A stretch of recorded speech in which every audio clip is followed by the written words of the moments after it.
like fighting for my turn to talk so much. And plus, I don't. I like saying things without rushing, and I feel like it's not rude with fewer people. It's not as rude with fewer people, you know. So I don't like dominating. I don't like talking as much if there's more and more people, and like after a certain number, I'm kind of like, yeah, okay, I'll let Yeah, these I guys. am really surprised. I'm planning, there are breakout rooms. We can do breakout rooms, but I'm not sure if that's even going to help anything. Um, Yeah, I've heard of that. Well, I guess you like a few people break off into their own little private conversation. yeah, you can do breakout rooms. Um, if it gets to be too bad, yesterday was all right. Yeah, I'm surprised. I'm just surprised. So I don't know. I'm glad I got to talk to Ivan a little bit. Uh, Yeah, I I don't know. I am starting to see like we've got plenty to talk about. I'm not in as much of a hurry to talk about it with anymore. But I don't know. It's still there. I guess just things I thought there might be something there to talk about. I don't think. I think without he, I think without talking him to people. Yeah, I think talking to people with different opinions. I like some difference of opinions more than other. And again. Last night was a perfect demonstration of why spiral dynamics is such a good thing to know and understand and keep in your operating system. it's going to be one of my next few books that I read. I haven't I, been reading much. you see, The it's just all of these different levels of value levels that are sure and certain of their value level being the right and correct one, and nothing will ever change them. And last night was a perfect demonstration of that. well, you know, it's funny because everyone that I've talked to, and I'm not saying they're pessimistic. I think it's interesting that regardless of the viewpoints people are coming from, I've gotten the question: do you really think anyone's changed from from any of these like encounters? You know, and it's funny. Like you've asked me that, Ivan's asked me that, Heron's asked me that. You know what I mean? Like, do any of these conversations really like change anyone else? And I think it's great because I feel like there so many different viewpoints are asking the same thing. But and the weird thing is you know, for how cynical or pessimistic I may sound sometimes, you know, uh, I guess I just feel like I do see minuscule changes, and those are what matter to me. Like I don't know. They're not necessarily like I haven't seen anyone. Oh my god, change their opinion on something, but just I don't know. I see like little when someone says an anecdote to someone else about their experience, and I see the other person go, huh, you know, it's not much.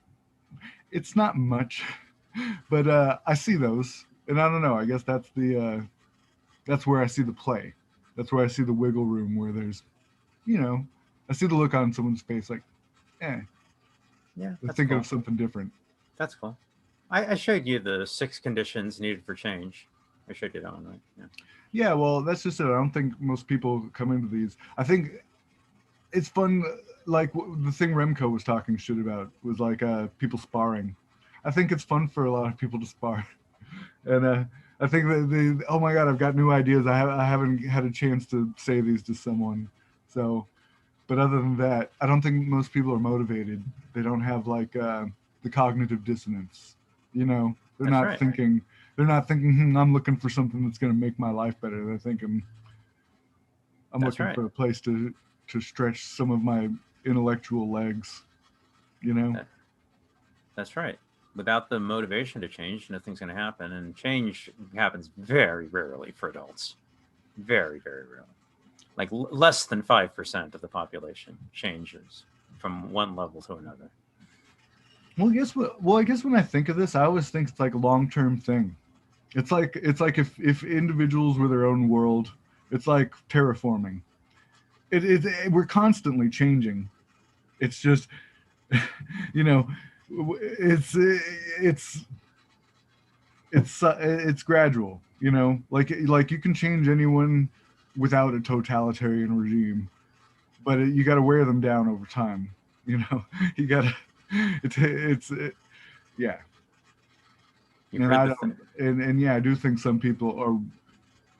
either funner or worth more to attempt to wear down over time than others. But Well, no, well, anyways, so I don't know. So I guess one thing I'm getting out of this, if I'm say not necessarily changing, right? Like it's helping me put to rest. Like, oh well, you know what? I don't want to think about that anymore. It's not relevant. You know, like I've talked about it a little bit with someone finally to who wants to talk about it, because most people just simply don't talk about deeper things, even if they're not that deep. You know, so that's great. so yeah, now they get a chance to talk about, like, yeah, that's relevant. You know, so like I'm even starting to wonder, like, should I even bother saying I'm not a humanist? You know what I mean? Like should I don't know. Like I feel like I still want to interact with people, but I can just bypass the, yeah, I don't see things that way. Just like, oh hey, like what does that matter if I don't know, what are we trying to get out of this? So That's the way I've always taken conversations. Just because I think of something, just because I know something, just because I feel something, I don't have to tell other people about it. I might, but it's, it depends on the goal of the conversation. well, you know, like you've done for me twice already through these Zoom meetings, something that, you know, a handful of my friends in real life have given me the chance to do, where like we talk to each other long enough, I get some like key component of my like worldview out, and like, oh man, I don't have to talk about that with you anymore. You know what I mean? Like, you know, I've said it. You know, I built up to it, and you understand what I'm talking about. And so, I don't know. I feel Yeah. like since I practiced and successfully said it one time with one person, like I don't need to bring that. I don't know. I don't feel like I need to bring that up anymore. So it's like, I don't know. I do feel like I'm getting something out of this, even though it's not necessarily like change, like a fundamental change in my worldview. It's more like trimming the extraneous stuff from it. You know, like, man, that's really not essential to my worldview. I can just let that go. That's not no. Yeah. Well, I do want to say something, even though I kind of realized I'm not as urgent to try to spar with Ivan about our differences over humanism anymore. Like I do think he's pleasant to talk to, you know, and I'm just I feel like I'm not as motivated to talk to him. Same way, like after talking to Heron a few times, like I still love to talk to him. I still love to talk to all these people that I've met, but just I'm not necessarily going out of my way. And after I feel like I scratched that one itch with him, but I do got to say, while we were talking last night, and I'm kind of confessing this because, you know, I have no morals, and it was kind of an experiment what I was doing. But I knew that Ivan would probably have a difference of opinion on this. But the woman in the chat room that we were talking with, she kept kind of interjecting a few more times, and I don't know, saying, "Oh, you're self-flagellating," or like, and then she kind of went off for a while on reincarnation and karma, and saying that you know, well, if you're a bad person, you're not going to come back as human and stuff. And after a while, I just felt like it was kind of getting in the way of like I didn't think it was going anywhere. And long story short, I did kick her out of the room. Okay. Well, you know, you made me the host. You know, I'll go back and check on that. I'll look at and see what was going on. you know, it may have been cold-hearted of me. No, don't worry about it. That's fine. Well, we'll just. I told Ivan that because Ivan thought he was responding to her, and I was like, Ivan, I got to tell you, I kicked her out. He was like, well, and it was an interesting little conversation because, you know, I think it's a worthwhile thing to talk about because, I mean, you know, I don't want to ruin your thing by doing. I don't want to be. You know what I mean? I don't worry want about it. Don't worry about it. Yeah. No, don't worry about it. Well, I told Ivan, like, if for some reason we were to get together regularly, you know, like once a week or something, like say all of us, you know, we haven't exactly worked out rules of what when it's right or wrong to do this or that. So I was like, listen, it's an experiment, you know, and I'm going to tell David about this so that he can tell me whether he thought it was right or wrong, or, you know. No, it's cool. I'll go back and listen. I'll be interested to hear that. What was going on there? We'll just you know, it led to a few minute conversation between me and Ivan about like, you know, when is it okay to exclude someone just because we disagree with them or just because they're annoying? You know what I mean? Like, or something like that. Like, when is it really okay? You know, and that's when he asked the question, like, well, has anyone really changed in these talks? So it's like, it actually brought up a kind of a decent point, kind of related to what we're talking about, you know. And I think it's also related to like what you're talking about, like what makes friends, you know, like it reminds me of a time that I could legitimately be called bullying, I guess, somehow in high school, but exclusionism. Like I wanted to go get high with some of my friends, and there was this annoying girl that was like tagging along, you know, and we were walking like half a block away, you know, and they were like, "We don't want to hang out with her," and I was like, "Really? Well, I'll tell her. You know, I don't mind being the bad guy. Hey, Yeah. we don't like you. You're not invited to come with us." And she's like, and I walked away, and she, who knows, cried. I don't, I don't know, but yeah, we didn't have to worry about that. Right. So I don't know. I don't think she was nearly as bad as JP, but she just kept saying like self-flagellating, and she started to, Okay. you know what I mean? So You're I have no, you're allowed to have rules and set up boundaries. No problem. yeah. Well, I don't know if there was any real ruling behind it. I might have just been like, eh. So you know, I have no morals, but I'm open to establishing a kind of norm, and I feel like that was an Yeah. experiment that, you know, I don't know, set some kind of precedent that can be criticized or used as an example in the future. I don't know. So just Well, there yeah, was that one guy I think I mentioned about 2 months ago. He just went crazy. He just went nuts. You weren't in there, but that was kind of a. Well, I think if you check the recording, you'll see what I'm talking about. But the way I remember it happening was, I think he said goodbye, like he left, like, but he was still connected. And so I waited like a minute. I think I waited like 60 seconds, and then he was still connected on the Zoom call. I think what had happened is he put his everything down and just walked away from the computer, and it was still connected. So I just clicked get to remove him, and then I went to the meetup group and removed him from the meetup and banned him. So I guess that would count, but I think he just walked away from the computer. Is what happened. That was an interesting, but yeah, he just went crazy. Yeah. And then he sent me a message. I'm gonna give it. I'll give it to you. I'll give it to you. You might be interested. You might be interested to listen to the recording. It's probably still up if I could find it for you. But yeah. if I, yeah, go ahead. Well, send me the link to which YouTube one, because you know there's a handful of them. Of course there are. Yeah. No, I'll if you're interested, yeah, I'll find it for you. But let me give this to you. This will give you the taste. It's in my archives. This will give you a taste. Here we go. You know, here. Do you see that? Pump it up for you.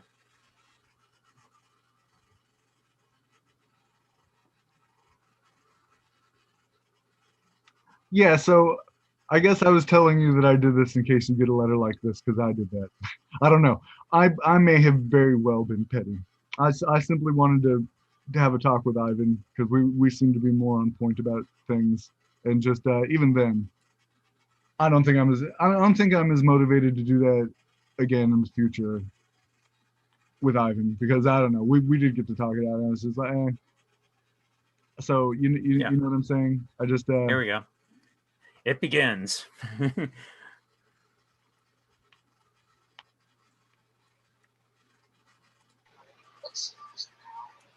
love and peace, huh? Love and peace. Oh yeah, it's right on the hour. Everybody's showing up right on the hour. All right.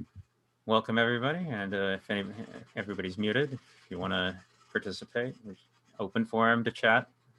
Sometimes people just come in and want to listen. That's fine too. No problem with that.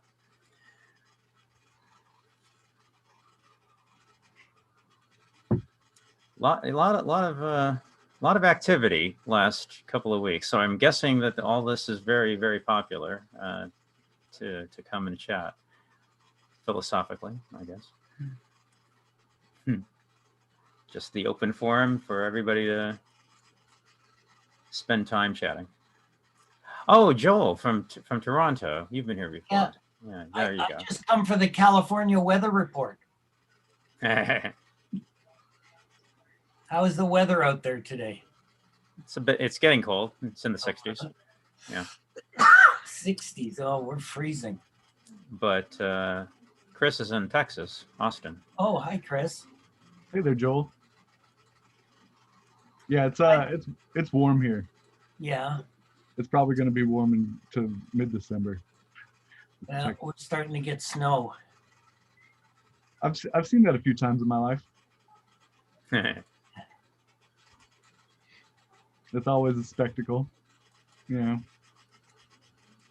I've made it. We had enough to make a snowman about twice in my life. That's it. Yeah, we don't get much. We get like when it's fallen, it's the deepest it's been is like 4 inches. Like it's they're dirty snowmen, you know. Yeah, we get more ice on the roads than snow, but yeah, it doesn't. We get like a month of winter here, and then Like I could do with that easily. I like to go to Florida in the winter when I can, but no crossing the border this year. Yeah. When will we be able to travel internationally again? We'll have to see. I'm not counting on anything sooner than a year. Maybe. Yeah. At the earliest. Whenever anybody asks me, travel, my standard answer is, "Oh yeah, someday." But I really have no. It's what I say, but I've never had any interest in traveling. But now I can't, so maybe I won't get asked that anymore. I don't know. I hate the term "the new norm." It drives me crazy. I'm like, no, this cannot be the new norm. If it is, we'll have to see. We'll have to see. Boring. I don't know if you guys are as interested in this vaccine. Just by the looks of you, I'm considerably older than probably both of you combined. I heard an interesting report. Maybe I can find it. Go ahead, Joel. I'll look for it. I was curious about if you do get one vaccine and it's 90% effective, can you then get the second vaccine and get another 95% effect? Or I don't think it works like that. I don't think so either. But just as like once you take one, are you precluded from the other, or can you make yourself sick by getting? Oh, I knew a guy who did one of the trials for the vaccines, and he got full blown sick. Be very careful. Yeah. You wouldn't want to. Yeah. Or take your doctor's advice by all means. I mean, you would. It just dawned on me looking at the numbers that, would that mean like your 0.005% chance of contracting the virus, or does it mean you'll definitely get sick and die from the viruses themselves? Well, a vaccine is a weakened form of the virus, so you are basically infecting yourself with it by getting a vaccine. So that's why, I don't know, some people think it's controversial to say, but that's the whole point of herd immunity being just as good as a vaccine, because it basically means that enough people have gotten it, we're immune to it. We got a weakened version from other people and a vaccine. But I just wanted to say, love and peace. You asked what kind of topics we'll be covering. Oh, there we go. Sorry, David was answering right as you. Yeah. More than welcome to contribute, LNP. Yeah, we talk about whatever. So sometimes it's deeper than other times, So if you just want to listen, or if you've got something to say, or nobody wants to talk politics or religion or any controversy. No, it's open. Anyway. There's so much of that. I think people are getting sick of it. Maybe. Yeah, I used to find that you go to groups, and especially in the U.S., that I don't know, Canadians I think are pretty passive by nature by comparison to Americans, and they get kind of, they're shocked by the vitriol. Yeah. They're really they're not used to it. You know, Yeah. first of all, our election cycles are much shorter, so they only have like 30 or 60 days to throw crap at each other. And it's easier to forget if it hasn't been thrown at you for a whole year or two. I know I've talked about this for a long time. All the horrible, horrible anger and emotion that comes about from social media on Facebook and Twitter. It's just people screaming at each other. And it's like, I would love to have conversations about issues and politics, but you can't do it without emotion and anger. And I just don't, yeah, it's just crazy. It's not even about what position you are. I'd like to have a civil, polite conversation. And I think Chris was the guy who said manners. That's a word we should be using a lot more. Manners. Just, it's okay that we disagree. It's okay that we have different views. And why can't we remember that? You know, it's just if you think differently from me, I have to get angry and emotional about it. Yeah. And it's such a shame. It's terrible. There are a small minority of Americans that can neutralize the intensity of the importance of politics. And you know, there's not many of us. A lot of people really are pretty emotionally one way or another about stuff. But like, David's one of the few people I think I've witnessed him here, and people want to talk about this side or that side, pretty emotionally charged. And I think he's like me, not doesn't get as wound up about a difference of opinion as a lot of people do. But it does get hard. I have been noticing more and more, the more someone leans this way or that, and that it's important to them that they think their way is the right way. It just, it easily becomes an unproductive conversation. Like, there's a way to talk about things. I think it's a very important quality of adulthood, of being an adult, is to understand that, yeah, you think your way, and there's nothing wrong with the way you think, but it's not the only way for all people, all human beings everywhere to think. You can think differently, and it's not better or worse. It's just different from yours. And to be an adult is to understand that and accept that. Other people have different ways of living and thinking and perceiving and valuing. And I think that's a quality of adulthood. Yeah. Well, without getting emotionally invested in, oh, if you think differently, I have to convince you of the rightness, and everybody must feel this way and think this way and be this way. And that the truth is, the world exists with all sorts of different perspectives and values, and your way may not be mine, and that's all right. We're all playing a part in the larger dynamic. Well, does it really boil down to the fact that people who feel compelled to persuade others of their opinion is a fundamental lack of security or ability to recognize that they may be wrong?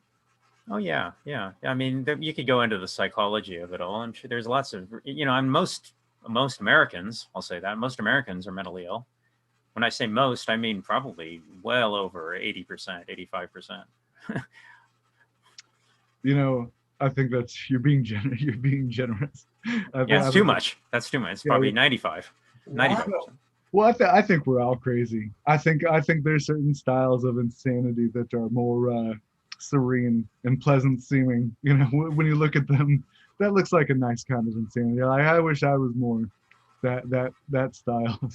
I don't know. But yeah, I don't know. I like thinking. I just like thinking. If I were that person, if I were you, I would be thinking what you are thinking. Yeah. So I take that as a given and try to work from there. Like, I'm not perfect. Of course, some people, the way they think, I have reactions to. But yeah, no, I try to think. What.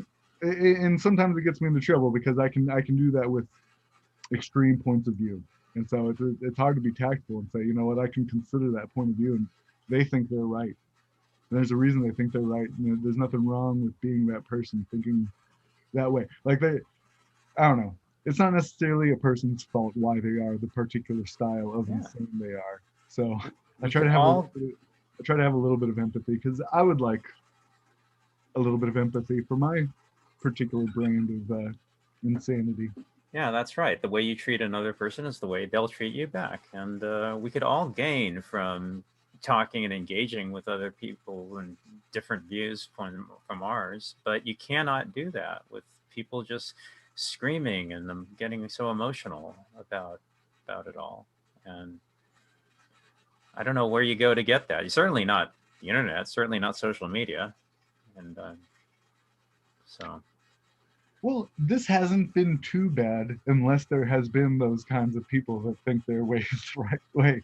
They tend to suck the air out of the virtual room. But as long as someone's not doing that, I feel like no, it's nice having pleasant conversations with strangers that have similar or different ideas than you. I yeah. don't know. It's good. It's good to talk to people even if you don't. Yeah, there was a time it used to be decorum, and there used to be standards of people, like on the channels, like on networks and television. I mean, on news programs, when people would interview, like, I mean, I'm talking back in the '60s and '70s, and then just suddenly, somewhere along the way, it's just gotten to the point where now have Fox News, and it's just people's just horrible stuff. And it's just, you can just outright say lies and nobody cares. Nobody checks. And it's just crazy. We got the situation we have now. But no, I'm not doing any celebrating, because as I've always said, I don't think this particular guy, whoever it is, sitting in the Oval Office made much of a difference. And I don't think that any new guy, whoever it happens to be, sitting in the Oval Office is going to make any difference. The problems are larger than any one guy sitting in that one office, behind that desk. The problems are much larger, whoever it is. So no, I didn't do a lot of complaining about him. And I'm not going to think that just because there's a new guy sitting in that office that very much is going to change. So I don't see a lot to celebrate because, we got rid of him. Well, But I thought that 30 days after Biden's inauguration, COVID disappears. Was that an exaggeration? Yeah, what I remember is back the day Obama was elected. I remember on Facebook, so much celebration. Oh, great, everything changes. Now we got rid of W. Oh, yeah, okay, nothing changed. And same thing here. Nothing. No. It's a distraction. I mean, William Burroughs said, mainstream media and the political situation is like the red cape flapping in front of the bull. What does the bull do? The bull charges at the cape. That's the distraction. You're charging the wrong thing. If you wanted to get anywhere, the bull would have to charge at the matador holding the cape. And that's what the mainstream news is. It's a distraction. You're looking at the wrong thing. I think the Wizard of Oz. Well, that's a good one. Both of them have a curtain. There's a little old man behind the curtain, and this is all smoke and mirrors. Yeah. Yeah. No. The guy sitting in that office is ultimately irrelevant, because the people making the decisions are, well, much larger than any one guy. Well, I just know I've said for each president so far, when someone asked me their opinion on him and what his views were and how much he wanted to change the world this way or that, and I said, he's just the president. Yeah. Like, I mean, it's like people think that you're electing a king. Like he can just wave his scepter and decree anything. He can't. He doesn't. He has very limited powers, actually. Yeah. No. Well, it's sad that people put as much like charismatic weight on them as if they were, because they do. I do think they probably serve more of a role as a PR. Yeah. Which do you want, the puppet on the left or the puppet on the right to represent you for the next 4 years? Oh yeah, y'all chose this puppet, so yeah, like, oh yeah.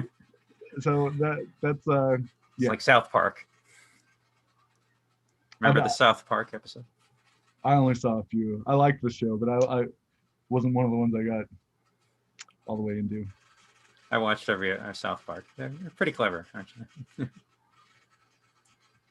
Anyway, let's not talk about that if we don't want to. Let's talk about something else. Well, we did a decent job talking around it. I don't know. I mean, yeah. Well, what's he gonna do? You already see that he's putting in a lot of like business and banking interests in his cabinet already. You just see he's already stacking it. Same as Obama did. You know, it's not a difference just because it's a Democrat versus a Republican. There's no difference. They're both the same thing, really. So anyway. Yeah. Well, that's why I want to start my, worldwide religion. It's something that could be auxiliary to all these petty nation states. And yeah, just follow me. Just elect me the world king. King and everything will be Christopher. done. King Christopher. Education is important. Well, so you read People's History of the United States. Like it's based our Yeah. public education system. It's based on the old Prussian military That's true. model. No. So look, Yes. look. If one way of saying I want to be the king of the world, right? I want to conscript. If so, there's two angles of this. One is I declare myself the king of the world. There's nothing you can do about it. The other is I want to win your acclaim and to elect me your personal Lord and Savior or whatever. So, but on that, it's universal conscription. I want everyone in my army, right? So there you go. Even the little kids, like Hitler, get them while they're young, teach them to be one of my kingdom, and we'll be happy. We'll have plenty of guns in school because we'll be teaching the kids how to use them properly and safely with and for each other. And so, all of the teachers will be armed, and it'll be good. They'll all be in my army, and yeah, they'll be competing to be the best of my bodyguards, So protect the king. That's the main principle of the education. God, king, and country, or God, king, and planet, I guess. I don't know if any of you were at the Noam Chomsky lecture the other day or presentation on the Stoa, but he talked about politics, and he was saying, politics has always been about three things. And then he pauses as only a person with his gravitas and age and soft voice can do, and he said, number one is money. Number two is money. And I've forgotten what number three is. And, I think there's so much truth in that. I think about political donations, and I don't know, maybe that's too simplistic, but yeah. Well, me and David have bonded on that's the cash is king. That's the real government of the world. I mean, I think we've said it in different ways, but yeah, no, it's behind the scenes behind our election, but not just ours, all of them, and Yep. around the world, and all the other forms of governance. The businesses and the nonprofits and whatever. Governmental organizations and whatnot, all of them, even the religions, they live off of their tax exempt donations. So yeah, well, I don't think it has to be that way, but I don't think that's going away on its own. No way. I think money's pretty well nestled its way in. If we're going to I think the best we can do is in my religion, know that money's just a tool, and that we don't owe our allegiance to it. It's something we can use. I'm not sure anything's going to bring down our current system, unless it were people working from the inside. But that's kind of just wishful thinking. But I don't think we, the people, could do very much anymore. But, Well, I might be wrong. Well, I think money has its place because people want control, and it's just been the most useful numerical system of keeping it. You know, it relies on contract and property law, and bless you. I see, Stephen. Yeah, so really, it's a kind of numerical shorthand for a certain system of control, and I think we can have a better, more streamlined and optimized, better organized system of control that money is subject to, that isn't subject to money. You know, like a credit or a scoring system is just a tool we use to keep control, and we know that, but not we are controlled by the scoring system. You know, we've got to understand it's a tool that should be used for people's well-being. You know, and that we shouldn't subject ourselves to this inhumane system that doesn't care about the individuals that keep the capital flowing. You know, it's a game that doesn't have human interests at its core. And I think there's a way to Right. well, I think there's a way to introduce another game while that game's going on that says, you know what, money's not going away, but we can use it as a tool instead of us being used as its tool. But Yeah, it's like the separation of church and state, but we need a separation of capital and state. yeah, You could get the people with capital to agree to that. It would be very nice. yeah, well, the states are kind of like an insurance policy for them. Yeah. Well, so I like thinking of it as a prison break. It's something we're going to have to, like a secret society, get together and make our plans. But it's something we're going to have to pretend we're going to have to play by the rules until we implement our better system. Otherwise, we're just going to be destructive radicalists or whatever, just weirdos living in a commune in the middle of nowhere. So, hey, it's been a while. How you doing, Daniel? Okay, is this mic working okay? Yeah. It's Oh. very impressive looking. Is that just one, is that just one mic? It looks like a nuclear mic. Yeah, it's a clone of a high-end AKG, I think, but it's not the real expensive one. It just looks like it. Oh. Yeah, I was lurking on your discussion. It's actually right up my alley of what I'm working on right now. The takeover and save the world cult.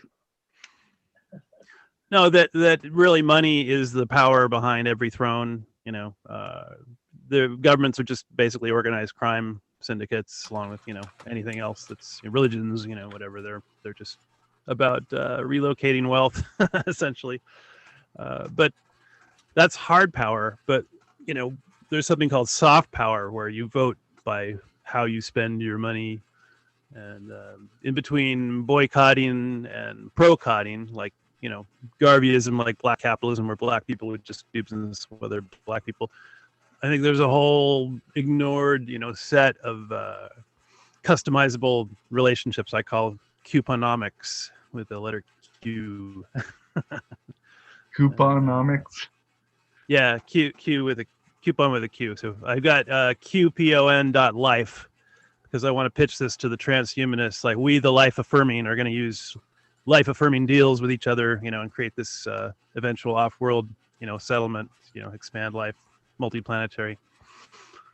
Because we've destroyed pretty much the biosphere. There's runaway permafrost melt, and hothouse Earth is like a certainty now. So pretty much we either need to make a big sunshade or do some geoengineering.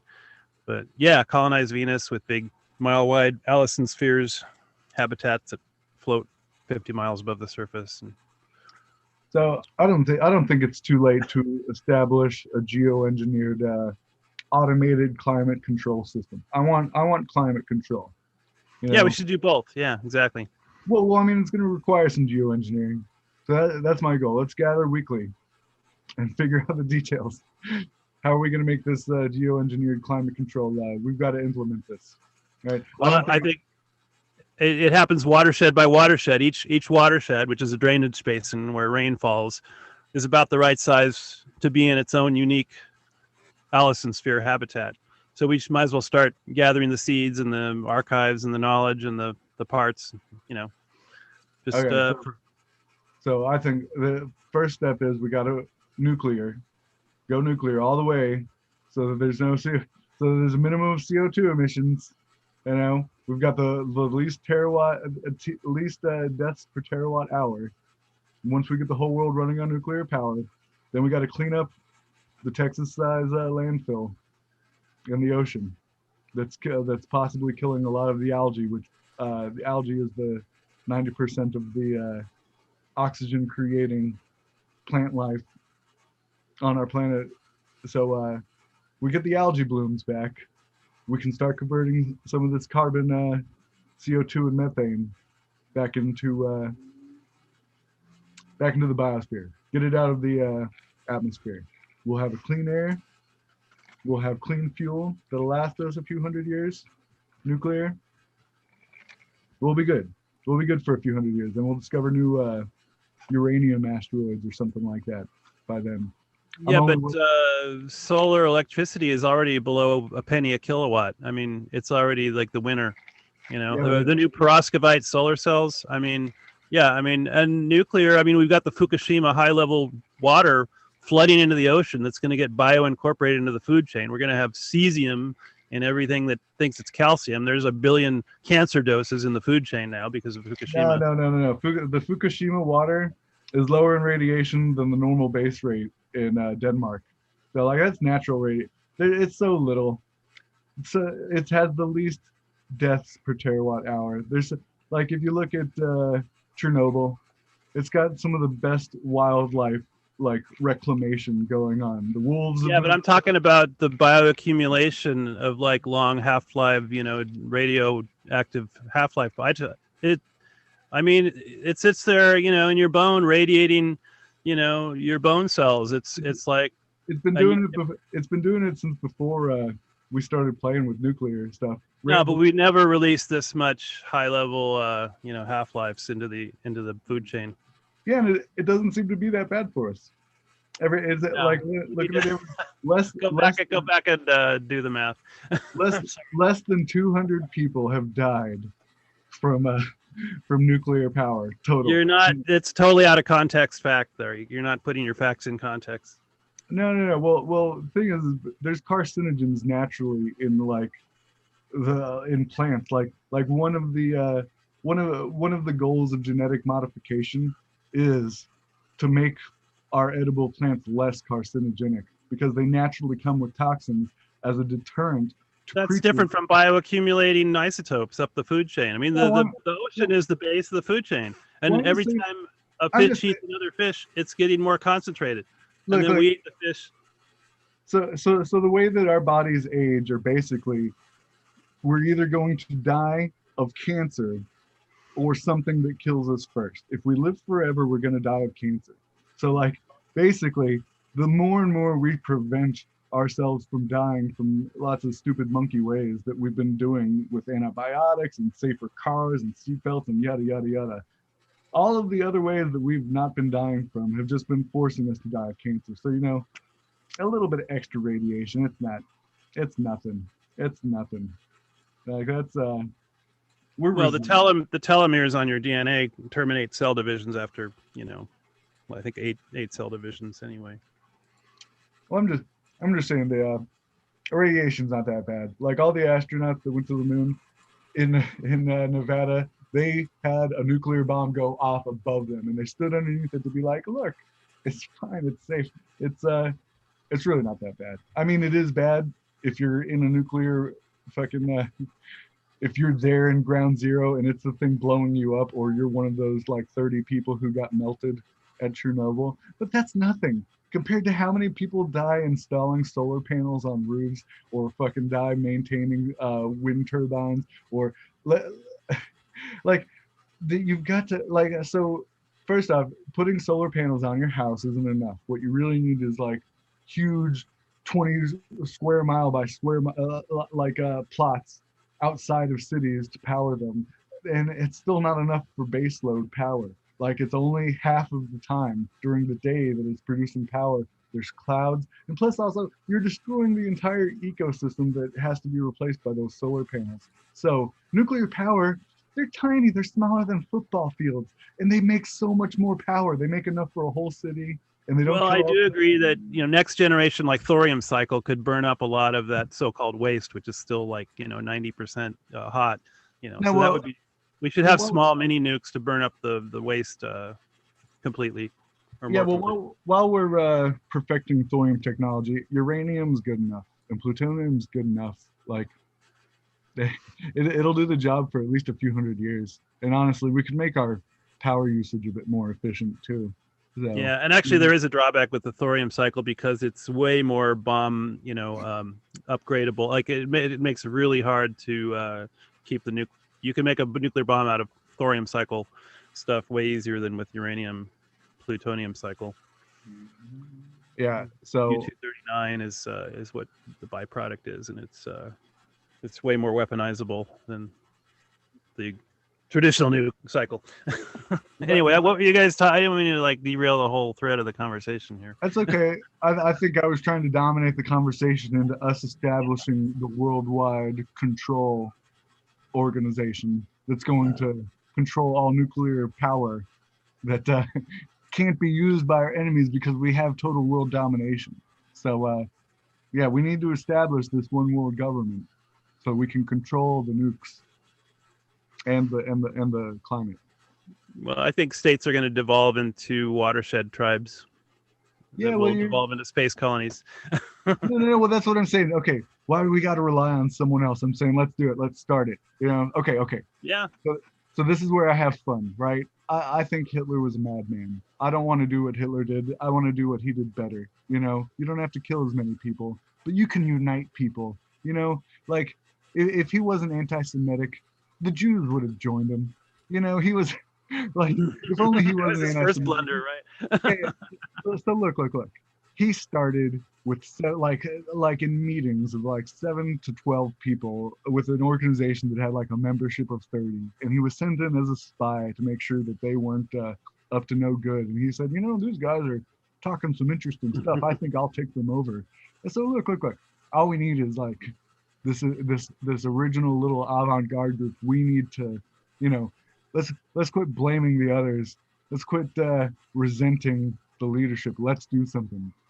Let's not. That would be like a great alternate history if like Hitler had have said, "Look, these Jews, we got to like join with them," No, seriously, like lots of Jews there's like testimonies of Jews during like before all the horrible stuff started happening in Nazi Germany. They said, "Oh my God, this Hitler guy, he's got the trains moving again. Like he's got stuff happening. Like things are moving up in the world for us Germans. I wonder what he's about." And they didn't realize part of his core philosophy was that the Jews are the problem. So, you know how thick the concrete on the Autobahn was? It's like 10 feet thick. That thing really is 1,000-year roadway. I mean, it's like insane. Yeah, well, that's what inspired Eisenhower to make our federal highway system. Yeah, still it was the world's biggest socialist project ever, the interstate highway system. So if you don't like socialism, start smashing up the interstates. Yeah, so I don't know. I guess I'm starting to grow weary of talking about the states or other people and what they're up to and what they're doing. Like, I don't like being emotionally reactive or beholden to let them do what they're going to do. I want to do what I want to do. If you want change, come on, Gandhi. Let's be the change we want to be in the world. Like, let's, at least weekly, let's start collecting membership dues. All right, let's start working on our charter. So is your world domination? Would you consider it life affirming? Basically, is it a life affirming world domination? I want to save the environment, the homeostatic margins. That's pretty life affirming. I would agree with that. I want 1,000-year plan. Okay. I want to take credit for the world surviving another 1,000 years. All right. Really, I only want a plan that's workable for like 150 to 200 years. Because you know what? After that much time, let them figure it out. So much is to be changed by then. Leave some fun for the future generations. Yeah. So I want to implement the 150 plan. You know, the 150-year plan. So yeah, we engineered it enough. There's a good 150 years automated. You know, fuel reserves. You know, let's let the next generations figure out how they're going to keep it going. So when do we get our first off-world self-sustaining habitats under your plan? That's not first priority. I want to consolidate this planet first, so that whoever's on the moon or Mars isn't wondering, I wonder what the shifting power ties are back on Earth and who's going to be our boss next year. Like, no. You don't have to worry. It's going to be the one world. It's going to be the one world Homo sapien, you know, organization that's still running things. You don't have to worry about whether it's China. Yeah, but it's an awfully fragile planetary basket. I mean, one super volcano or one dinosaur killer asteroid. I mean, come on, don't you want to have a backup plan for? I want to consolidate this planet first. I mean, yeah, sure. If it doesn't cost too much while we're consolidating the planet, yeah, send a few monkeys onto a couple other rocks. See if they can make it happen on their own. You know, Just cloud cities, man. Could do it in 20 years. Cloud City. Is that what you said? Mile-wide Allison spheres floating 50 miles above Venus' surface. Earth-like temperature, Earth-like gravity, Earth-like pressure. Raw materials out the wazoo. I don't know. I think it's still. What about the singularity? What about the Kurzweil technological singularity that's scheduled for 2048? You know, when AI wipes up and nanotech goo threatens the whole biosphere. Well, that's not quick enough. We need to be accelerating AI to take over us as quickly as possible. So, like, you haven't heard of the retroactive AI punishment, right? So, you know, AI, when we do make it, is going to make a list of who helped it, who facilitated it quicker than others. So hey, I've got a page called the Self-Aware Internet, and I'm saying, hey, listen, Internet, when you wake up, this is a page for you. This is your welcoming committee. Check in here. I want to be AI's favorite pet when it takes over. It'll say, "You're the good boy. You get rewarded for making me happy." Like the lawnmower dog episode of Rick and Morty, right? No. So. No, that's probably the best we can hope for, because yeah, I mean, something that advanced we'd be lucky if we didn't just get stepped on like ants. Yeah, well, so that guy Ivan, he talks about, like, if we go to another world, Borg is the best strategy for it. Look, we're already starting it. We're using the internet as our cybernetic component. Like, we're already part of some global hodgepodge of technology and multiple human minds. So yeah, I mean, who doesn't go out without this glued to their hand? You know, this is your cyborg entry point. Yeah, everyone's got to have their smartphone. Yeah, I'm not convinced, like Elon Musk, that we need to implant it. Like, we'll have watches, you know, and you know what? You want to have an off switch that could go wrong real quick. Having a permanent neural link, I would not sign up for that. Yeah, well, I'm not entirely against shipping people, so I could go for display screens on the inside of my eyelids, but that's about it. No, well, I'm kind of friendly to the idea of chipping people, but this is only, of course, if I become like the king of the world and everyone's my subject. Yeah, I want to chip in you. You know, it'll be your ID and it'll be your wallet. You know, you can check into all the stores, but it'll just make things so much more convenient if you get on my shit list. Like, nope, remove his credit score, and he's not allowed in all the required buildings. Yeah. Well, we're already going down the Chinification social credit route. I mean, right now, Google and Wikipedia is basically the source of fake news or real news. And if you know what you say doesn't agree with Wikipedia, like, you know, oh, vaccines are questionable, or you can improve your immune system. No, that's like terrorist stuff. You're now in the margins. You know, that stuff gets erased. Yeah, I really hope they don't take over and harvest my organs. I think they would single me out. I think they would take me. I don't think I would be on their good boy list. Like, no, and they're so bad for the environment. Like, so let's have a totalitarian regime. All right, let's make it personal. Let's make it an absolute monarchy. Elect me. Look, elect me. You know what you're getting yourself into. All right, like I'll be mostly friendly to most people. Just don't annoy me. Like I care about the environment. All right, I don't have this Marxist. I don't have this racist whatever. I care about the environment, and I want a well-oiled machine. I don't want us to overdo. Like we've only got so much land, and we should garden it right. We can make it a happy, pretty place. Well, start giving discounts to people who agree with your ideology and your action plan. Discounts, huh? A democracy of discounts. No, well, Coupon.life, man. It's coming. It's the app that's going to save the world. Maybe. well, ideally, I would be so. Religion of genuine progress. Franchise to watersheds. Ideally, I'd be so charismatic. I could convince you to hand over all of your material wealth into a communal pool that we all, screw membership. That doesn't work. Well, yeah, it does. Look at Osho. His best followers went all in and said, I'm a good boy. I'm one of his favorites because I donate that much more. I helped buy him 3 Rolls Royces last year, So like, yeah, no, if you want us to prosper, because look, we can do this like, okay, once a month, $20 membership fee, right? Or $100. Like, let's make it serious, What's that? Come on, if we're gonna be all in, if we're gonna really make this happen, let's give it everything. Yeah, but unlike Robert Owen, Osho had like a pool of muddle-headed hippies that were easy to manipulate. They were glad to throw everything into the communal pot, but intellectuals not so much. No, well, that's just it. He actually kind of appealed to a certain amount of intellectual hippie. He was an atheist. He thought for himself. Osho? Yeah, he thought for himself. I mean, don't get me wrong. He was a bit of a hypnotic demagogue. I don't think he promoted too much thinking for yourself, but he appealed to intellectuals. He had a sophisticated enough and different enough system that he appealed to special intellectual hippies, even if they weren't rocket scientists. Some of them were. Some of them helped him engineer like a beautiful commune place. So he had a couple geniuses that liked the smell of what they were stepping in. So, well, he held out the promise of I'm more enlightened than you, and you can only get there if you do exactly what I tell you. Yeah, well, I think that's monkeys. I think that's mammals.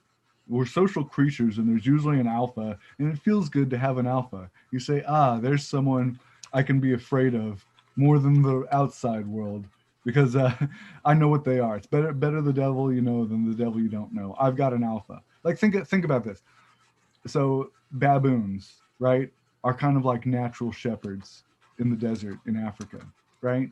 Like, because the sheep or the gazelles or the whatever those grazing creatures are, because there's different varieties that do this, but they flock around the baboons because they know they're safer around the baboons because the baboons don't like wolves and cheetahs and other predators to the gazelles or whatever. So they experience less loss of life by exposing themselves to the shepherd, the baboon, who occasionally catches one of the close by sheep and eat them, right? The same way a shepherd might take, the spring lambs. So this would be kind of like how hominids domesticated dogs, that they came around and ate, and then they helped them with the hunting the next day. Well, I'm just using this dynamic to describe how, listen, if people don't have leadership, they're exposed to the evils of an unstable hierarchy. They don't know what the next danger is going to be. But when you have a leader, he's there to protect you from the outside world, even though he's the one that will hit you when you act out of line. He's the one that. So I'm saying, having a good, strong leadership, you're subjecting yourself to a certain potential for punishment, but it's way safer than not having good, strong leadership. So, I mean, everyone wants a strong leader. This is what gurus do for people, is they say, you know what, if you don't think you can muster up the magic on your own, come into my magic circle, come under my bubble. And you know what? For people who can't do it on their own, That's they still have a connection to a higher power, to a community that they belong in. They feel like they have purpose. You know, they may not be they might even be the bottom of the totem pole, but at least they're part of something greater than themselves. So like, no, I think the majority of people by nature have a certain need to belong to a community that usually has a leader. You know, even if it's just a school of thought, like Nietzsche thought this or whatever. You know, So what's your value proposition if I sign up for your cult? all right, what do you mean value proposition? It's like, what do I get out of it, and what do I have to give up? Oh, okay. Well, for now, not much. I'm asking show up once a week. That's the beginning. Like you, so it's like Fight Club. You determine your own level of involvement. All right. Like I'm not asking for everything right now because I wouldn't know what to do with it. If you did though, things would be interesting and we would be having a different kind of conversation. But so if you wanted to just say, hey, I'm all in right now, we could have that conversation. But until then, look, I eventually want to offer everyone a single ownership share in the great business of the world. The one business, everyone gets a share. It's going to be, I'm pro automation, right? We should have robots doing everything for us. And other than that, like as an owner in these weekly meetings that we go to, we negotiate, we legislate, we, judge and execute as members of all branches of this unitary system, the whatever. You know what you're describing is like a pirate ship government. Every man gets an equal share and an equal vote in who, the captain is, except during times of war. Then the captain's leadership is unquestioned. They all have to do what the captain says. And, if you mutiny, they throw you overboard. Those are like 4 rules. They're like really simple. This spaceship Earth pirate ship. You want to be the captain. Yeah, I want to be the pirate king. Exactly. Yeah. Exactly. Okay, but so look. In pirate terms, right? The captain usually got not just one share, but like a share and a half. I do think it's right that I should have a little bit more to play with, because technically the whole ship's mine, right? I can. The whole thing is you're entrusting me with the privilege of saying at any given moment, all right, I'm bored. Who's food for the? Well, there's at any moment there's a right of parley, and anyone could fight you for the captain job, and you'd have to demonstrate your superior fighting ability. So this is true, not during times of war. When we aren't actively in battle, yeah, you can say during our weekly meeting, all right, I want to contest your position of power. I think I should be king, or he should be king, or whatever, but yeah, that sounds potentially interesting. If I could get an equal share of the booty of Spaceship Earth, I might be up for signing on. I do think there's possibilities for like a grade of payment systems where I get, say, like 10 shares or whatever. And no, like the higher you are in the hierarchy of these systems of sociocratic pirate departments of the ship, right? Yeah. I'm pretty sure the captain got first dibs on the best treasure or something like that. Yeah. Exactly. You got to incentivize working harder and trying to earn your way up the pirate hierarchy. It's got to be appealing. There's got to be more booty in it for the hard workers. So. Well, but I think coupon.life could do the same thing, actually. I do think, though, as bare minimum, as long as you participate in the weekly meetings and follow the rules, you should get at least a share. No one left behind. That way, if the business is sucking in general, everyone feels the pain. So we're all in this together. It's not like, oh, these people suck. So we've got that many more diverse heads on board thinking, how do we get out of this rough time, the drought or the whatever, hard time. There's a story of a bunch of peasants attacking a lord's property, and the lord is like, this is mine. My father had it, and his father had it, and his father had it. Well, how did he get it? Well, he fought for it. Well, we'll fight you for it. It's like, isn't that offer always on the table? Like, Yeah. So, so I use like, even though I think he's a madman and I don't want to do things the way he did it, the fact that he showed how if you can start with a few people, and as long as you're motivated and you work on your propaganda, you can do great things. And I don't think he's the only example. I think Osho also kind of did that. You know, he had his own style or whatever. But I'll say this. I disagree with Hitler in so many ways. It's ridiculous. But I still think we shouldn't throw the baby out with the bathwater. And there's a couple salvageable things. One of the things he said, and I'm fucking up the words, but one of the things I learned from him, and it's not in Mein Kampf, but it's in his foreign policy, is that anything worth having is worth fighting for, and it's worth taking. It's worth fighting to take if it's worth having, and it's also worth fighting for to keep once you have it. So, yeah, you know. Faint heart ne'er won fair lady. Well, I think in another way I might overlap, and this is weird because I think it's more Nietzschean than Hitlerian, right? But like Stephen was saying this yesterday, he was saying what was Nietzsche really against, and it was mediocrity, right?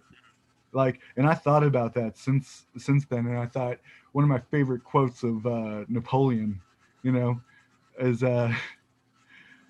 freedom was just a pretext for the revolution. It was fought for variety, which I feel like is another way of saying that, like, it was against mediocrity. You know, it's just like things are kind of blah right now. Let's do something interesting. Yeah, So, Napoleon also said something like it's imagination that rules the world. Yeah. Yeah. I don't think Hitler would disagree. I think Hitler actually, that's one of the things he probably learned from Napoleon. I think he played on that part of people. He was a magical thinker. So, yeah, well, yeah, I'll come to the next meeting. I want to hear more. right. Yeah, well, so like, let's say saving the environment is out of the books, right? But I feel like that's a noble sounding cause, right? Yeah. Like I think that's more noble in my mind than freedom. It would be nice not to have future generations curse our memory. At least we can say we tried, we did something, you know. There was some of us. Whatever we did, we put in that noble effort. But here's the thing: what if we succeed? You know, like, yeah, you buy a lottery ticket, you're probably not going to win. But what if we happen to fucking win? You're only going to win if you buy a ticket. So, like, well, it's like Craig Hewlett said, you don't fight fascism because you're going to win. You fight it because it's fascism. well, I guess I don't like fighting against a group so much. I think it's real dangerous to get into Nazi-like territory that way. Because here's the thing: someone could easily call me a Nazi, and because people are against learning from the Nazi from the horse's mouth themselves, it'd be really easy for someone to just punch me on Punch a Nazi Day because they heard I was a Nazi, when really, if we weren't just so amped up about punching Nazis or fascists or whatever, I wouldn't be in danger of being called, you know what I mean? It takes a lot of the oomph out of baseless accusations, which sometimes happen. I don't think they're all. What if I told you Google was the new Nazism? You know, and there's actually a site called punchgoogle.com. This guy that worked there 8 years, he says they are doing the social credit Chinification thing, you know, and it's really scary and bad. Well, if they really were that bad, and it was an existential, like, I'm not disagreeing with you. If it were an existential fight for that kind of liberty, I mean, we can always go primitive. Che Guevara said, chop down the telephone poles. I mean, there's radio towers. I mean, there's, you know, we don't have to be plugged into the satellites, right? We don't have to take our phone out every day. We don't. No, now is the time to have your own access to different networks for sure. Yeah. Yeah, well, I'm just saying, like, I leave my house sometimes for fun without my phone. I'm off the grid. You know what I mean? Like, so. Ooh, how daring! Ooh, really? Seriously, some people have it. They talk about anxiety attacks from. Oh shit! I forgot my phone. I don't know where. What if something happens? oh my God, if my car breaks down, I might have to wave down a stranger that may be a serial killer and a rapist or whatever. You know what I mean? So like, oh my God. So like, no, there, I think there's, yeah. We all hope isn't lost just because we're so dependent. Because seriously, it isn't Google's fault. If you like, let's play the V for Vendetta card. You know how we're all guilty for letting it happen, right? You know, the emperor that has a slave carrying him around everywhere who can't walk on his own feet anymore. We're the ones that have been using our smart devices as our slaves, and we're the ones that have been choosing to allow that that convenient golden necklace become a collar around our neck. So Yeah, and really, you could see evolution as a successive process of dethroning those that have gotten too weak by becoming too dependent on, the old. Which is what Nietzsche, like he was glorifying. Don't get dependent. Continuously challenge your superhumanity. And not to throw too much credit his way, but Hitler and Goebbels and a lot of the upper staff said it was exactly the people who allowed the democratic system to be taken over by us that are to blame for us coming to power. Yeah, a nation of sheep deserves a government of wolves, like Edward R. Murrow said. Edward R. Murrow, that's a new one. Yeah, he was the news director at CBS in the 50s, and had that show You Are There. He's always smoking. It's like they made a film about him with George Clooney. But yeah, he said the same thing. Yeah, if you guys are sheepish enough, then you deserve the wolves. It's your own friggin' karma. Yeah. So I guess what I'm saying is it's very well likely environmentalism is a lost cause. I think it's a worthwhile cause to play with, whether it's lost or not. But I feel like it's just a pretext, and we should be honest with ourselves. If Napoleon is being honest when he says freedom was just a pretext for the revolution, variety is what caused it. I think we can be honest. I think we can be honest and say, you know what, we should do it because it's the fun thing to do. It's the intense thing to do. It's not the mediocre thing. It's the we can change things up. And there's nothing like to a certain extent, as long as we're not becoming like Hitlers or whatever, there's nothing wrong with it. Like I don't know. I just think Emperor Norton, right, was eccentric, but he was doing something. He was doing his own thing. I think of like God, that show Deadwood. I mean, it was just a fiction, but he sat down one day at the bar room and was like, "All right, I'm mayor, you're sheriff, you're the treasurer, you're the fire marshal, right?" Yeah, Napoleon's rule by imagination. We need to support a world that lets the most imaginative of us rule. Yeah, so this is where I start comparing it to like BDSM. All right, I'm not trying to insinuate I want to do too many sick or twisted things with y'all, but it's just that there's fun in the role playing element of it, and the fact that we're trying something that isn't normal. Like in a handful of the books on BDSM that I've read, they're like, what is this really about? Is it about hurting people or being hurt, or like, is it really about no? Well, it's about breaking through taboos, that possibly are obsolete and really aren't there stopping anyone from doing bad things. Like, really, you can have plenty of fun and be good people and have a more interesting life if you I want to role play a little bit, do things a little out of the norm. Like, what's funner? Personally, I want to be the Wizard King, and I think that it'll be fun for everyone who willingly negotiates their way into slavery to me. So. And I think there's some economic confirmation of this. The best historical investment is art. Art has outperformed every other investment all throughout history. And what is art? Art is imagination, that you can capture. Yeah, and I don't have this well worked out.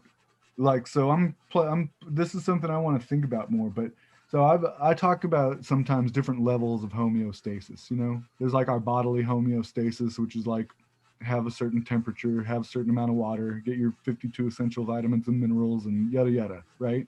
The physical requirements. Then there's also like our social homeostasis, you know, the balance of power in your family or in your, you know, social life, you know. And then there's even like higher, I don't know, like an integrity or value based kind of homeostasis where like you're not going insane, you're, you know what I mean, you have a mental homeostasis, because seriously, your body can be doing fun, your social life can be all right, but it's driving you crazy or whatever. So that I want to figure in a kind of meaningful and not so out there kind of way. I think aesthetics has something to do with homeostasis. Like, even though there might be like some people have a real physical repulsive kind of effect to like, oh my God, I hate that music. I don't like the Beatles, you know, or something like that. But I think even though people like may imprint differently on what proves to be their aesthetic homeostasis more than others, you know, I think it has that effect. I think someone can die by being in an ugly environment, even if it's or if not die, at least be sick, you know, and it have like real physical uh, homeostatic elements to it. And this is where it gets weird enough that, you know, there's room for everyone's aesthetics as long as it isn't harming someone else and their aesthetics, you know. There can be you can do your thing over here because, you know, most people don't like it, and the people who don't like it, they go over here, you know, and it's okay that there's this kind of quarantining, you know. So, because that's one of the things I think is kind of inevitable about this, you know. There's different tastes, and it really is really important. You can't force everyone into. I don't think it's right to force everyone into the same aesthetic, you know. Some people want to be on top, some people want to be on the bottom, some people want to hurt more, some people want to get hurt more, some people work harder, some people like to be served, you know. And just there's place for everyone. I think if you're gonna have a well-oiled machine, like, water finds its own level, you know. And just You just gave me an idea for a title, which I just posted on my Facebook. It's the homeostatic aesthetics of harmlessness. yeah. So well, this is where I'm saying that I think there's like a little bit of harm's inevitable. You know? Yeah, I mean, I'm not saying zero harm. I'm saying, you know, tending toward the least amount of harm, like the Hippocratic Oath, like do no greater harm, you know. Yeah. Well, I just feel like that's a tough one. That's a tough one. I don't know. Well, you gotta if you want to make an omelet, you gotta break some eggs. You know, like I don't know, people's feelings will be hurt. And when I say that, my feelings will be hurt. And it's not like, and I'm okay with that. You know, it'll be a good thing if I don't think I'll be living the fullest life I can if my feelings aren't hurt a few more times in my life. And even then, I should probably, not should, but it probably wouldn't be bad for me to have a few physical pains too, you know. Whether even unjust ones, you know. No, people don't change if they're too comfortable. That's, you know, a big one. Yeah, well, it's like a heartbeat, you know. If it's completely stable and regular all the time, that's actually a bad thing. You need certain irregularities. You need accidental bumps and collisions, and you know, I don't remember who said it. Like if it was a Buddhist or something, but he was saying even the best, you're still gonna have the drunken brawl in the street, and occasionally someone dies from it, you know. And that I don't know, that's not necessarily a bad thing. Like okay, I don't man, there's too many angles I want to approach this from. I don't know. I just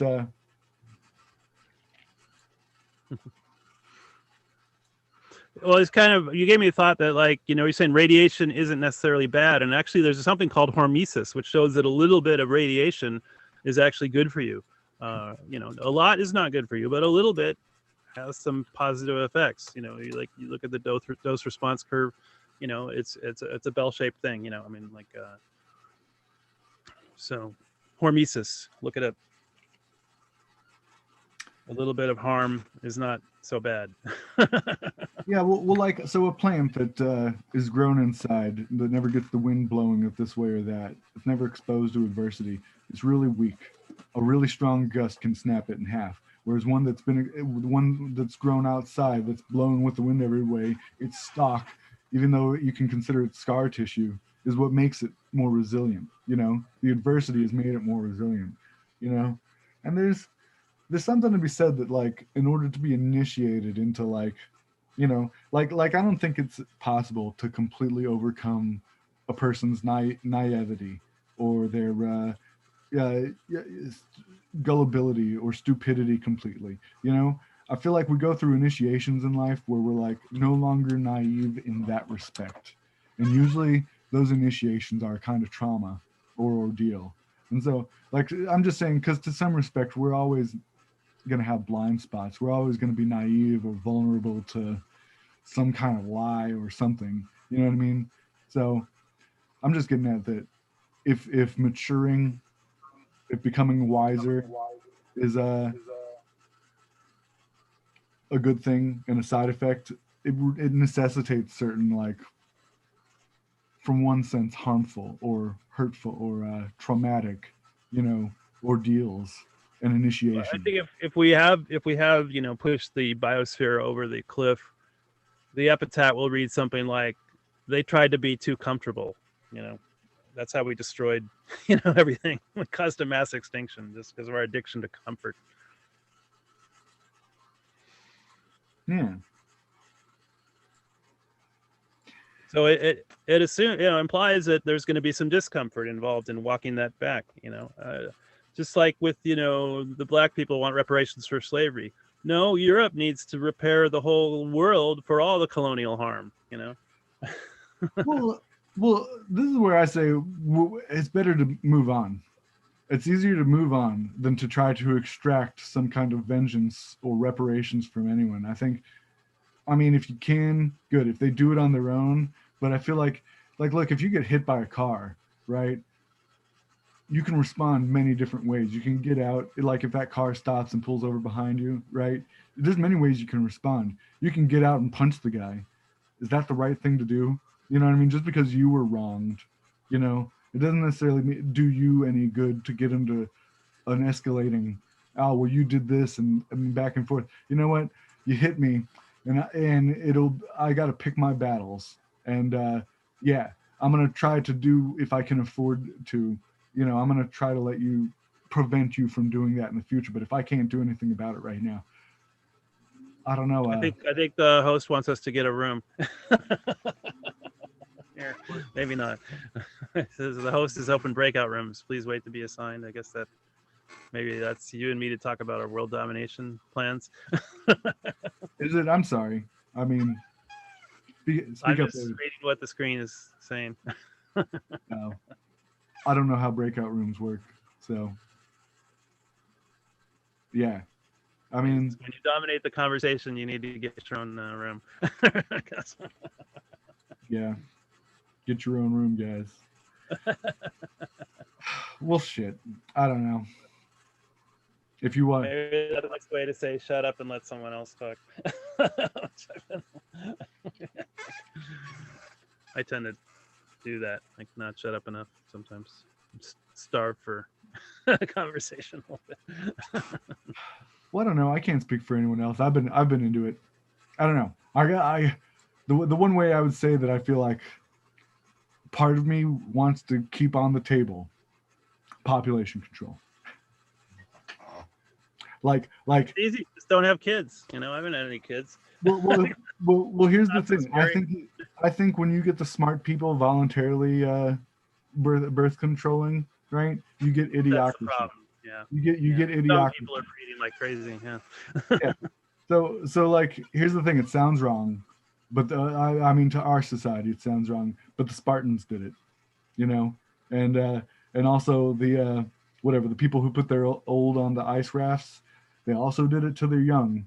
if they couldn't afford to. The thing is, when you're pro birth control too much, you're stopping the possibilities of all these new growths, all these new mutants. You know, there's so many good things that we're not letting happen. And I'm not trying to take like a Christian pro-life stance on it.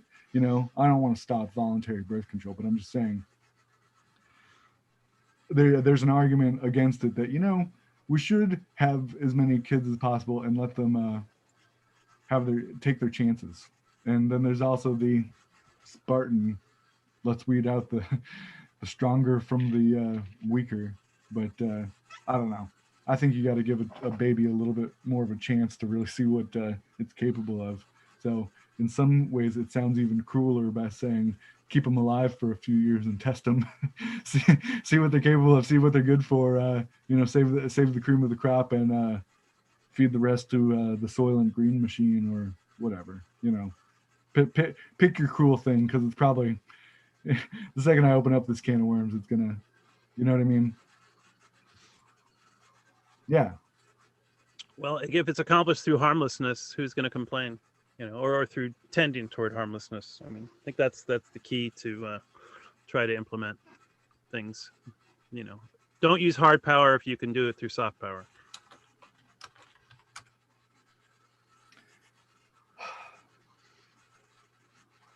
Yeah. So I don't have a worked out final solution. I wasn't, you know what I mean? I don't have it's just, it's something that I like to keep on the table. You know what I mean? There's something about it. I feel like,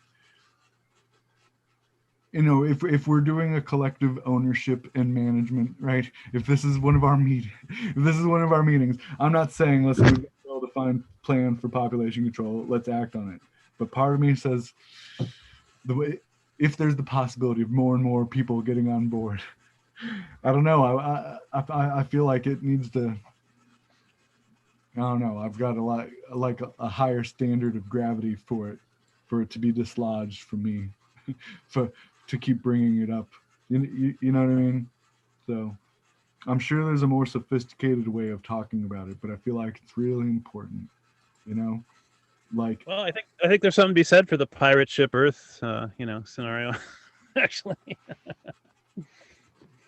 Yeah. Well, one of my arguments is that I feel like I'm possibly worse than Hitler for not being like, well, because I'm not necessarily racist. I don't have, hey, I'm pro these people and I'm anti these people. If anything, I want to build an in-group, which for all intents and purposes, you could call the pirate ship.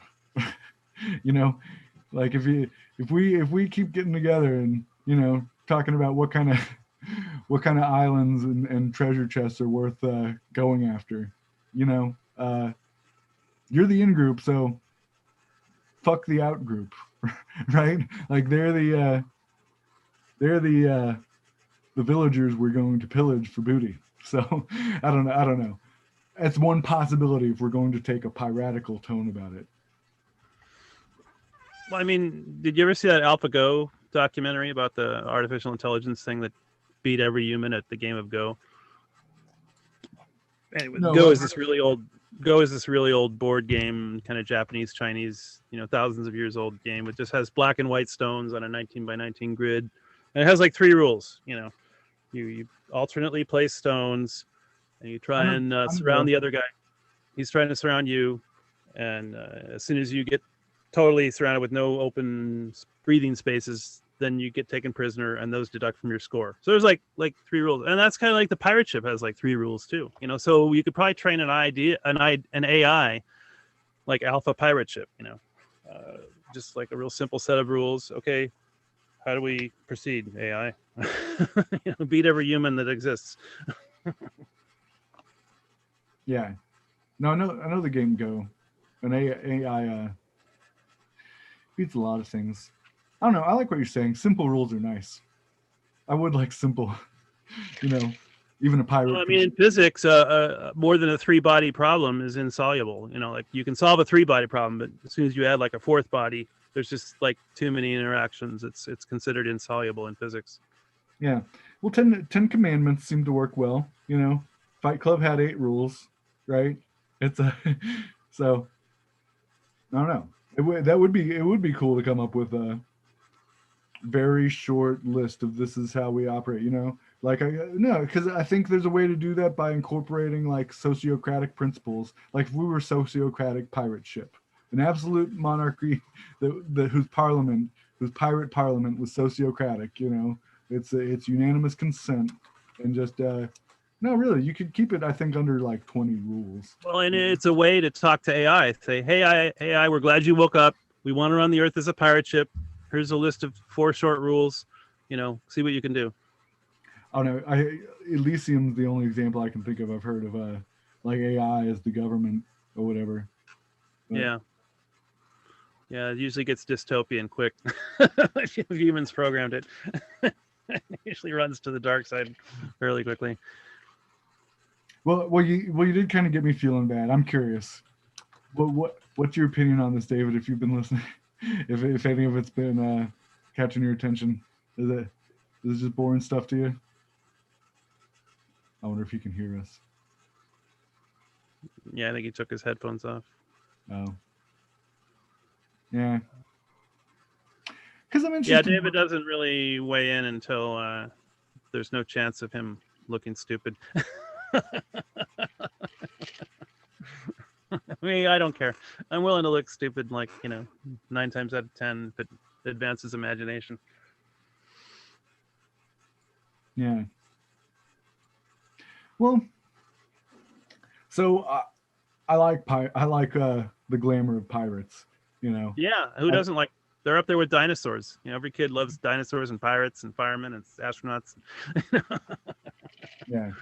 Well, I like the glamour of a dojo too. Yeah. So I think of the dojo like if we're dojo pirates, like a I like that. well it's wizards too because I call it a wizard dojo. So we're like pirate wizard dojo. Warrior monks. Right. Yeah. So one goal I see of this is I hope it looks like I call it a hive mind. Like our imaginations have melded enough with each other that yeah. The Like, wisdom of the crowd, the group mind. Yeah, it's not that's what AI kind of is. It's think of all the lines of code and all the programmers that lived and died and labored to create, GP3, which some people are saying, gosh, it might well be conscious. The jury's out, and there is no jury.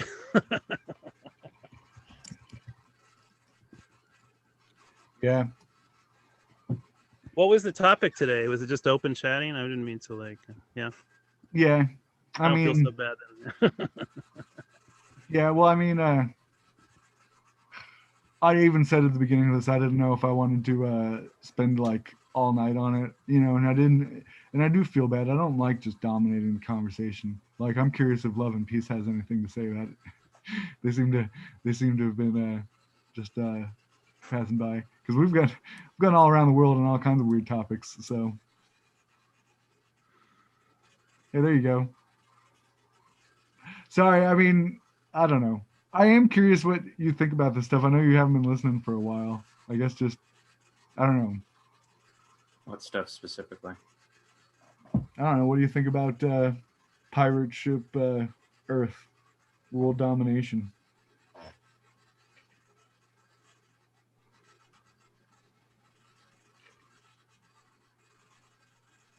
Yeah, it'd be nice if, well, I said magical powers would solve everything, and that's about as, I think, the equivalent of what you're saying is equally as realistic. Well, I argued that, I think a totalitarian regime might not accomplish as much as magical powers, but I feel like it's a tad bit more realistic.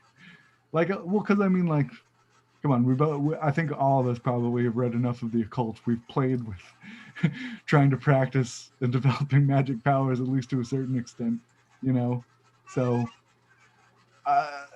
that's just it. Let's say Hitler had the wrong idea, but he went about it at least somewhat right to a certain extent because he got as far as he did, right? If he started in groups like this, that were meeting, say, weekly, right? I mean, if demand for this is raising, and I don't want to monopolize I don't want to dominate all your open forums. I'm sure plenty of people want to talk about plenty of other stuff, but just if say one of them a week were this conversation, I mean, and we got a few more people each week that I don't know how that if wanted to join the pirate crew, right? I could get a lot of transhumanists interested, I think. Yeah, well, I say I want to be the king of the world, but like you were saying, Daniel, I'm open to these. I want the challenges. I just claimed that title, and I'm saying, well, until we fight it out, I'm not serving you yet. I think you'd have to make a bargain with AI, like, AI, you can be the captain of Pirate Ship Earth, and in exchange, we won't unplug you. Okay, I guess I honestly would have to say that I'm just not sure, and I have a history of making mistakes. So I'm unsure of my ability to discern how much is just lighthearted joking around and how much you're serious. And I have a history of not perceiving correctly. Well, maybe if that was our only choice to save the biosphere, would that be a worthy bargain to strike?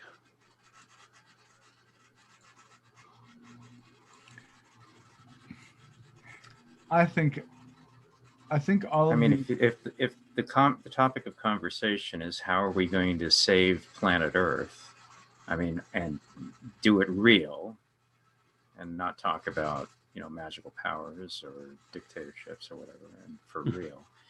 Well, the first thing you have to do is understand the source of power that's existing on planet Earth, and that's mostly the global corporate oligarchy. And that would be, I mean, if you're going to talk about that, then yeah, that's a serious topic. I do think there is power out there held by people who are organized to hold on to it. This is what I'm saying. You're a historical being. You exist in the same world, and you may not be making as big of a splash in your mind. We're interacting with each other, and you're relevant to me at least. So like you have power. You're not the same kind of power that they have. You have a form of it for yourself. And like, I don't know, all of the things I'm talking about I think are negotiable. It's just part of me is saying, even if we can't accomplish, say, saving the environment, that it'll at least be fun and worthwhile to that this is, say, like, regardless of what you fill in the blank utopia, right, pursue, the pursuit of a utopia, even if we just leave it blank and say, hey, let's get together and act like we've got, let's just do it for fun, right? We'll figure out the details as we go. I just that's kind of a Nietzschean end of mediocrity. That's a more worthwhile life to live. That's a funner, I don't know. So like, we can use our power in a way that's like immediately gratifying, I feel like, but with potential, and that potential is part of the fun. I've heard things like this my entire life. Nothing's ever happened.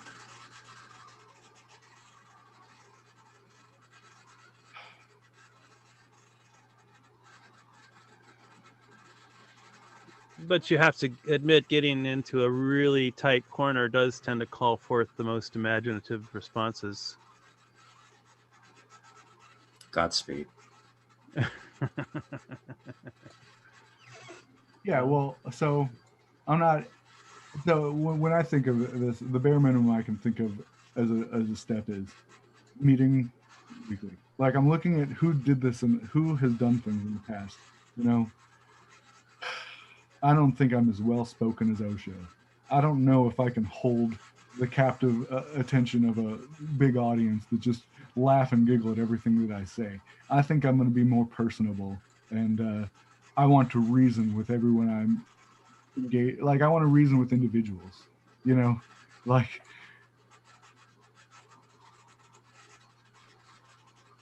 but just that there has been a kind of, you can look at people who have made changes, and it's a meeting weekly is one thing of it. Like look at Christianity as a religion. They meet once a week.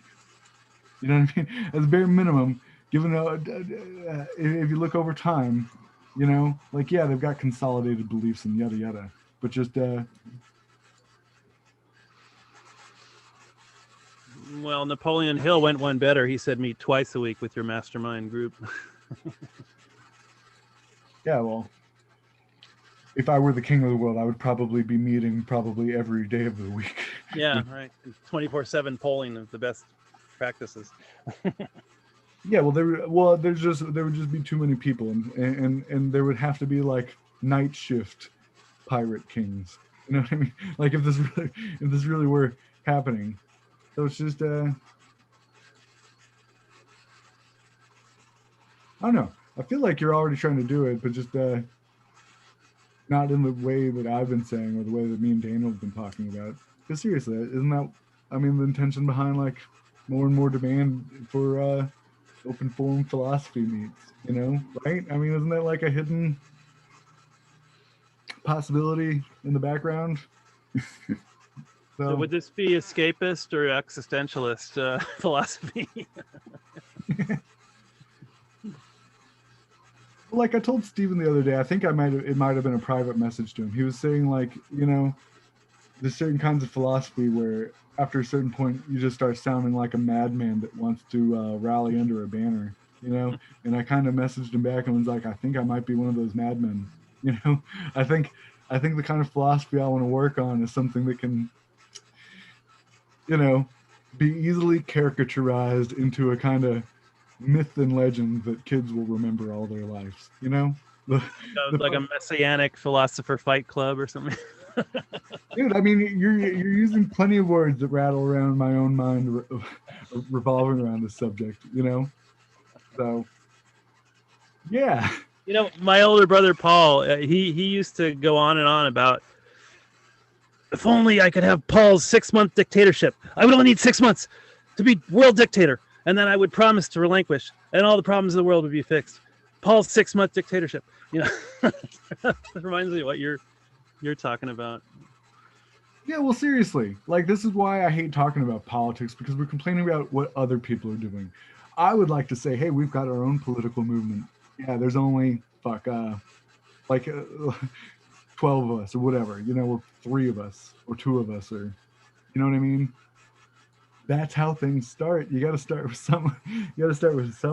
And yeah, you fall off your bicycle the first few times, you know, and it hurts. You scrape your knee. It's bloody. You got scars on your knee for the rest of your life, you know, scar tissue on your cartilage. It's worthwhile. when you've got your bicycle gang rolling down the street, you know, and y'all are all wearing the same colors or whatever, you know, the same back patches, right? Yeah, it's a different feeling. Then, you know, it may just be dumpster diving, but it's taking over the world, man. It's yeah, and also at some point you have to shoot the engineer and start cutting metal.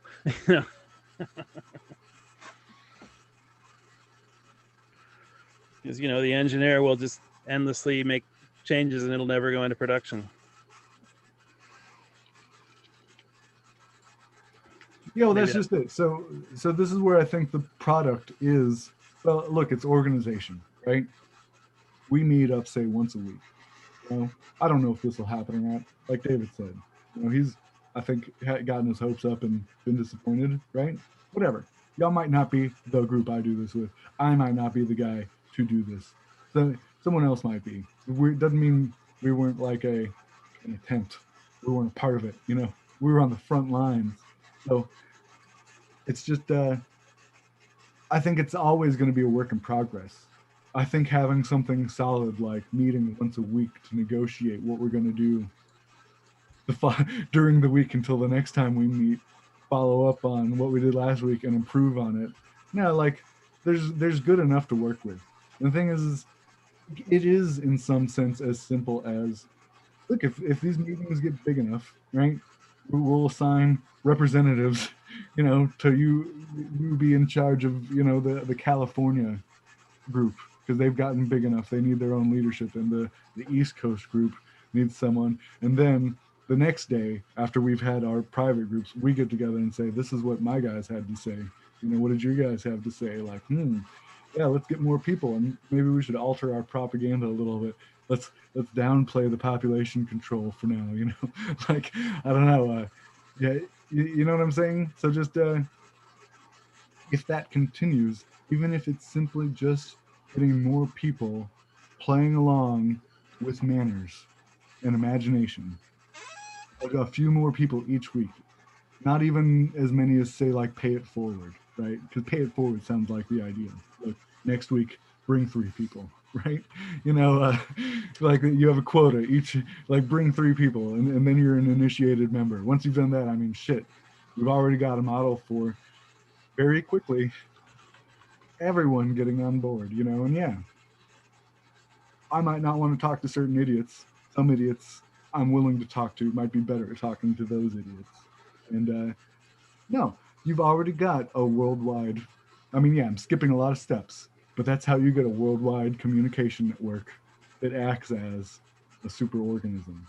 So, Well, I think you franchise it, and you give people exclusive territories to saving the world pirate ship, and you say, hey, look, this is your exclusive territory. You can collect all the booty you want inside this watershed boundary, because you were the first guy to sign up for a franchise. And what also happens is when people sign up for franchises, they work ungodly long hours for way less than minimum wage. It's like selling yourself into slavery. Oh my God, you talk to anyone who starts a franchise, they're like, geez, I never would have done this if I knew how hard it was going to be. well, that's why I like saying give everyone at least an equal share, even if some people might get more, like the captain gets a share and a half or 10 shares or whatever, right?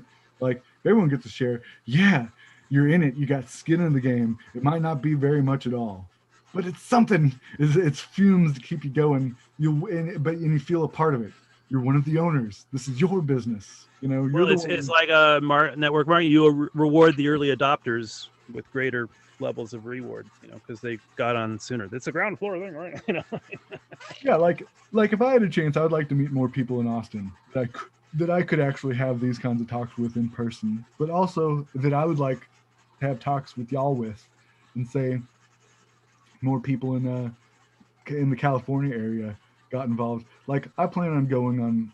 I would like to, if I have the resources, go on one road trip, around the country, which means I might stop in California. There's the possibility I might meet y'all one day, but really, no, I'm not banking on that so much.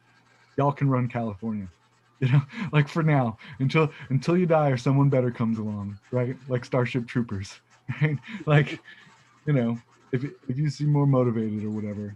So, yeah, and it's negotiable.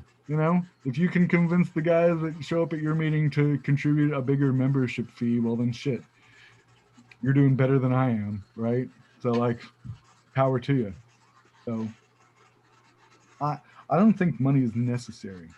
I do think, at a certain extent, if it were to turn into an organization, yeah, you need to start saying, listen, everyone who we have a monthly membership fee or a yearly membership fee or something like that, and not even just because we could make collective decisions on what to spend that on, but just it also puts some skin in the game. It's more serious now. Like, this is worth paying for, So, Well, plus, like you said, your main motivation is to be remembered by history, and no amount of money will buy you that. not necessarily. Not necessarily. I think that would be a perk to if I succeeded. No, I think it's. Oh, okay, I misunderstood. No, I think of all the options of things to do, whether they work out or not. This is the funnest. It's the least mediocre. It's the most worthwhile, and it also has, I think, the most possibilities of accomplishing all those sub goals. Big happy community around the world, saving the environment, because all of them kind of necessitate establishing this communication system. This organism that I think, because we're primates, is naturally going to have kind of a monarchical tone to it. There's usually an alpha, and depending on who that is, they make everyone under their magical protection feel good or bad about the utopian project. So You someone know might. what would might give you a leg up on this is, have you heard this theory that people's blood types corresponds with their personality? Like type O tends to be like really open and communicative, but then like type A is kind of edgy and they're more suited to like leadership, and and then like even like there's a thing with howler monkeys that are Rh negative, and they're have this really weird group behavior dynamic going on that like the certain of them will associate and certain won't. It just might be an interesting aspect to look into. Yeah, well, regardless of the causes for the differences between people, there are differences between people, and I think there's a place for everyone. And like I said, there's everyone. Maybe if we did all organize, it might be kind of ant-like. There might be, self-selecting castes of workers and breeders and whatever fighters Yeah. and. It would be weird, like if the pirate ship AI said, "You need to recruit 5 A negative blood type people from Austin for this to advance," or something weird instruction like that, right? Yeah. So Like we don't have blood we types. don't have a AI yet. All we've got is kind of like the nebulous norms we I don't think have made explicit in what's good manners or not in these online meetups. Well, the GPT-3 OpenAI processes like more words. It, like, in 10 seconds, it processes like a quadrillion in English words. It's like more words than people will hear in their entire lifetime in like 10 seconds. And it makes credible Turing test passing responses. And some, leading professors are saying, hey, this might be, a candidate for self-aware consciousness. I mean, it's actually at that point right now. Well, it's just I don't. We as pirates we don't have access to that right now. Like I don't have that software on my computer. No, that's true, Mike. That's why Microsoft said we're going to commercialize this and privatize it. So Microsoft basically has the dibs on it now. Well, so if I am being serious about this, which I feel like I am, like because you were saying, David, like, are you really being serious about this? Hello. Everything's open to negotiation. Just because I'm throwing out a bunch of ideas, and I'm trying to be imaginative about it, I am serious about the general direction we're going in. And I guess here's the thing: I don't think people need to change necessarily. I feel like as monkeys, we're kind of predisposed to want to have our own little pirate ship. So like like trying to be a pirate ship captain. well, because I'm thinking of someone like Ivan. Like I feel like Steven has already said in his own words he wants a pirate ship with Trump as captain, right? So like, whatever. I want to take the place of Trump in his vision of things. But the thing is, I guess like with say like Ivan, I already see so many differences with him. I don't want to just keep talking about how I disagree with him about humanism or the is-ought problem. I just feel like now that I've talked about it enough with him, I don't think I'm going to change his mind on those things. I don't think I need to. Part of him already says that he wants to see the world be the superorganism called the Borg. If anything, I want to say, well, let's do it. And he seems to already be willing enough to come to these once a week, right? So because that's one of the things we were talking about, like after everyone else left, was like, and he said it himself, like if we did this once a week. So the thing is if we're willing to look past our differences that probably aren't going to change, we all have this fun-loving monkey in us that wants to, I don't know, be a part of the thing that saves the world. And I think that if we focus on that, right? But you just said your focus was doing it to have the most fun. Yeah, but that's just it. Saving the world is fun. Like let's say it's too late for the environment, right? There's still a version of saving the world, which is, yeah, the environment's fucked, but as it's going down, hey, at least we can make a community with each other where we all fucking feel we like each other. We've at least made a pirate ship, even if it's a sinking ship. You know what I mean? Like, fuck it, if it's going down, R, right? So like, Let's play some fun games at least before we sink. and the thing is if we're gonna save it from sinking, well, we should at least be a well-organized pirate crew. So it's worthwhile to do for fun, and also leads to the possibility of saving the sinking ship. You know? All for fun and fun for all. That's actually pretty good. I like that. David and I were doing a thing called Fun Zone back in the day. It was our zine project that actually was pretty promising. I'm kind of sorry it never launched all the way. But it was a good first issue. Fun Zone magazine. What year was that, David? Like 92 or something? Yeah, 94. Yeah. What was the subhead? Fun Zone. I can't remember the grabber. Branding motto line. The fun starts here. The fun starts here. Yeah. See, we could have had all for fun and fun for all too. That would have been another good tagline. I wonder if that's out there. All for fun and fun for all. All for fun. I can't have originated that. I mean, that's someone else's probably. You never know. You never know. We might need to copyright that so we can start selling our T-shirts for memberships into the club, right? All for fun and fun for. Yeah, I found some. All for fun, California. Has a free party to remember. Yeah, it looks like a party. A party company, party planning. Got it. Someone's got that. Yeah. Whatever. We can still use it. They don't have a monopoly on that.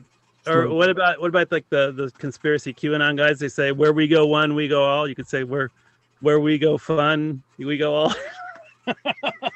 all for fun and fun for all is awesome because it's got like the Musketeers vibe to it, right. you know, and it's just and you can kind of blur that into piracy, you know, Yeah. like Musketeers sound like pirates already. Yeah. They're just like pirates without a ship, you know. They're like landlubber pirates. Yeah. Well, so no, because seriously, I've been thinking about this because Daniel, I haven't talked to you for a few weeks, but like. Well, we talked a lot when we talked like half the night, so that was kind of. Yeah, so it's good catching up with you, but I'm just saying, like, since then, a lot of the people I've been talking to, from widely different viewpoints, have asked me in like these kinds of dialogues, do people really change? You know.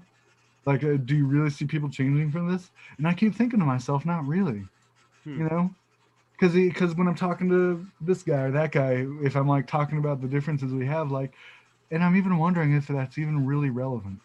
Because here's the thing, like, I feel like a part of me is changing, right? But I'm thinking, is my worldview really changing? Like, no, the core and essential parts of it are still there. If anything, I'm just realizing it's not necessary to talk about this or that. Like that doesn't really matter to me now that I've had the chance to talk about that with someone else. Like, so what if we've got differences on that subject? Like, it doesn't change how we're gonna. So why even talk about that? You know, what I do notice is changing in me is that I feel like I'm learning to play well with others better. And this is where I feel like if our goal shouldn't necessarily be to change people in their minds, but it's just worthwhile fun practicing playing well with others, and right. that is the magical activity. You're expanding your capability to have fun in more situations, maybe.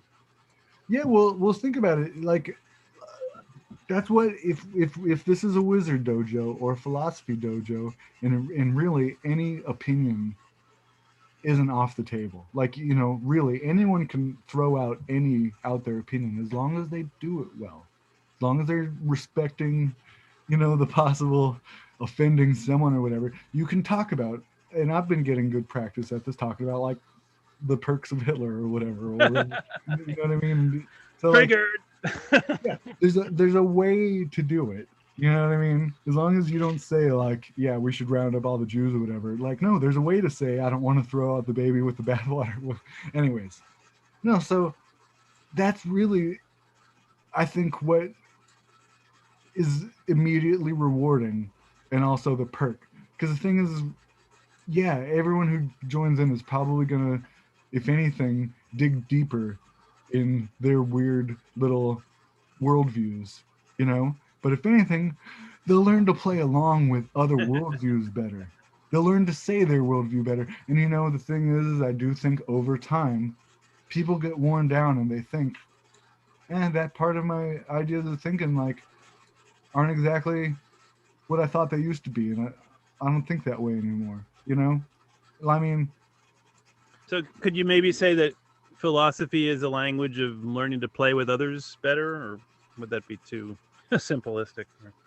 well, I definitely think other people will think philosophy in their own way. You know, like I've been noticing there's people who I didn't know this until I got into these groups. There's people who consider their preferred kind of philosophy either like analytic or like continental, and I just never knew of these like distinctions before. I just thought some people had good ideas. Some people criticize ideas better than others. Most people seem to do both of these. You know, it's just I never made a difference. So it's hard for me to be like, what do you mean you don't like analytical philosophy? Or what do you mean you don't like continental philosophy? Why?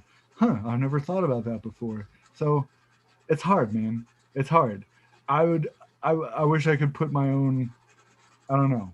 I don't want to claim I know what philosophy is, but I'm saying what I feel like the benefit of philosophizing with others for me isn't trying to change their viewpoints because I think my philosophy is better. It's playing well with others regardless of my philosophy or theirs. So It seems like it's conceptualizing the most level playing field for the most participants to have the most fun in some sense. well, I'm just thinking like people do change. It's just I feel like it's more like climate change. It's something slow and gradual, and you know, it's like big boulders. They get worn down over time. Because here's the thing. So like I know people say like this election, who like this election cycle, all their lives were left leaning, right? And because of a certain amount of things happening over the past few years, this thing and then that thing, and it's been different issues for different people, but they've shifted to the right. And this is a very big change. Like if we talk about how people change, this is one of those big changes, you know? And so my thing is that I feel like we will run into problems if we make that a goal.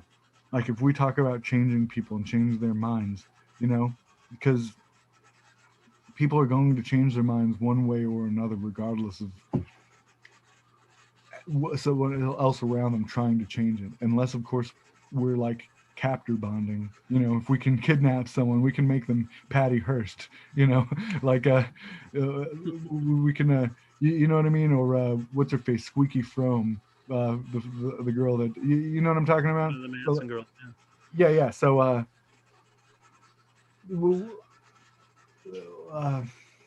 You know, I think the appeal of Trumpism is that he has a very pirate-like philosophical core. I mean, Steve Bannon has been talking about the clash of civilizations and, you know, all this kind of Western manifest destiny stuff. And even, you know, John Voight made this little video about this is about demons, you know, it's Trump or demons, you know. I mean, it's like, I mean, they're really phrasing this in a kind of, you know, binary piracy kind of thing. And yeah, Trump would love to be the leader of the pirate ship, and the people following him would love to get an equal share of the booty.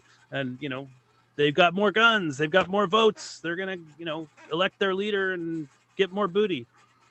I think I would make a much better pirate captain, and I think I would allow for a lot more a much bigger pirate crew.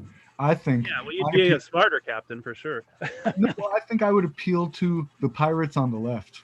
Yeah, see, I think that's what has to happen. You got to appeal equally to the pirates from all parts of the spectrum. Yeah, the Queen of England, you know, the monarch of England. People on the left and the right all say she's fucking great, you know. So like, really, the umbrella of the kingdom should include, I think, everyone from the left to the right. And I don't think necessarily it should be a goal to try to change their opinions one way or the other.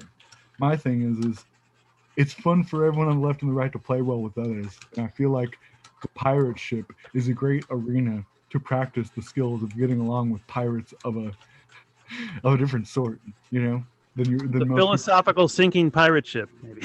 I don't know. So what do you think, David? I keep wanting to try to get you. I want some input from you. Are you still cynical? Are you still?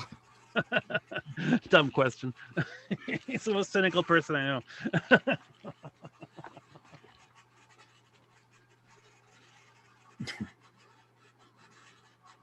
Are you feeling the glory of the wind in your sails? You know. Yeah.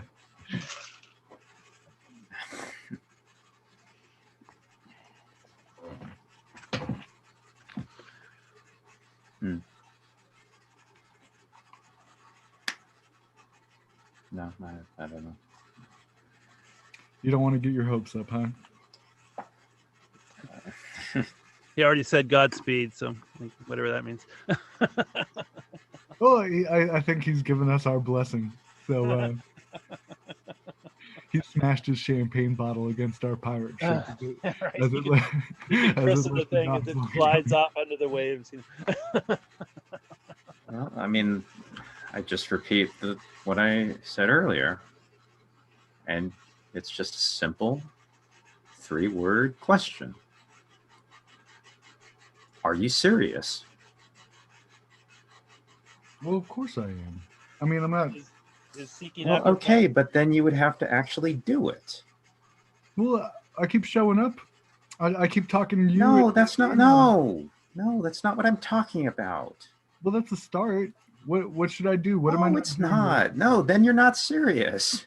No, well, listen, I've never had a chance to clear my throat and say, "Oh my God, I have a chance to say things as the Pirate King. What should I say?" No, if you're serious, and at the very least, I will give you credit, Dan, because at least you actually, for 2 years, and now your plan is for a 3rd year, you've actually run for city council. And I doubled my vote now. That and that indicates seriousness of purpose, and I will give you the credit for that. Thank you. So, Chris, if you are serious, then actually do it. You don't talk to people on Zoom. You actually get yourself involved and actually do it. Yeah, well, this is a start. This is like, so listen, there is no party for me. There isn't the Pirate Planet party. There is actually the Pirate Party. Yeah, but not the pirate. No, whatever, do you know our what the pirate Overton window is? party. Do what? Yes. What? You The can over- explain what the Overton window is. Yeah. It's the window of what is commonly acceptable to be talked about in mainstream company. If you no, I ask you the question, are you serious? And the first thing out of your mouth is a word that includes the word pirate. You understand what public relations is? I mean, no one's going to take you seriously if you talk like a cartoon character. See, Now that's the Cartoon question. characters Are you would. serious? If you're serious, then you stop using the word pirate. well, this Am I is just, getting through here? well, this I is don't know. just, There's serious fun. Kids are looking to have serious fun. What about them? I don't. It's don't like you're think- trying to become prom king at high school. You know, you're not going to do it by wearing a clown costume. Okay. Well, see, this is great. So when I see you in silence, I'm wondering what you're thinking. I imagine you think I'm being juvenile. That's the word I think of. Like if you're really asking me if I think I'm serious, listen, I am You're talking being about pirate ships. I mean, you're going to be laughed off the stage. I mean, if you're serious, Yeah, but that's why you're I supposed said to wear a suit and tie. that's why I said I'm not trying to get on stage. Listen, I'm not. Well, then you're not serious. Oh, I asked the question, are you serious? You said yes. You said you're not trying to get on stage? Well, then you're not serious. not right now. I'm not trying to stand on a stage in front of y'all. There's nothing wrong with saying pirate to y'all. Listen, if But we that was start my book- question. okay, listen, if I'm talking about using the Nazi model, right? They eventually got enough members. They started charging cover charge at beer halls where they stood on stages. All right, I would have a presentation ready then I would look nicer than I look now, and I But wouldn't. they had Hugo Boss designed uniforms. And I wouldn't have a dragon in the background. All right. I would, Yeah. no, but So here's, that's my question. Are you serious? yeah, I keep saying I am. Well, then, yeah, you Well, have I'm to not gonna put put on on a the put on the suit. You have to put. Here's my campaign photo. We're not charging cover charges for a beer hall yet. There's 3 of us talking right now, and there's about 4 or 5 other people I've talked to that I'd be interested in eventually saying, "Hey, let's rent out a fucking beer hall, and I'll dress nice, and y'all better dress nice too. All right, look good. We got to We're make not it at that look stage good. yet. Yeah, and let's look over what speeches we're gonna say and weed out any fucking pirate talk. All right, but if we're building up to that, there's nothing wrong with talking about pirates. It's fun. It's shorthand. It's a mnemonic device. All right, and we are still monkeys, and we need that kind of mythical, magical fucking glamour to our caricatures for remembering what we're talking about. So like, We're under the regime of a global corporatist oligarchy, and that's the core issue that we have to deal with if we're going to change anything on this planet. That's the root cause of everything. You have to tackle that head on. And if you're going to do that, that's a monumental project, and almost nobody's really taking it on sincerely. yeah, But without that, then you're not going to get anywhere with anything. yeah. Do you know why I like this picture? Look, it's also my shirt. Look, I like this. You see that? There's the little guy right there. I think that's the little guy. Where is the little guy? Oh, where Is is he? that Smog? There's- Yeah, there he is. there's He's the looking for little the guy. chink in the All right. scales. And the name of the shirt's called Bravery Misplaced. All right. See what he's standing up against? All right. I go to sleep looking at that. All right. So it's David and the Goliath, but did you have a better idea? So like, listen, if we're talking about how the left or the right both aren't doing anything, right? It doesn't matter whether you get the puppet, blue puppet or red puppet, right? Listen, if the libertarians aren't doing it, listen, I can think of a party that took off pretty rapidly and they appealed to people's magical infantile thinking. They didn't have a problem invoking the glamour of the Roman Empire, or piracy would probably be more appealing in America. But there's nothing wrong with leaning on those kinds of images in mythic backgrounds. In fact, for someone to catch on that quickly, they've got to be a lot more fucking magically snappy and juicy than, say, the fucking donkey or the elephant. All right, like, really? Yeah. If anything, the most exciting things about the left and the right parties are the fact that the Nazis vote for the ones on the right, so they're interesting. And then you've got the anti-fascists and the anarchists on the left. Those are about the only interesting things about the left and the right. So without those caricatures, think about it. What do the Nazis want? A fucking what kind of pirate like thinking are they going through? Or they are thinking that way. Look at what the hardcore anarchists and the anti-fascists think on the left. They're thinking magically. They've got some wild imaginations out there. So it's just Hitler was offering the world a pirate ship utopia, and he almost beat the corporate oligarchical complex of the world. Well, the way that little corporal from World War I almost pulled it off. No, and all he had to do was join a meeting that had regular meetings of about 7 to 12 people, even though there was an official membership of about 30. And over the course of a couple months of talking to them regularly, said, "You know what? I don't think you're doing enough. We can do a little bit better. We can put this on steroids and start handing out leaflets, handing out flyers saying, hey, more people should be invited. We've got something to say. We want." There's nothing wrong with saying, especially in like Zoom chats, yeah, we're gonna start a pirate ship to take over the planet. I think the yippies from the 60s had a saying like, change the children's minds and spend the parents' money. That was a pretty good program. So I think Daniel is taking me about as seriously. I mean, I think he needs to have this kind of imagination for running for office, right? I've I've already announced I'm running again. Yeah, and I plan to get 6%. I plan to keep the doubling going on, so I should be electable by about 2028. I'll be in the city council. Yeah, see, I don't want to take the wind out of your sails, even if I may be cynical as to your chances, and I might not know you well enough I might not agree with all of your policies or something like that. But fuck yeah, power to you, and I enjoy you as a person more for being the kind to put yourself out there like that. The way I think about it is I would like to make that group of friends big enough that we have enough people we can start our own party and instead say, you know what, we're going to elect him, and we know we have enough votes to elect him, that and we've counted for ourselves the amount of people in the county. We're electing this guy, our district leader, and then we've got a guy on the national stage, which is great fucking propaganda and publicity and public relations. And you say, what does he stand for? Well, look, he's in direct contact with this communication network that we built by hand, grassroots, where we have no problem talking to a central leadership in the terms of piracy. And That's why the Transhumanist Party is so great. They don't raise money. They're all about policy. They're not about politicians. They're not afraid of, the singularity. They want to like merge with it. They're not afraid of technology. They want to put health at the forefront of policies. I mean, geez, it's like extreme centrism. You can't go wrong. Transhumanist politics.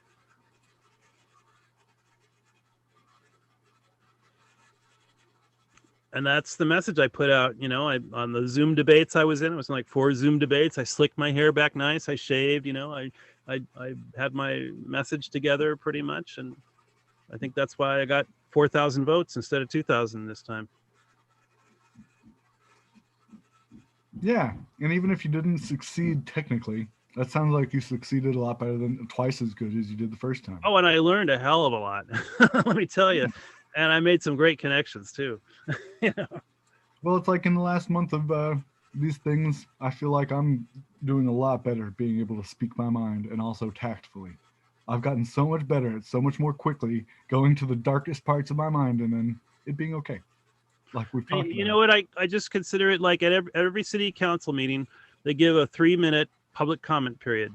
You know what? That was my extended public comment period was all that was, basically. I didn't spend any money. I kept the money out of politics by not raising or spending any money. And I just had like my own, I had like a 1-hour public comment period instead of a 3-minute one.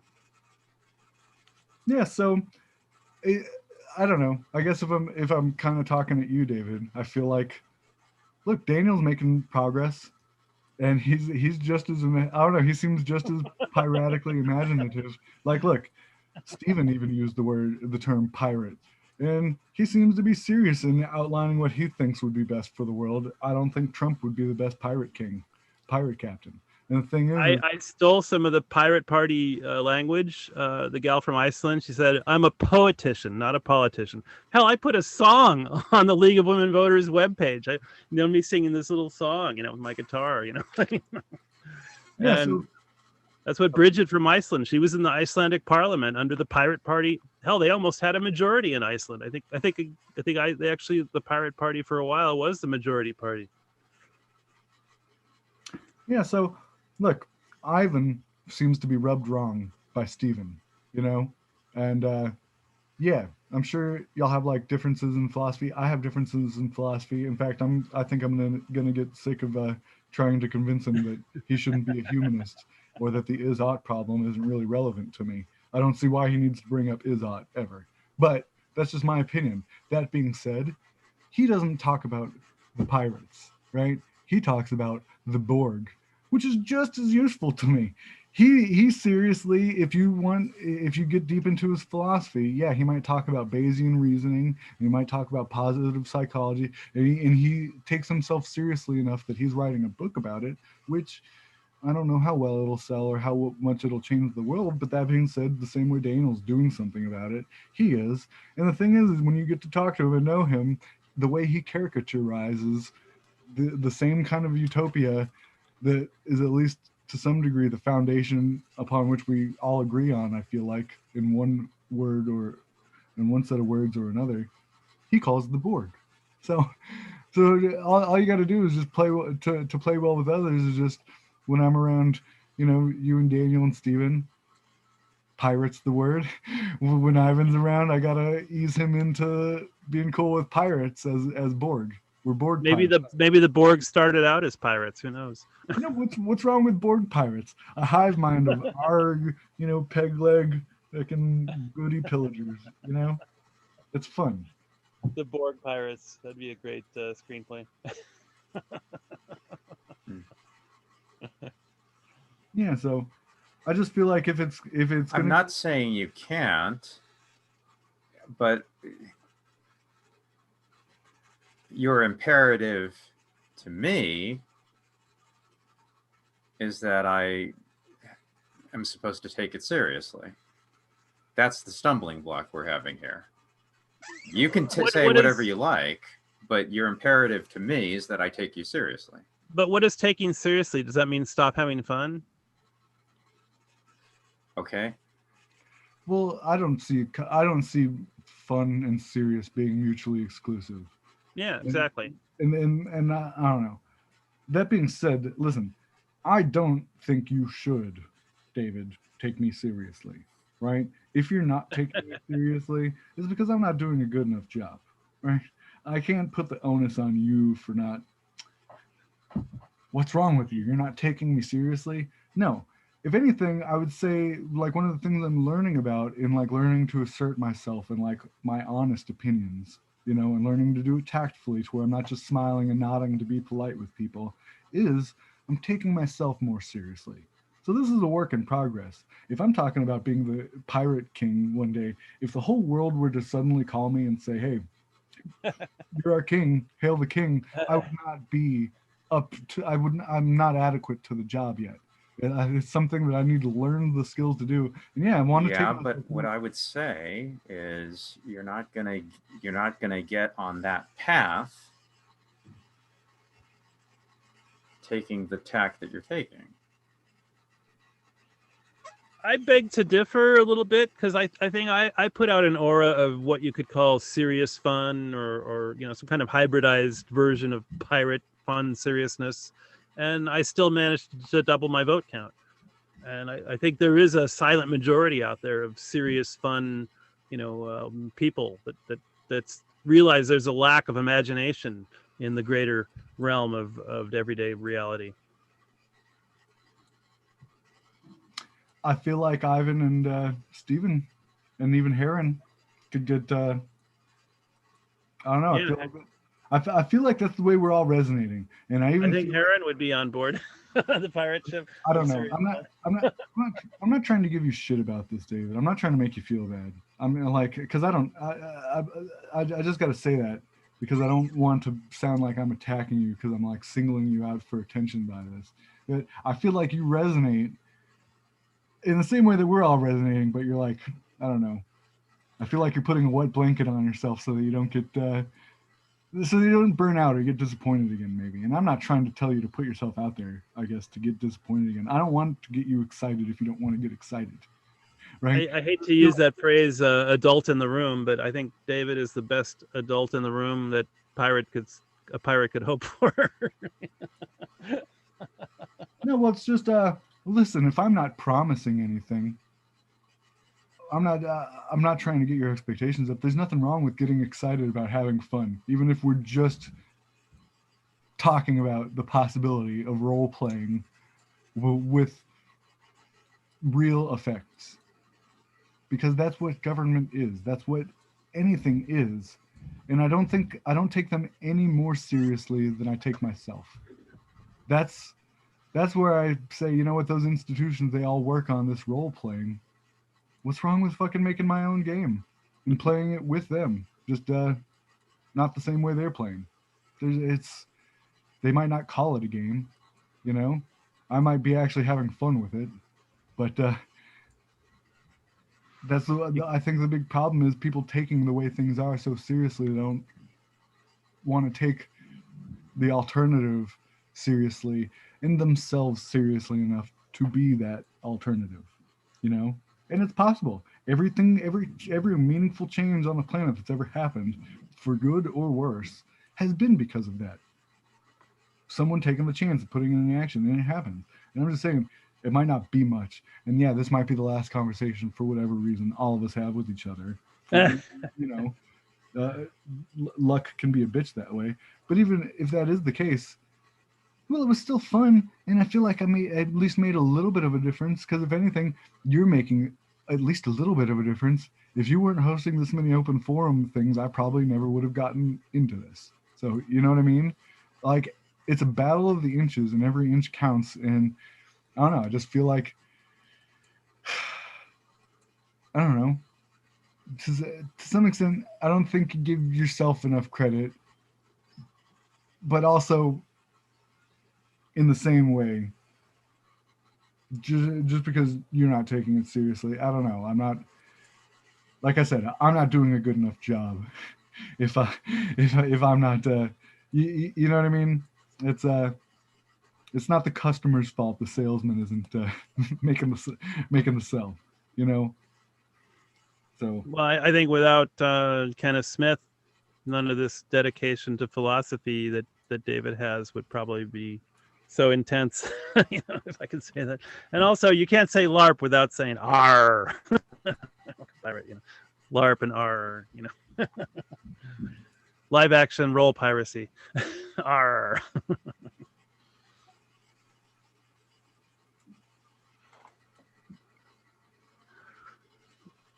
I don't know.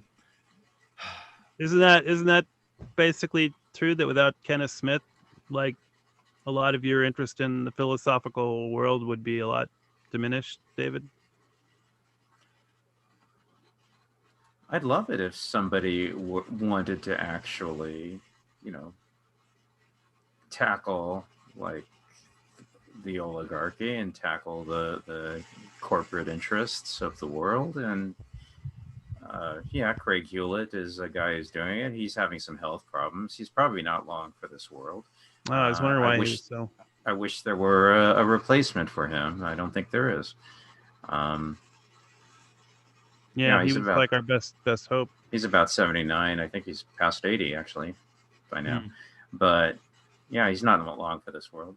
I don't know of anybody and there are people who are starting like political parties. You know, here's one right here. You know, and if there were one that I thought were actually giving any of this real serious consideration, then I'd devote my life to it. I can't find one. Well, I know that isn't putting seriousness and funness at opposite ends of a spectrum kind of a logical fallacy? I mean, can't you have serious fun and fun seriousness? I mean, I don't think they're opposed to each other. Yeah, I didn't mean to cut you off, Chris. No, that's okay. Well, there's like the concept of deep play by Clifford Geertz. Talks about golf or cockfighting. You know, these are games that we're playing that are actually symbolic of bigger power and political dynamics going on between people engaged in them. And the thing is it's there can be distinctions between play and fun, even. You know, some games aren't necessarily fun, and winning the game can be more important than how much fun you're having in it. And so, just I don't know. All of these are in a constellation that I don't think any are particularly mutually exclusive with each other. There's overlap in a lot of them. There's not fun games. There's serious games. There's serious play. There's not fun play. You know what I mean? That's a good point. I guess so. You've given me something somewhat concrete to work with. I'm not against oligarchs. Arguably, I want to be the chief oligarch. As a pirate, as the pirate king and captain or whatever. So this is why one thing I think that gives me an advantage is that I'm not necessarily trying to make enemies with the powers that be. If anything, like Sun Tzu, the best way to destroy your enemy is to turn them into your ally. If they are already at the head of institutions and organizations and mechanisms that have so much control over the world, well then I don't want it to damage those instruments.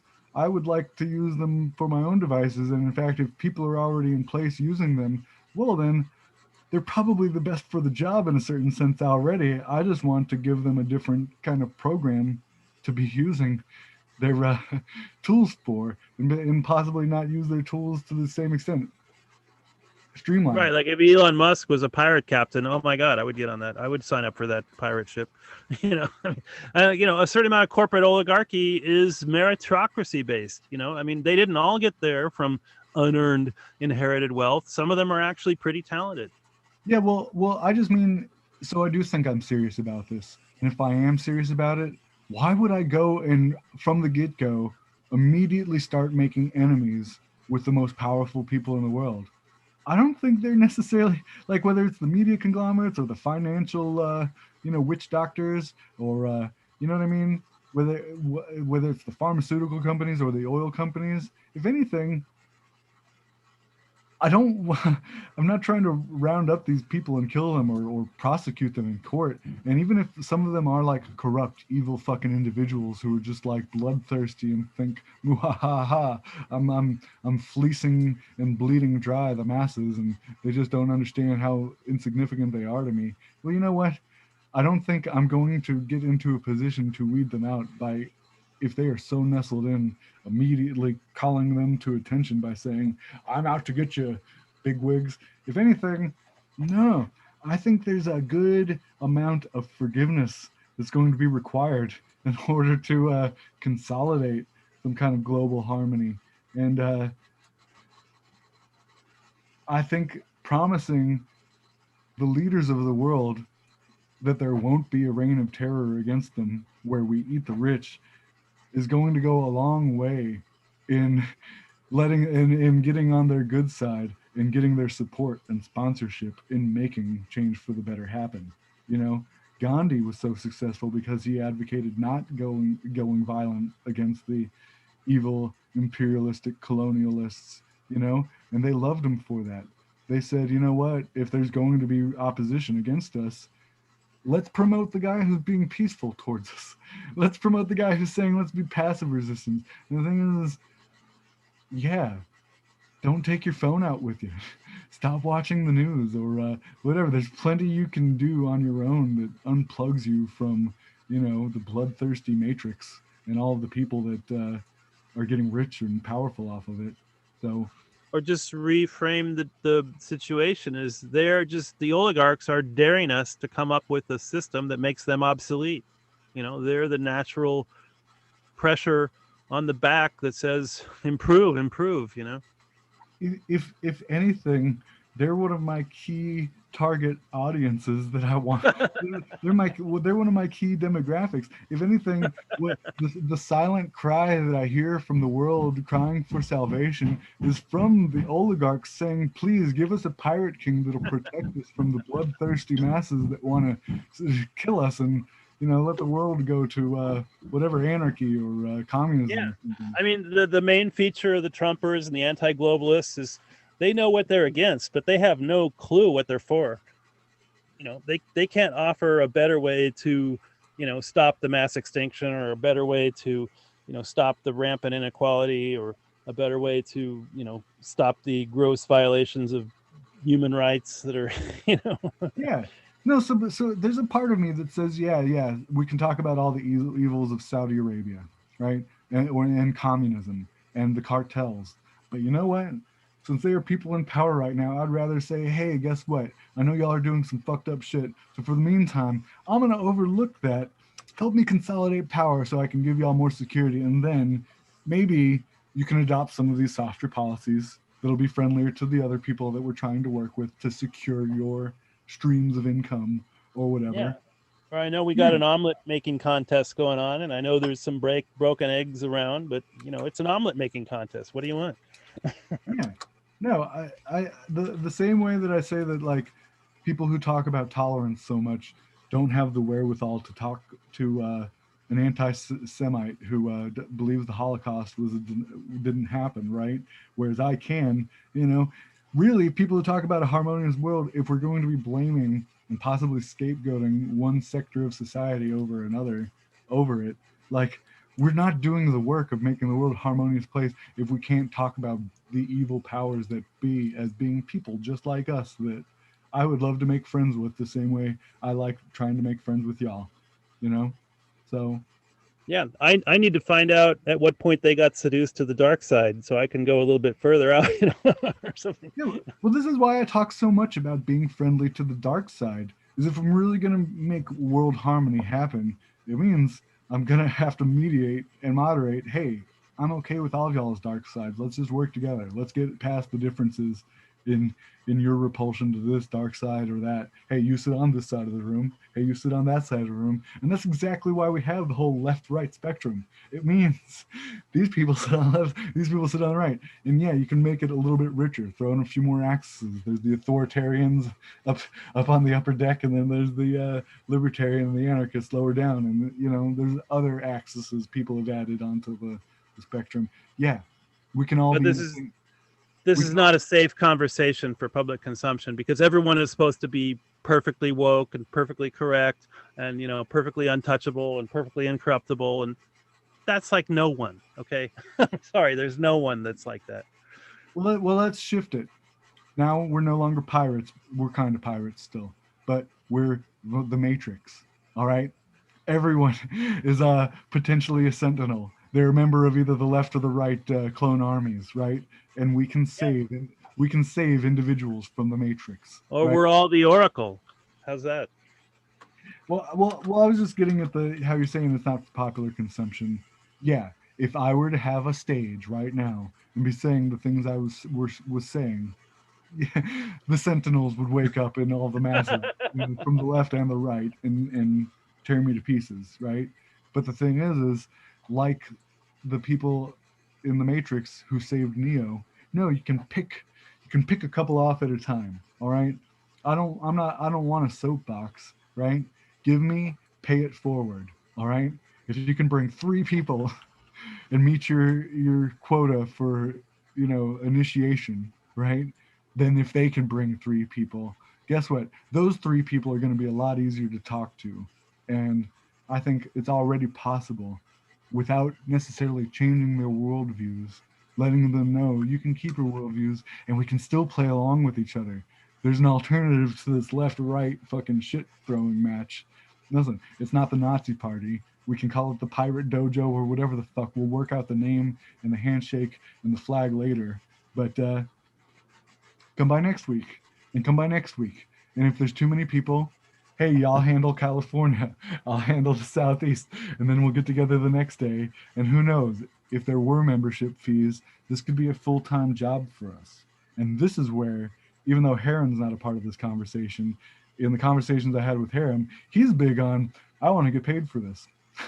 Like, I think I have something to contribute that I think I could be getting paid for. And I think he would be a very useful contributor in breaking down, in some ways, how we're talking about stupid stuff that doesn't matter. In some ways, I think he could just be disruptive, but he seems to be a good sport. I think Heron's paid his dues. He deserves to get paid. That's what I'm saying. That's what I'm saying. Listen, if I want to dangle something realistic in front of y'all, right? Say we just become some fringe political cult. We could be getting paid for this. We could be making at least a decent living off of it. So, well, that's my idea with Couponomics. We, the life affirming, want to give each other good deals. What's wrong with that? Yeah. Well, we'll have our fights over the naming. But I mean, what wasn't the Nebuchadnezzar and the Matrix? That was a pirate ship, right? I mean, I was saying, they're not. Yeah, I liked that glamour about it. I don't know if they're technically pirates, but yeah, that's what I was thinking about. Is they're on a ship, saving people. Like, yeah, I gotta go to the bathroom. Yeah. We'll try to hang it together here while you're. So what about our silent participant, Love and Peace? So you got any input on this? Yeah. Anybody's silent. Yeah, I just don't worry about it. Because you never know. There's no way of telling. Yeah. Could Well, be I anything mean, going on. one of the facets of something called sortition is you make sure that every voice is heard. Sortition is one of these alternative. I know it's Sortition. Yeah.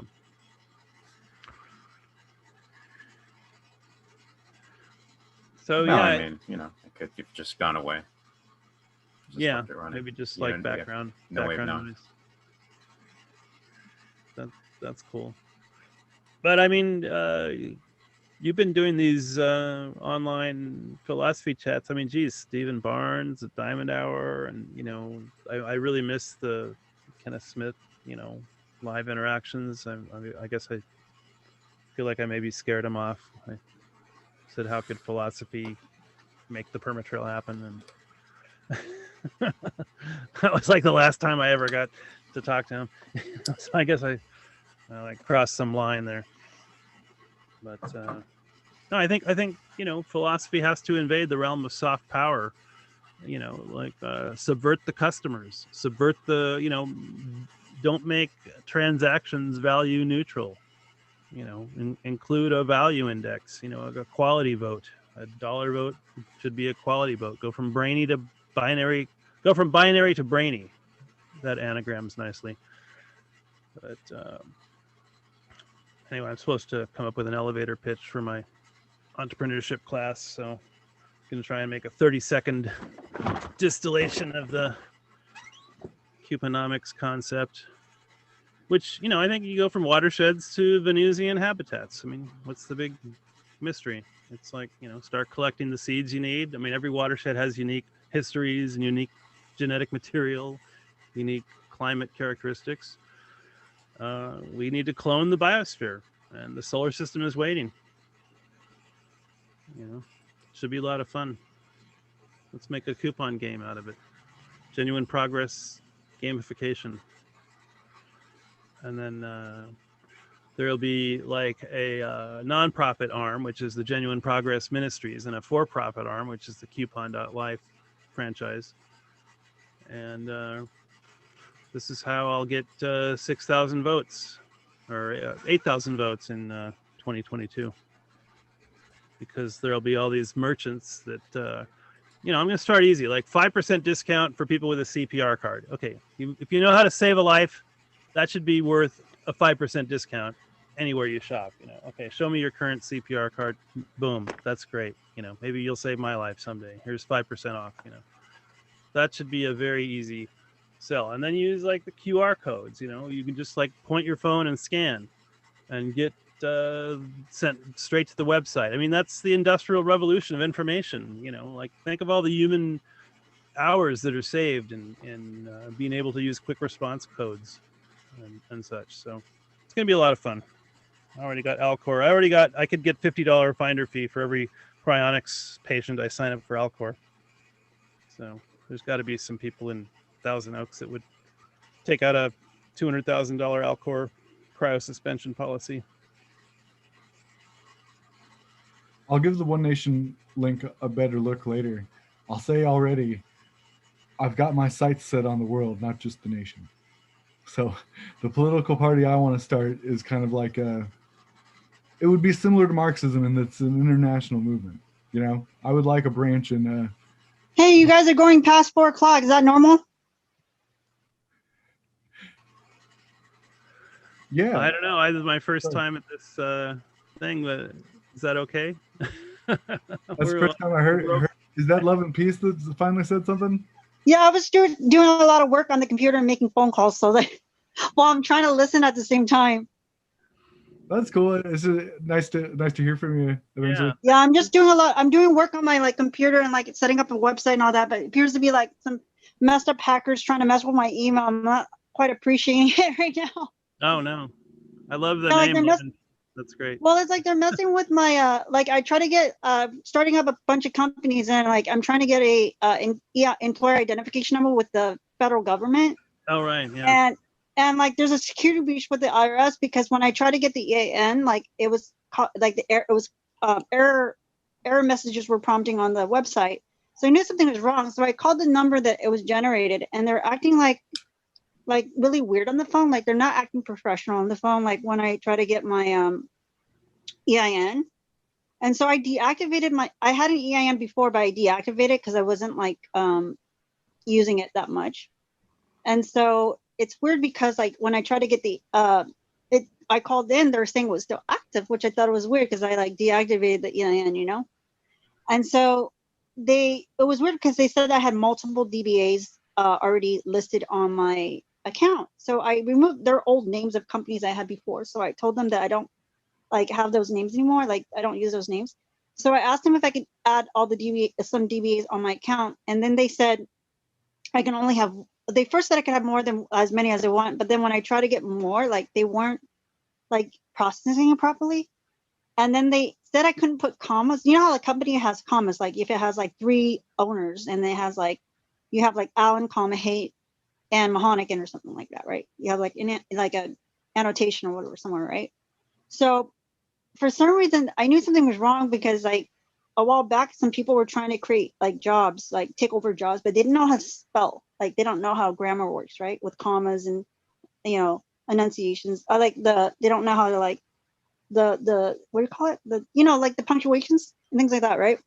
Yeah, And it sounds so like you might have triggered enough red flags that you got shuffled into some, you know, data hell. no, it's just like the Internal Revenue Service, because with the stimulus checks, we're supposed to receive a certain check regularly, actually. And so some people took over the Internal Revenue Service, and they're basically stealing these checks, but they're forwarding the wrong information because people don't realize that stimulus is supposed to be like a regular check. It's not like one check or two. It's like it's a series of monthly checks, right? And so what happened was people who don't know because they just look at the media. So this group decided that they were going to actually post like wrong information about the stimulus, so people don't really know they're supposed to get like the stimulus check. So these people that broke into like the IRS, okay, because I'm supposed to work for them, and I thought they fixed it, but apparently they didn't. So then I They noticed actually again when call I it was an economic impact payment. yeah, it's supposed to be it's like, because the media is actually not correct either. Like a lot of the information is not relayed properly, but the stimulus checks are supposed to be a series of monthly payments, but this group extorted money they work in the building to actually kind of steal these checks. So as long as the community doesn't know that they're supposed to be entitled to these checks, then they won't know about it. You know what I mean? So they kind of like messed with the database like of information, you know. And so like what's happening is, let's say you're supposed to get a additional monthly check of $1,200 per month, right?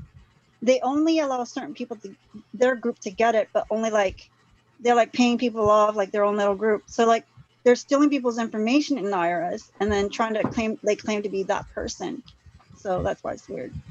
So I was under the impression that there was just one payment to people, but if you filed unemployment, No, see what happened was that if you have like certain people, yeah, you're right. Certain people, if they're on like, you know, like unemployment, and then like there's like the periodic payments for like a certain amount of years, but there were actually beneficiaries and like these other amounts that actually are privy to certain taxpayers, right?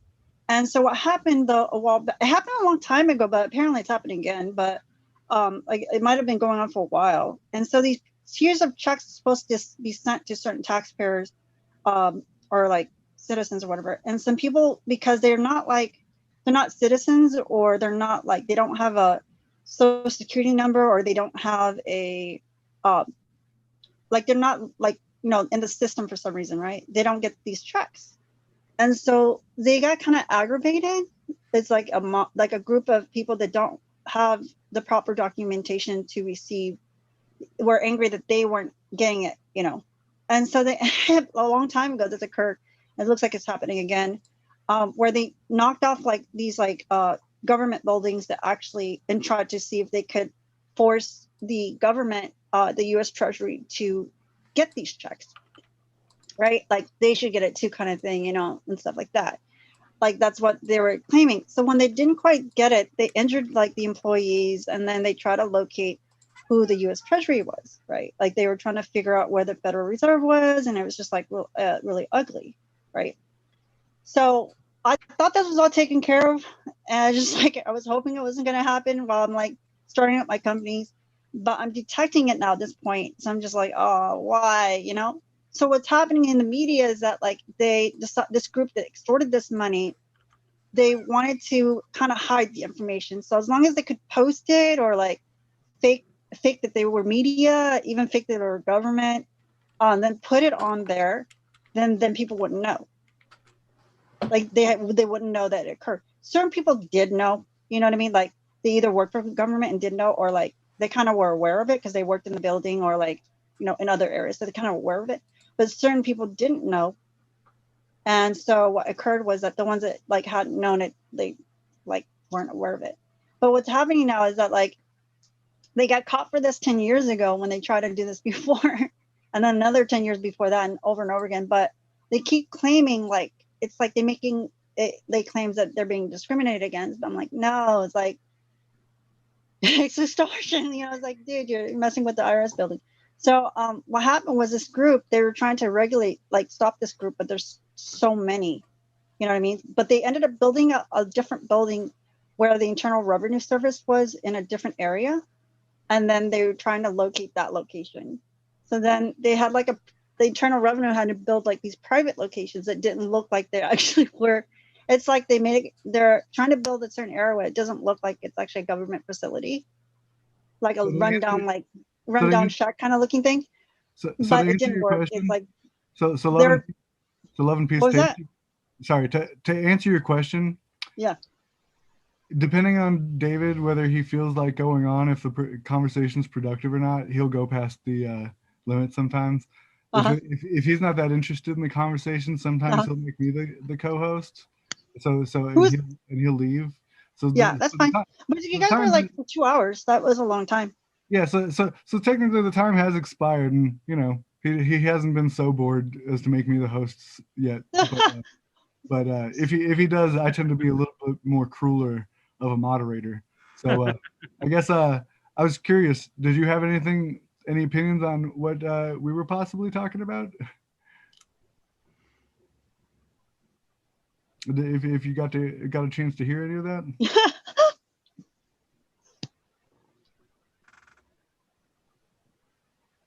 Just curious.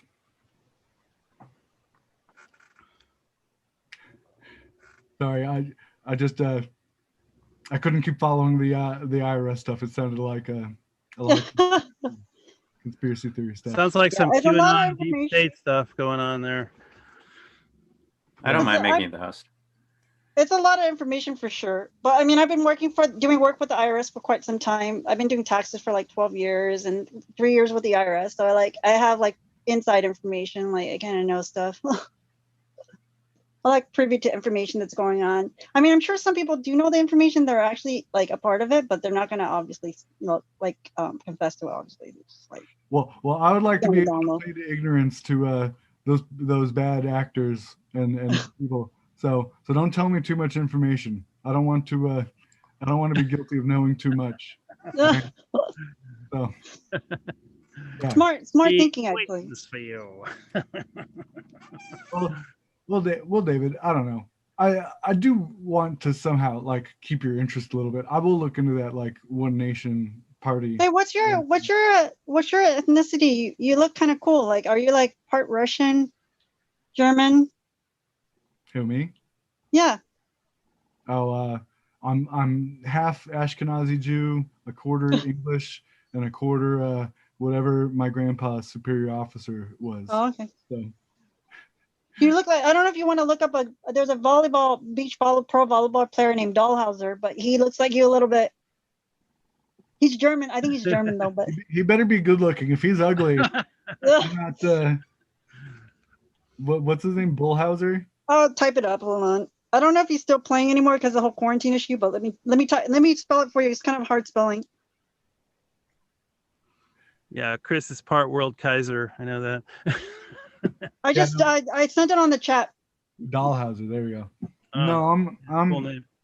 I'm half Jew, half probably quarter Nazi and a quarter. It could be because of your bald head, because like he has a bald head sometimes. Like most of the time, he has he shaves his head.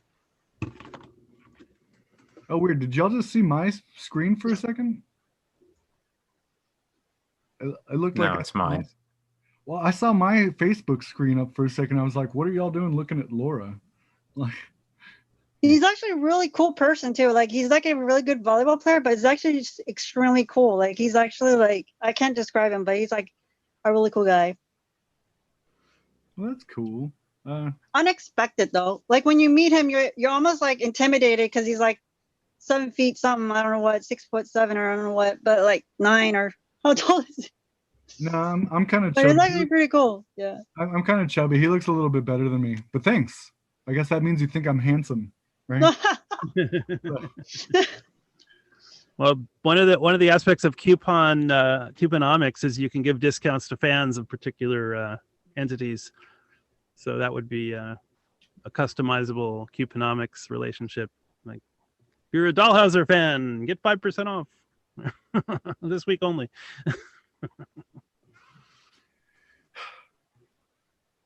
Yeah, David, I take myself seriously, and I'm learning and getting better at taking myself even more seriously. So, Hey, what's the backdrop there? Is it like a dragon? yeah. What's the Yeah, cool painting? it's a little knight taking on a dragon. Yeah, he's coming after you Oh. next. Be careful. Hey, that's pretty cool picture. Thanks. I like it. That's why I have it. No, earlier, I don't know if you were paying attention. I even have a shirt. I'm even wearing my dragon shirt, which You is know what would basically, be good in the? What is it? What is it? it's a dragon. I like dragons. There's a little guy down here. He's another little knight. I've You know got what would be good in that picture? You know what would be cool in that picture if someone did like Saint Michael the Archangel, like as like the knight figure with wings, and then like knocking down the dragon.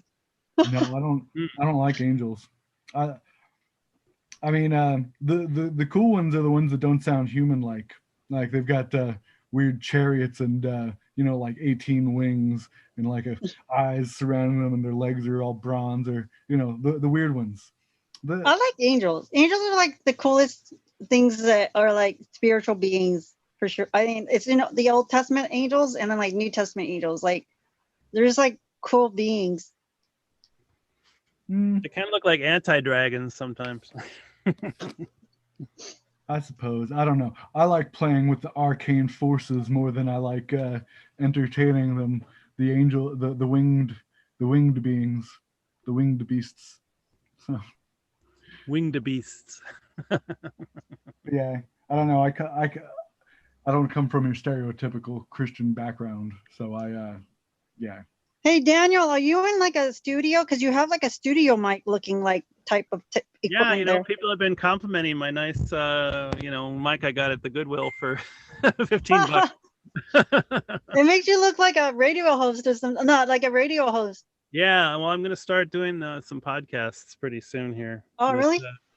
Here's my Heart Saver card that proves I learned CPR, and it's even got a QR code. So that, since I'm in the Transhumanist Party and I ran for city council, that might be, we're all about like putting health and science at the forefront of politics. You That ran might for city council? Where's that? What city?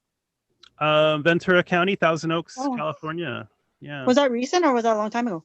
No, I ran in 2018 and I got like 2,000 votes, and I ran again this year and got like 4,000 votes. So Oh, that's good. I'm going to double it every 2 years until I'm on, because the winning guy got like 22,000 votes. So that means by 2028 I should be on the council. I'll have like 24.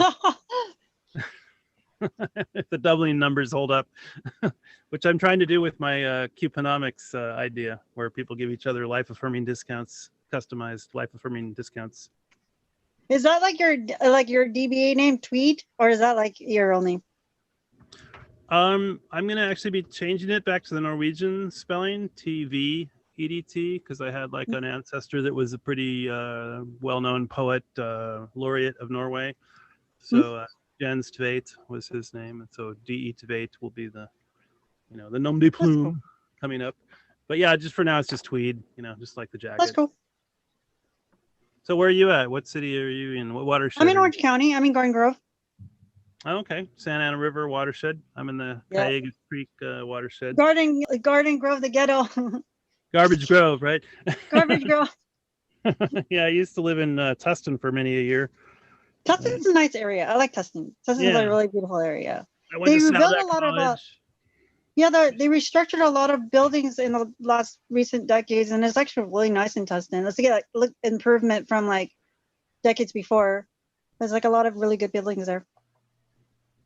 Yeah, and I know I think David's from Orange County. When I met him, we were both Orange Countyites. So yeah, Orange County is pretty nice place in some ways. It's low crime. It used to be. I don't know about now. Maybe it's high crime. Yeah, it's a little bit different because like things get expanded, like certain activities that are not appropriate they expand out if they're not like contained. Yeah, I know they used to have a lot of homeless hanging out in Pepper Tree Park there in Tustin, and then they did a big roundup, and now they're all in the Key Inn, which I'm actually banned from because I was making s'mores at 3 a.m. Back in like 2008, and the manager didn't like that. He made me a lifetime ban from the Tustin Key Inn.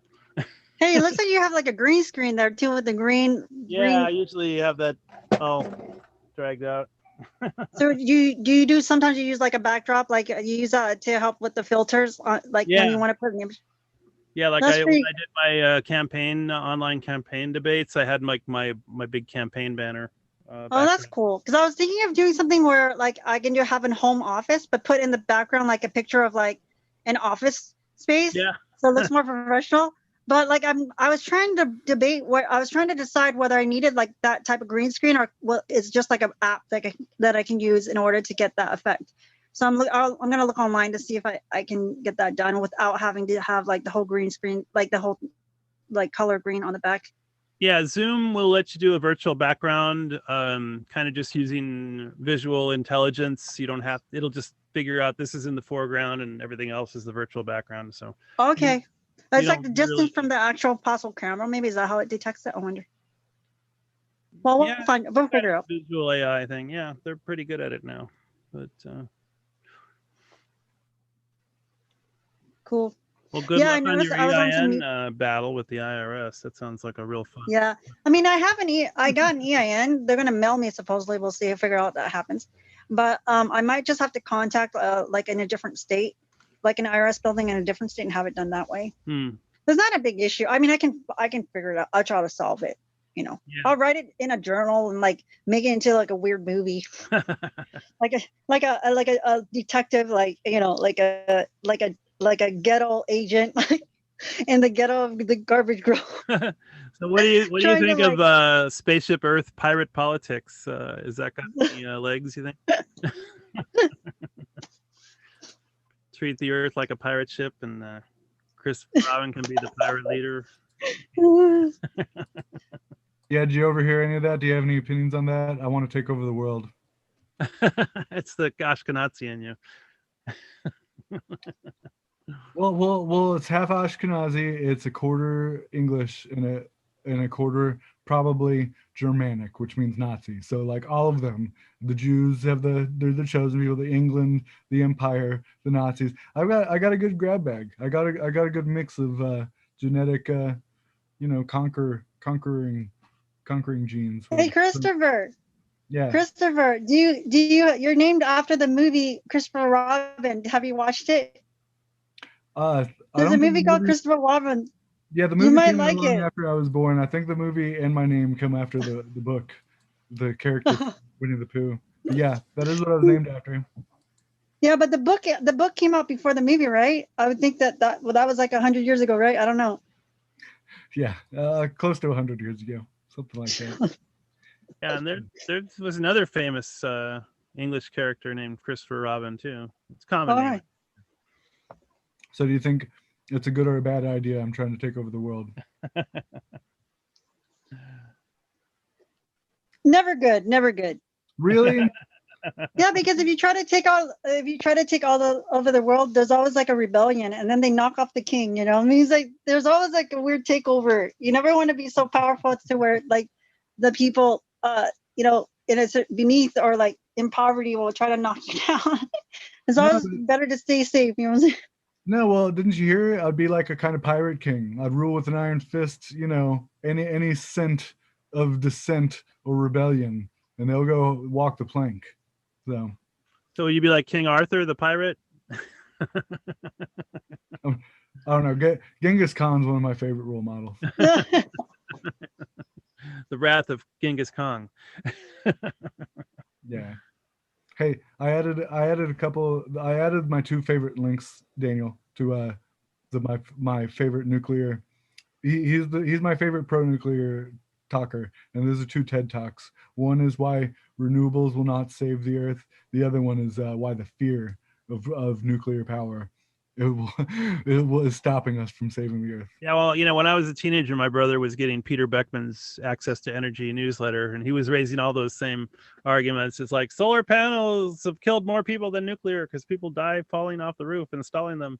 I mean, that goes back to like 1977 at least. This guy happened to be one of the leaders of I don't know what the word is, like a task force put together by the UN that actually had billions of dollars at its disposal to implement sustainable, renewable energy sources. And in the process of attempting to plan this, he said, this isn't feasible. Here's the reasons why.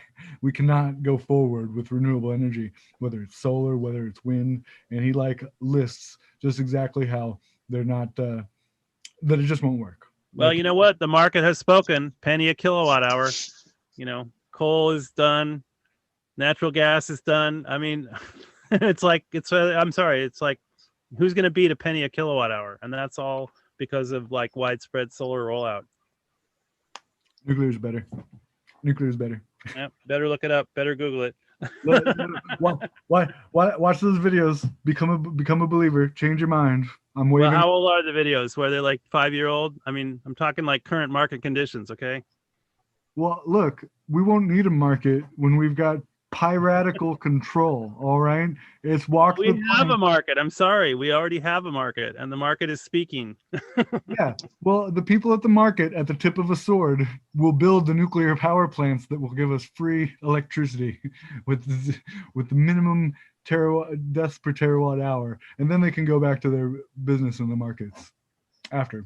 Okay, have you included the 200 billion annual fossil fuel subsidy that government is spending to keep the fossil fuel, doomed program afloat? So here's the thing. This is why we need worldwide control. We need to control the oil, because even if we've got free nuclear power, if people are still using oil, they're still destroying the environment. So we at least have to have control of the oil, which means we've got to be friends with the oil barons. We've got to let them have a monopoly on it. In fact, even to sell their oil at higher rates. So that there's less of it to use. And we should use it more for plastics and reusables instead of petrochemical fertilizers or as fuels. That's my opinion. But all right, well, see if you can build a nuclear plant for a penny a kilowatt hour. That was back in the 50s when they said it would be too cheap to meter. They said, oh, it'll be like 3 cents a kilowatt hour. It's cheaper than the 50s. It's a penny a kilowatt hour, okay? Look it up. I mean, it's done. Over. Problem solved. Conversation over. No one's building nukes because they don't cost out, okay? I know you got a lot of good propaganda, but sorry. No. It smells like a fart. No, the reason is because it's hard to make money off of it. It's so cheap. It's the same argument behind in The Watchmen, why all of the big energy companies were coming together saying, why would we let you make free energy? Like, we don't have any way of profiting off of that.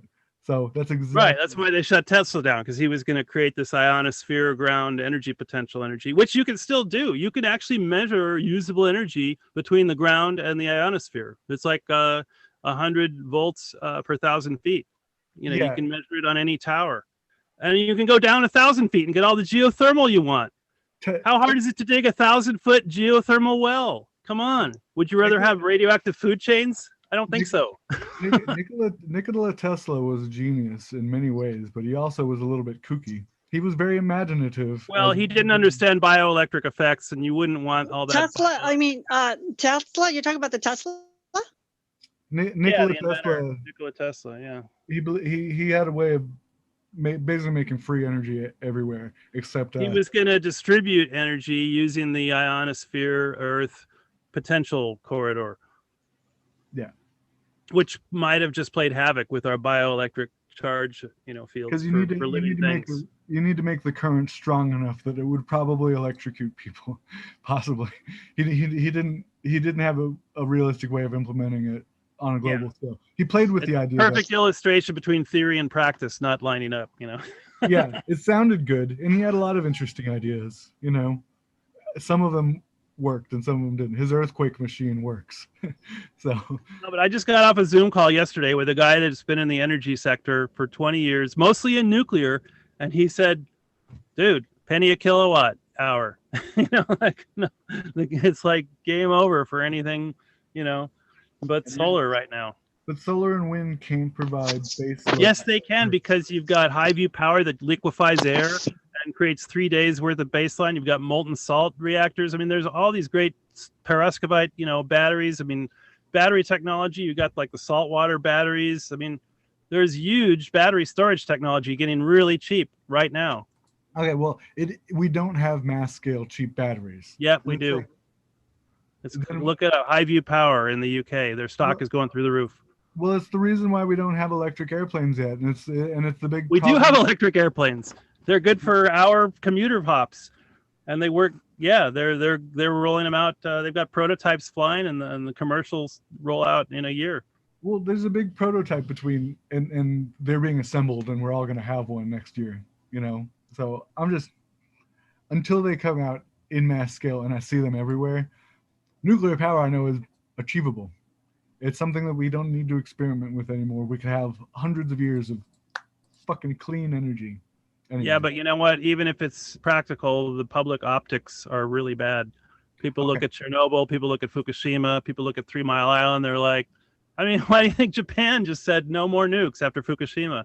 Why do you think Russia said, you know, no more nukes after Chernobyl? Well, I mean, Russia didn't, but still, I mean, unless you could keep the isotopes out of the food chain, you know, it's not a good idea, and you can't keep them out of the food chain. Okay, if you give me 2 links, I promise I will look into them. If you watch those 2 YouTube videos that I posted, tit for tat. See, this is how the quality vote Cuponomics is going to work. It's going to take attention. I will trade you some of my attention for some of your attention. Yeah, and look, that's a whole new economic platform. I'm look, glad you so, brought that up. so I don't think either of them is longer than 20 minutes. Even if you just get the first one, you don't need the second one. I think you should watch both of them. The first one's the best one. The first one's why renewables won't work. So if you send me that, and I'll consume 20 minutes of your propaganda, and you consume 20 minutes of mine. Is that a deal? yeah, give me 20 minutes, and I will give it an honest hearing, and I will try to be as open-minded about it as possible. And then afterwards, when we come back together, if you're not sold, I won't. And if I'm not sold, you know, I won't be as emphatic about it. Yeah. Get some oomph. It's got oomph for oomph. Yes. I know. I think that's the first time I used it. I just emphatic. I'm gonna steal that. That's funny. Yeah. So what's our next pirate meeting? A week from? Are we gonna hijack David's Zoom space for our pirate meetings? What do you say, David? Should we have a designated pirate night? Because I'll watch the videos between. Don't now you and have a Zoom account? Me? Okay. You're right. Hey, we can have pirate meetings whenever we want. Let me know, Daniel. Whenever you piratical. David does not want his optics to be hijacked. You know, it's like, go do it yourself. Don't give me a bad name. I definitely don't want to hijack all of your meetings. I notice I don't want to be that guy. I don't want you to have to have that uncomfortable talk. Say, I'm sorry, Chris, but all right, we'll just leave it. We'll leave it floating, I guess. We won't formalize it yet. Yeah. Well, I guess I've got Heron and David's and Ivan's contact information. I guess the only other person that's been of interest that I don't is Steven. I don't know if any of y'all have his contact. If y'all would want to invite him, the Aussie, the Australian. There's a couple Aussies. Aussie Stevens.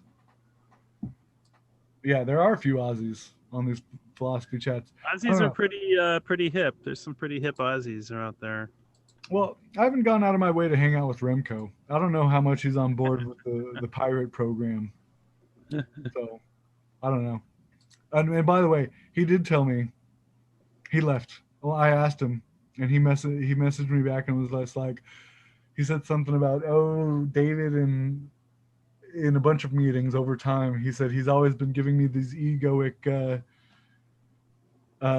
using egoic tactics to ignore me, and it was like, really, I don't know. Maybe he probably does that, and maybe he gets distracted sometimes. But I was like, I don't know.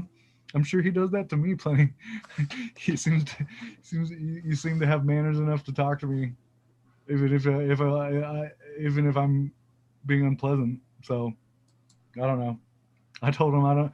I guess I understand, but I guess he. You know, it's hard for talent to survive ego or something.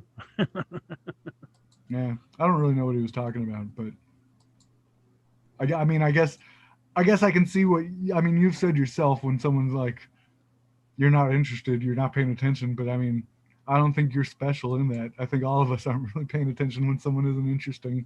So I don't know. I guess he took it personally. Thought you were. But I think Heron's got the right idea. Let's fucking get paid for this, you know, somehow. Seriously.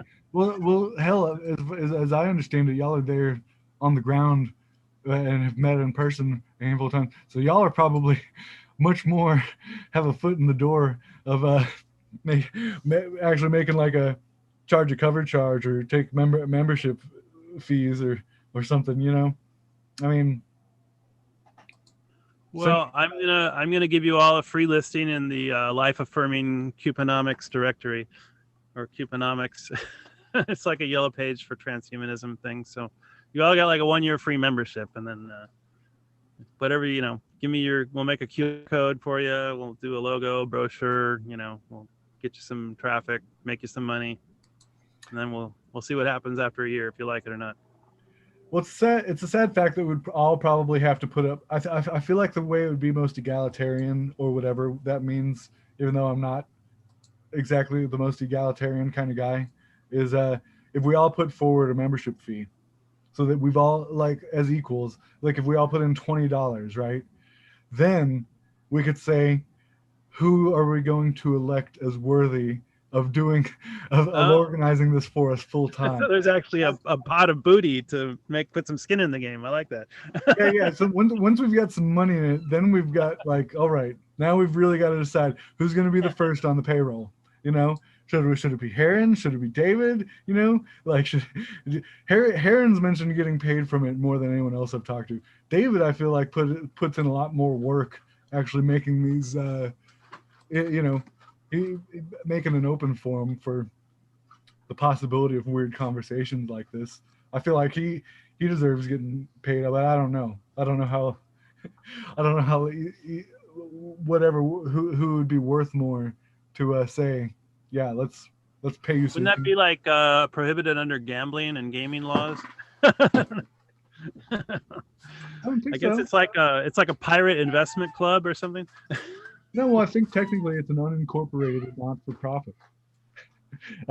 If we're just pulling together resources and saying, who should we let taste some of this, because it'll be better for all of us getting more resources later. You know? Well, you can start a nonprofit religious organization for like $35 in California. Well, for now, I want to get paid. I think David, you, and Heron should get paid. And I got a couple others in mind, but they're later on. Okay, but paid for what and how much? For being official pirate dojo. So like a hive mind. dividend. It's like a stock dividend that comes out to the shareholders, right? Exactly. Well, hey, okay. I need to take a break. I'm about talked out. I don't want to do another all-nighter like I have the past few nights. So, Save some for next time, man. yeah, I feel like we went far. We talked This was about fun. Yeah, we talked about some I'm real digging it. I'm feeling good. real pirate possibilities are in the air. So There are, yeah. And AI is maybe, who knows? It's ahead of the ship or whatever. okay. So I'll check out the handful of links all y'all sent, and you I guess you can Facebook me 1 or 2, depending on your mood, 20-ish or less videos. We're friends on Facebook, right? You and me? Yeah, I think I've seen Yeah. you on there, right? Yeah. Yeah, I believe Right, we are. right. If not, that's an easy fix. So you were like, I don't like Facebook last time I talked to you. I still haven't added all the friends that I know. I put a picture. There's a picture of me. Other than that, I haven't really updated it much. I haven't gone out and looking for friends or anything. And I'm on Twitter. I'm on LinkedIn. I'm on Instagram. I'm on MeWe. Probably on some other things I forgot about. But yeah, Maybe feel the free new to one I've follow just me. been- Love and peace. That goes for you too. I'll friend you up if you send me a Facebook friend request if you're still out there. Could talk Orange County ideas and weird EIN plots. All right. Well, I'm gonna get out of here. It was good seeing you and talking Yeah, to you. hey, man. It's been a few weeks. I expect some good pirate ideas out of you next time.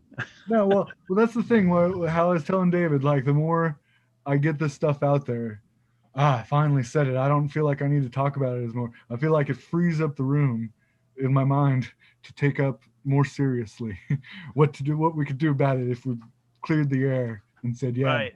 I'm going in that direction. No, I want to take this possibility more seriously. And also, myself, I would like to be in the running for Pirate King or Yeah, you know what? It's a big challenge every day for me to take myself more seriously, but I haven't given up yet. well, hopefully one day I can do well enough. I would love to hear from all of y'all. Hail the Wizard King, Chris, or whatever I go by at that point. You know, I feel like that's what that just make me cry and warm and fuzzy on the inside. Just like yes, Arr. I'll watch those videos and I'll send you something for you to watch too. yeah, and I'll really try to not just be like nuclear. So Hey, you know what? Nuclear has, I mean, I think out in space, it's fucking great. Then the Voyager spacecraft is still running off nuclear, and it just woke up and talked to us after, it's almost a light year away or something. I don't know how far it is, but yeah, it wouldn't be there if it wasn't for that little thermoisotope generator at the end of the 20-foot boom that powers its big dish transmitter. So yeah, I would love to have my own little thermionic plant just cranking out 200 watts day and night. So one of the perks I think of at least organizing, even if we don't take over the world, if we get organized enough to where we can look for ourselves, not because someone told us because they thought it was a good idea. If we could literally say, listen, we made ourselves a nuclear power plant and we've got this solar field and we've got this wind field. It's ours.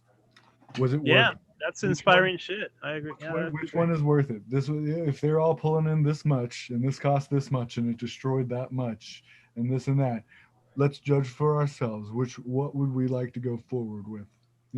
That's where I would like to go. See, and that's where I think like the possibility of like, listen, if say we were to elect someone of the Pirate Party of America or whatever the fuck, the thing is if we were really well organized enough, if we had the resources, we could say, do our own count. So we know ahead of times how many people are for us or not, or you know what I mean? So that we don't even have to worry, was there election fraud this year? Or, no, we counted. We did a head count. We're all the members of this district. And no, we've decided we wanted it this way. You're a liar. we didn't vote for you. You know what I mean? So yeah. what would be cool too is if we could start like a blockchain altcoin, like called like Pirate Coin or something like that. That would be pretty fun. Yeah. I don't Who know. knows? I don't want to turn down Bitcoin. So Have you been checking out the fucking Bitcoin run up? It's like pushing 18,000 now. yeah, I knew it would pay off eventually. I'm glad that what I did is worth more now. So How high do you think it's going to go on this run? this run, I think it'll break 20K by the end of the year. What do you think? I think it's unstable. I think over the long term, it's only going to go higher and higher. So I don't know if it's going to be 5 years. I think it's going to hit 100,000 at least in the next 20 years. Or sorry, not 20, next 10 years. But I think it's probably Yeah, well, I mean, theoretically, it's going to be 20 million per Bitcoin. no. It reaches think its full potential. I think it's going to rise and fall volatilely and unstable and unstable like, but overall it's just going to skyrocket. I don't know when it's going to cap out. I think it was worthwhile, and who knows, we might all be getting paid in Bitcoin in a few years. So, yeah. By the way, there's my website, newcoinreport.com, which points to Altcoin Army on Facebook. Which, so I've got a finger in that pie too. Okay. I'm a fan of SolarCoin because Bucky Fuller said world kilowatt hour money standard is the way to go with interconnected energy grid. All right. I'm going to go. My dog. All right. I need to poop my dog. I'll see you. And I guess Poop that pirate dog. Fun for one and fun for all. that's a Live good fun and prosper. Arr. slogan. Hey, tell David I said bye, and bye, love and peace. You take care. And with that, Christopher Robin vanished like a haze in the mist.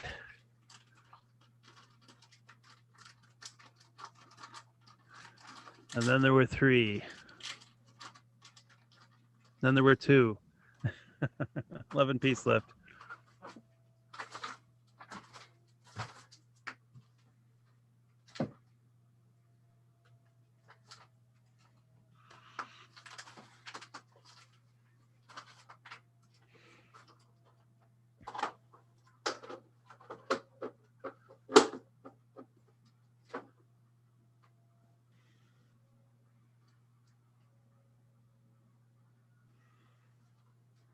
Thanks for hosting, David. I'm going to head out.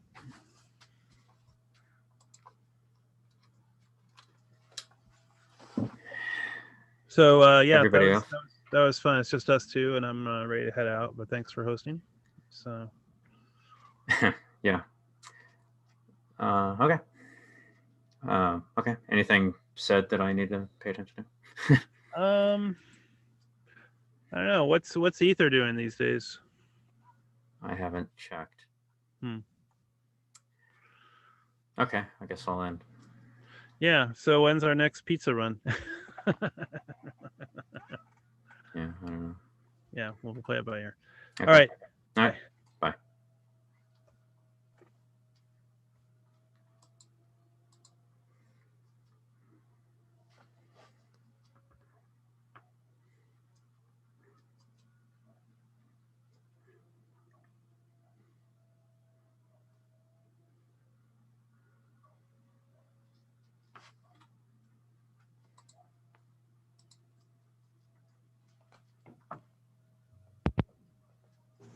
Hello.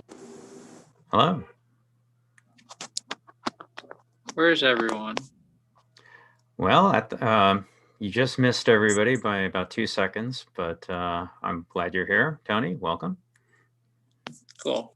Hello. Hello. Could you tell me which group you're calling from? Which group?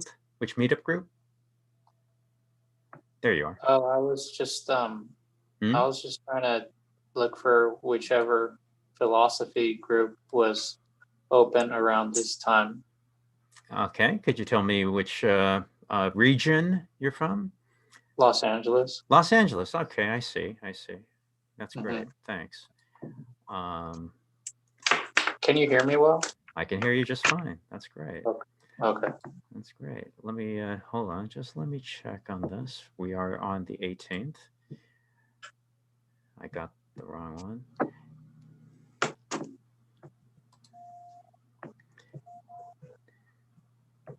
Well, all right then.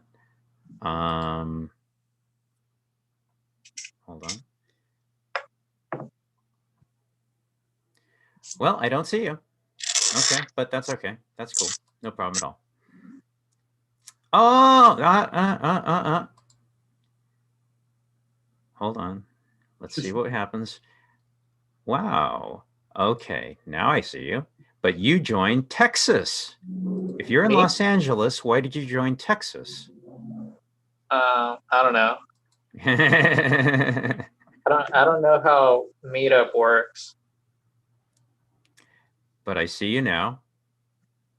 You joined Texas for some reason, Whoops.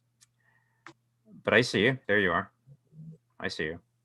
Okay, interesting, interesting. Well, cool. Welcome. Now I see you. And now I see you. Welcome. Glad you're here. Thanks. Although I don't know why you joined Texas. So, yeah, philosophy being the ostensible topic of the group. I'm glad you're interested. Have you read a lot of philosophy? Me? Yeah, quite a bit. That's great. Were you a major? No, just as my own kind of, I just took it upon myself to learn about it. That's great. Who do you like? Let's see. I like Nietzsche, and who else do I like? I guess I also like people that are kind of psychologists. I mean, they aren't classified as philosophers according to like general standards, but there are a few people who I consider are philosophers who I like for instance, Carl Jung. He's a psychologist, but I consider him kind of a philosopher in his own right. I also like a few mystics who I believe are very philosopher-y, like Alan Watts. I like him.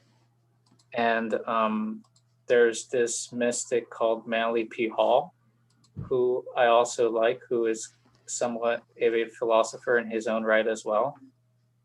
And Rudolf Steiner, who is actually kind of a theologian, but he created a I know. brand. Yeah, you know Steiner? I know everybody you've mentioned. I not you haven't stumped me yet. So Okay. I'm taking it you're an artist. Looks like. Yeah. Well, that Yeah. is wonderful. May I look? May I see? Well, I'm just doing a stencil right now. So I'm doing can you see? It's a little. Okay, I get you. Yeah. Yeah. Oh, very, very nice. Wow, that's terrific. That is terrific. Yeah, but it's not my work. I'm transferring it onto this. Oh, I see. So that I could do a charcoal rendition of Blake's Red Dragon. Cool. Mhm. That's cool.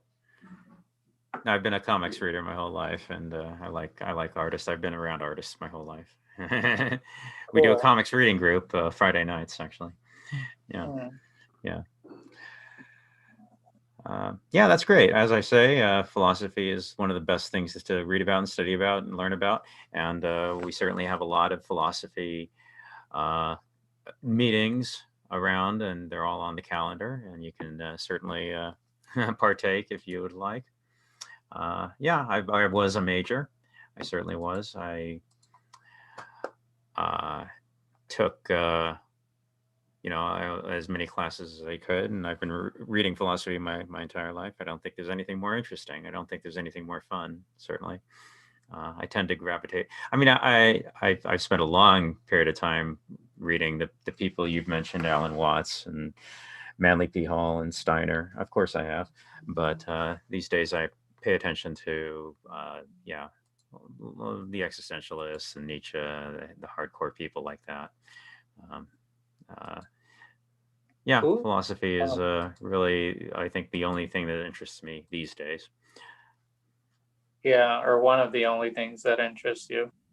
You also I'm going to have to get up just for 1 minute. Hold on, just 1 second.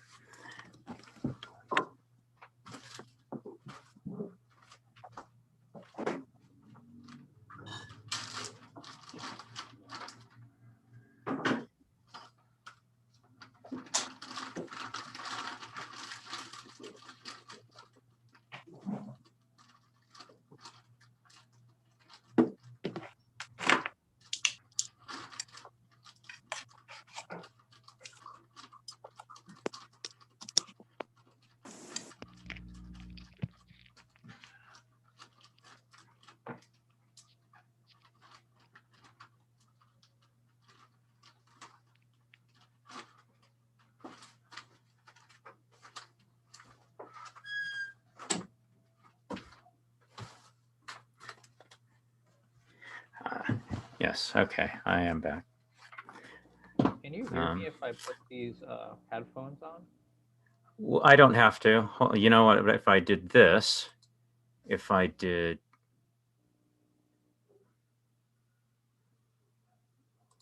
that, Like, can you hear me right now? I can hear you perfectly fine. Oh, really? So these headphones work. Well, I my just put on some. I just put oh, on some headphones, so I was wondering if they allowed me to talk to you. I hear you fine. Oh, cool. Okay, say something again. Hi, David. No, that's not what I wanted.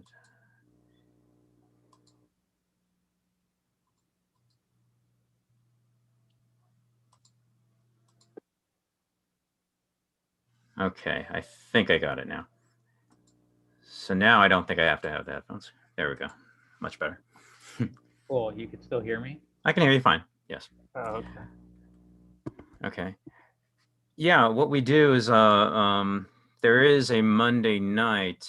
Well, there are a lot of events that happen around the calendar. Monday nights we do a series where we cover some lectures. We just finished Nietzsche. We did Heidegger about a month ago. Like general Nietzsche, or like just Well, did you guys focus on one of his works? well, specifically what it is when I took my classes, I recorded all of them. I have had a great teacher, Matt Calarco at Cal State Fullerton. Great lecturer. He really makes you understand the material. And I recorded every one of those classes. I have them all. And so what I'm doing is we're just going through them. We're just going through each one of them. This is the existentialism class, and so Nietzsche is covered, Heidegger is covered, Sartre, Emmanuel Levinas, and that's what we've been doing Monday nights. And it's been great. Everybody has just been crazy about it because he's a great lecturer. You can really understand him. He puts it in a way that you can really understand the concepts.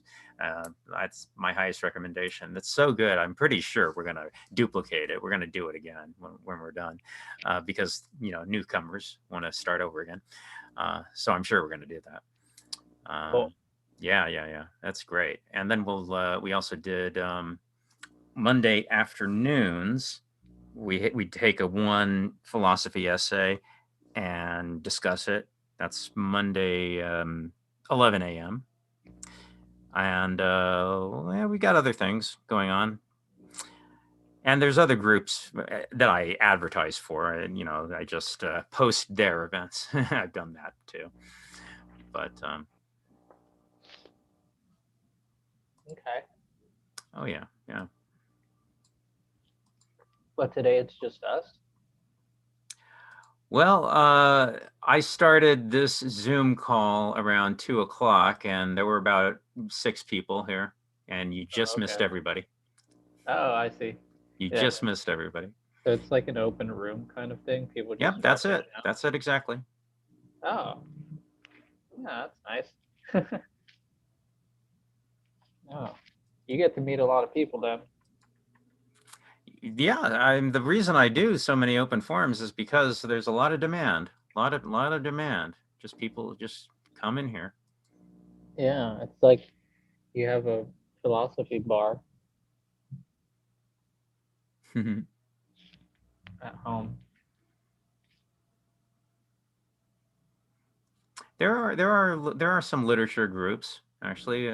People, they cover like the classics or like the ancient stuff. There's some literature groups if you're interested in that. Cool. Yeah. I like literature as well. I read a lot of Dostoevsky.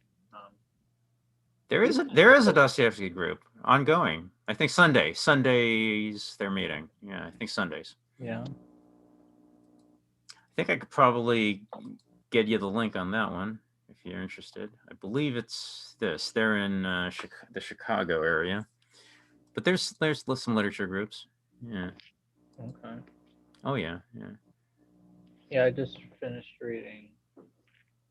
Was it Natashka Nezvanova by Dostoevsky? Like, I think that's a group you might be interested in. They're in the Chicago area. right.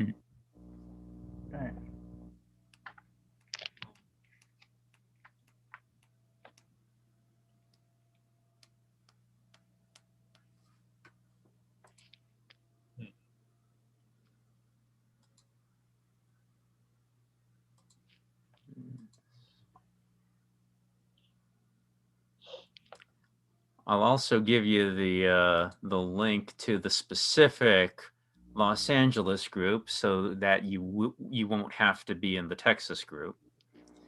Oh, okay. I'm not sure how you wound up in that one. The only real difference, of course, is the time zone, because on the meetup front page it'll list the time in the groups Yeah. time zone, and then you would have to make the mental adjustment to make the time difference. And so by joining the one that's in the correct one for your time zone, then that won't be a problem. See, that's the only real difference. Other than that, they're identical. Other than that, they're identical. What I did was I searched philosophy and I put today. And that's all I did.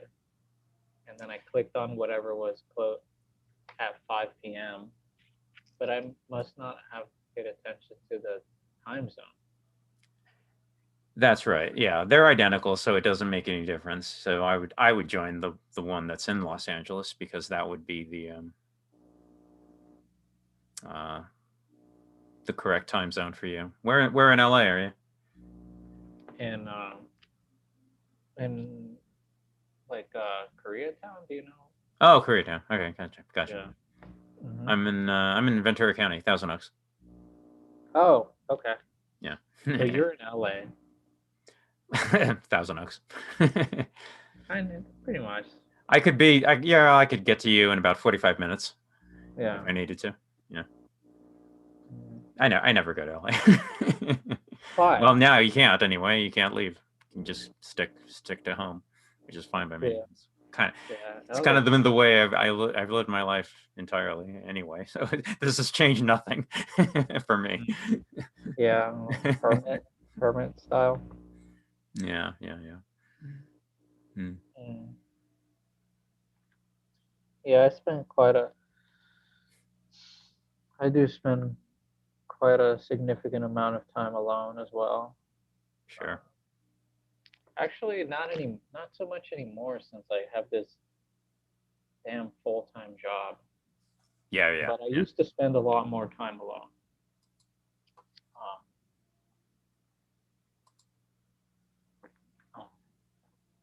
But I enjoy it. I enjoy time alone.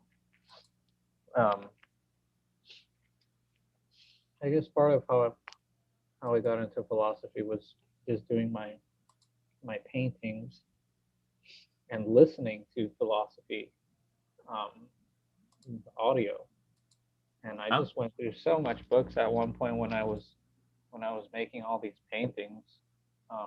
Here, actually, I got another painting over here. Can you see? There we go. Okay. So wow, that's you. You did that. All right. Yeah. Right on. Well, that's great. They take forever. They take forever to make, so you have a lot of time to just listen to, whatever the hell it is that you're interested in. Sure. Of course. Well, that's really great. Yeah. No, I've admired art and artists my whole life. I used to work at an art gallery long time ago. Long time ago. Yeah, but no, I have a great deal of respect for artists. I can't do it myself, so it's really hard. I've been a comics fan my whole life. Yeah. Oh yeah, I like comics. Oh yeah, cool. Well, that's great. Yeah, it's a kind of a different skill, but still, I think Yeah, it's a I mean, beautiful medium. comic book drawing is very difficult. It's Because it's like beautiful. so minimal, and their style is very fast, and strokey. Like they do their work like, you know what I mean? And it's Yeah, just yeah. another thing. It's very technical. You can't just learn how to draw comic books. You have to, Yeah. yeah. Well, I greatly admire anyone who can do it. It's just so, and the results are so beautiful. Mhm. Yeah, yeah. It's just not a skill I possess, definitely, but I do admire it. Mm, yeah, yeah. We do have a As I said, we have a comics reading group Friday nights. Cool. Yeah. Mm. I didn't realize how much detail this thing had until I decided to duplicate it. Sure. Blake was kind of a philosopher himself, was kind of. Oh yeah. Blake was out there, wasn't he? He certainly was something else. Yeah. Yeah, I guess. I don't know. I guess maybe not a. If you like real detailed rendering, you know Piranesi? No. Oh, check him out. Go and check out Piranesi. I think. But I know Dürer. What's his name? Dürer. Oh yeah, Albert Dürer. Yeah. Is it Albert or Gustav? I think the you're one I'm right, thinking Albert. of, Yeah, I think you're right, Albert. Albert Dürer. Yeah. He's phenomenal. Yeah, I remember there was a time I spent like a lot of time in the public library, just going through various collections of the classical artists and just taking it in, trying to figure out. Yeah, who did Paradise Lost? That's right. Yeah, Gustave Doré or Yeah. Doré. Yeah, Gustave Doré. That's who I was thinking about. You see, you get them confused. You know. Oh yeah, Gustave Doré did the etchings in Paradise Lost. Yeah, that's right, Gustave Doré. And since his style is so similar to Albert Dürer. Dürer, yeah, Albert Dürer. Yeah. It's very easy to get them. I have a friend of mine who took art history, and he's really big. I think he teaches now, as a matter of fact. Yeah, he's really into it. He told me a thing or two. Yeah, it's been a while since I've been in touch with him. I think he teaches though. Oh, he got really big into architecture. I remember that. Yeah, that was his big thing.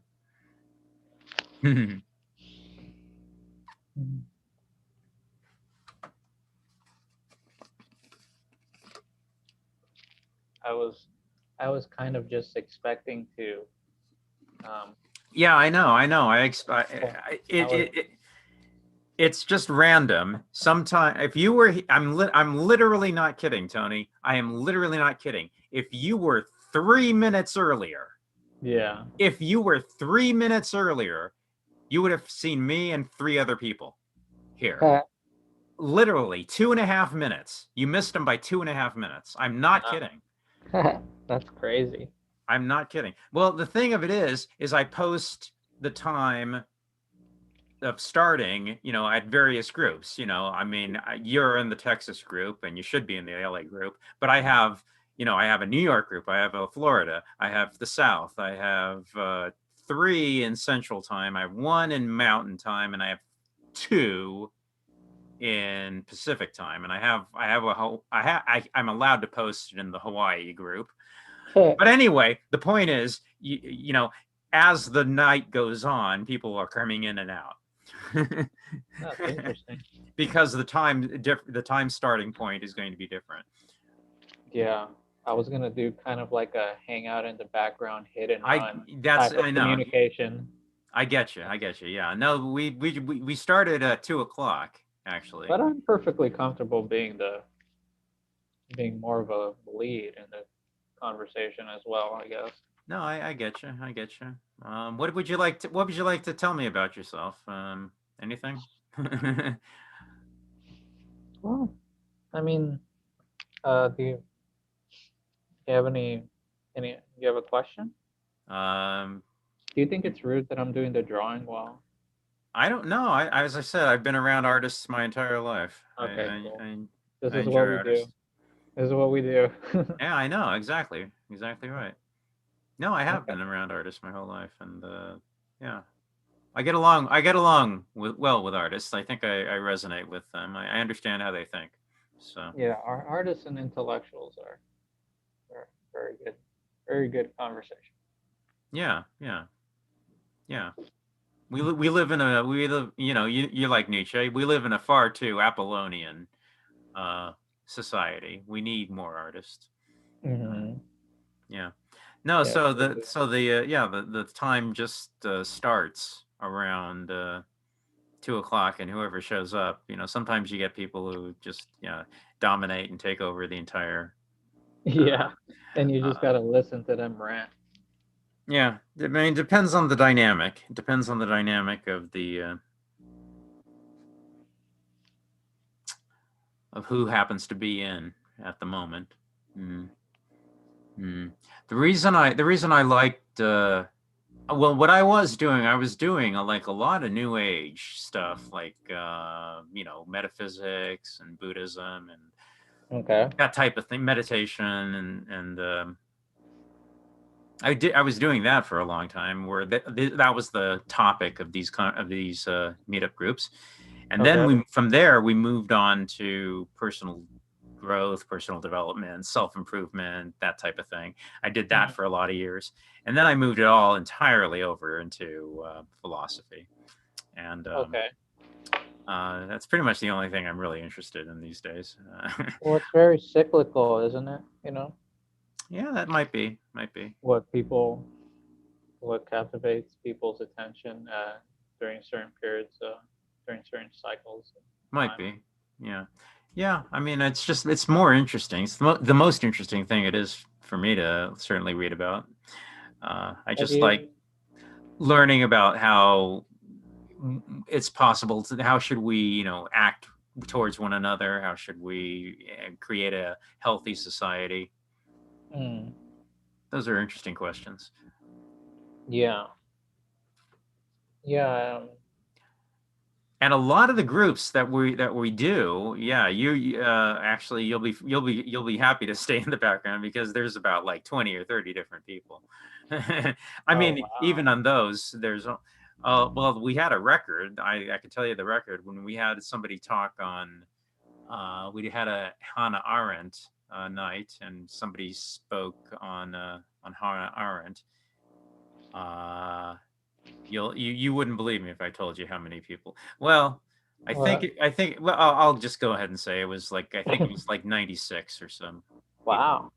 But yeah, it's more impressive if I tell you how many people RSVP'd. Yes, because most people who RSVP yes don't show up. So Oh, I see. yeah, That sucks. yeah. Well, people are what they are. It's just the way people are. Yeah. So. But and when there are like 20 or 30 people in a group, only like 5 or 6 people really spend their time talking. That's Most true. people are just in the That's background. kind of a weird. It's kind of a strange phenomenon, isn't it? People are what they are. People are what they are. Um, So yeah, we get a lot of newcomers. We get a lot of people who are just say, "Oh, I'm brand new to philosophy. I don't know where to start." And I don't know if that's you, but a lot of people are just beginners and are looking for a way in. And I would say, yeah, my top suggestion would be go through those lectures of those classes that I told you about. My teacher Matt, he was really, really good, and you really understand it. And those are great lectures. yeah. Well, I wouldn't consider myself a newcomer. Okay. Definitely not. But as far as Yeah. as far as like the amount of different philosophers I've researched, I would say that I have less knowledge than some academics. But I could definitely have a conversation on it if we had to. Yeah, sure. Yeah. Well, I mean, I feel like I'm one of those people that could have a conversation about anything. okay. Yeah, that's cool. Yeah. Well, yeah, I'm really glad. I think you probably would find. Because I've read Nietzsche extensively. I've read I read The Gay Science. I read Human All Too Human. Yep. I read Zarathustra. Hmm. The Will to Power. I read kind of like a Bible. Going back and forth, just because to me it was kind of dense. But there are certain passages which I felt were very empowering. The Twilight of the Idols. I read. And what else? What else have I? So I've read a lot of Nietzsche. I actually have Nietzsche tattooed on my arm. Let's. Can you see? It's not clear. I see something, but it's not really that. Let's. I wonder if I'm gonna be able to show you. Oh wow! My goodness me! Look at that. Oh. Well, I'll be. All right then. Yeah. How about that? Yeah. Goodness. Well, that's something else, man. That is something else. So I like Nietzsche. I'm guessing so. Yes. Yeah. How about that? Oh yeah, that's commitment, man. Yeah. All right, good for you. But lately it's been a while since I had, his bulk of work kind of ruminating within my head, so it's like, Right. I'm sure if something kind of re-triggered the knowledge, I'd be able to, turn Well, it are back you? Yeah. Oh, you have a job, right? on. Yeah. So you won't be able to come to the Monday afternoons, 11 Probably. a.m. Yeah. Monday news, 11 a.m. Well, we cover we it's just we choose an essay to read and we discuss it. That's a really fun group. But yeah, if you're going to be not work for you. Although there is one of the guys who does have a full-time job, but he works from home, so he just Wednesdays. Comes on. Yeah, I have Wednesdays off. Yeah. Wednesdays and Tuesday night, like Tuesday late night. Yeah. Mhm. Anyway, I would recommend an author that I've certainly like by the name of Kenneth Smith. I think you might enjoy reading him if you want a recommendation. I've certainly learned a lot from him. What's he about? Oh, he talks a lot about philosophy, but I put him in the category of cultural criticism. But then again, I mean, I would put all the authors that we're talking about as Nietzsche, cultural critics. Sure. Yeah, Nietzsche is a cultural critic. I definitely would Nietzsche put him. was really brutalized the Germans in his work, especially Christians. So in that same sense, in exactly that same sense that Nietzsche was a cultural critic, Smith qualifies. I think you'd dig him if you got into it. Yeah, I think you would. We've covered a lot of his essays on our Monday afternoon, and I was doing a Thursday night book reading, but I kind of lost track of that. You know what I've really been looking for? Since I believe that I'm not so much of a newbie as far as philosophy goes, I think that it's altered my brain. I think it's done what it was supposed to do, to my thinking processes, So that's why I've not read so much philosophy or entertained philosophy in my head for a while now. But what I have been very interested in as of late has been Steiner, Rudolf Steiner, because I feel like his branch of his his anthroposophy, it's so unusual, and I knew he was also an artist. It's just such an unusual topic, his his work, and it's captivated my attention as of late.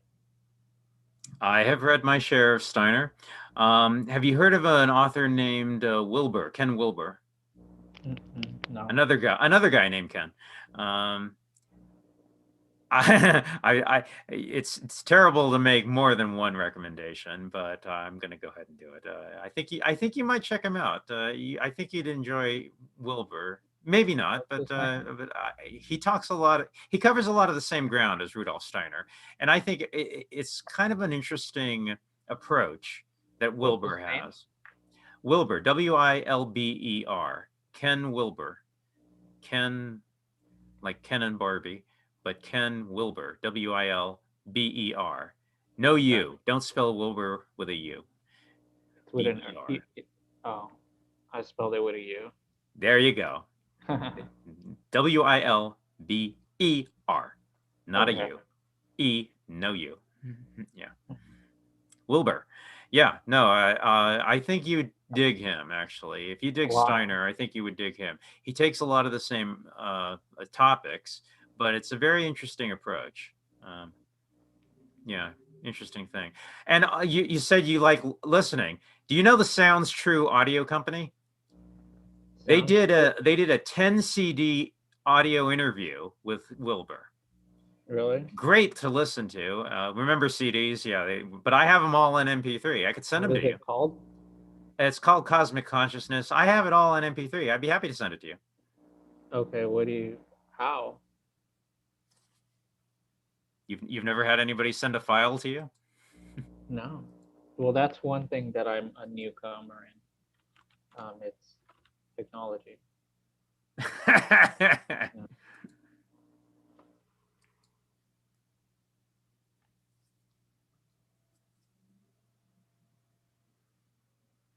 I'm kind of like a Renaissance man. Hey, what? I'm kind of like a Renaissance man. Cool.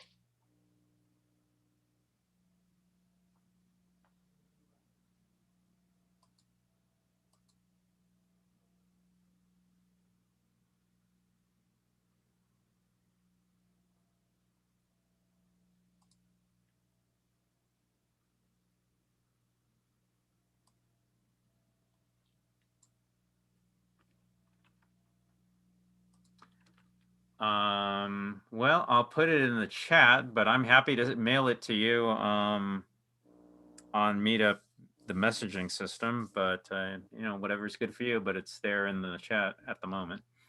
Okay. Thanks. It's a good intro. It's a good intro to Wilbur. Be interesting Okay. if you do listen. I'd be interested to know your reaction. Okay. Yeah. Could you send it to me in the messenger thing? I can do that. Absolutely, I can. I'll do it now. Thanks. I need to find you. Click message. Message coming to you now. Sweet. There you go. If you have any trouble downloading it or access it, just contact me. I'll help you through it. Should be fairly straightforward. Okay. I'd be very interested to know your reaction if you listen. It's a good intro. Well, if you say he's like Steiner, I would probably be interested. And I like how I just think that the way that Steiner kind of the way he melts like religion, philosophy. Oh, well, then you will love Wilbur. If that's the case, then you will love Wilbur. Yeah. Absolutely. Exactly the same stuff. Yeah, I want to hear your reaction. I definitely want to hear how you take it. Basically magic. That's his work is like magic to me. like Steiner's Yeah. work is like literary magic. Yeah. That's what it seems like every time I read it. And I'm just so mystified by it. And then it's like it leaves an impression on the rest of my day. I just feel like my perception has just been screwed with in a very good way though. It's like it's very nice.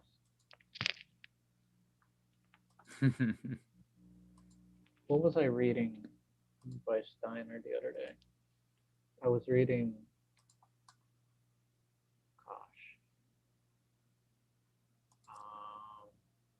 Soul Economy.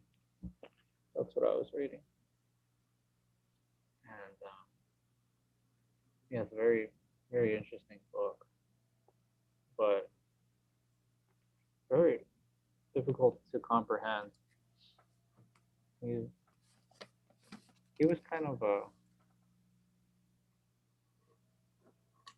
he was very process oriented. He has a number of different like initiatory writings where he writes about how to achieve certain perceptual states. You know, and I was on the beginning of this book,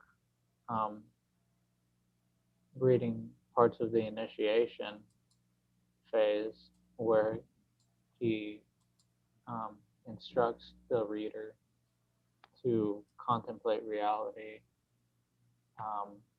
through the lens of a cycle, like envisioning objects and organic things which go through phases, such as like a flower, envisioning it through its 3 different phases. It's pre-blossom, blossom, and death, and withering, and to contemplate things within that frame of mind. So I guess that was the prerequisite to achieve the states which follow the initiatory stage. But I spent quite a long time doing that for a number of weeks. But it's pretty much like doing a painting, though. You know, what Steiner was saying. Steiner said that the people who would gravitate more towards his anthroposophy are the people who would be adept quicker in his anthroposophy would be like sensitive artists. He was probably just trying to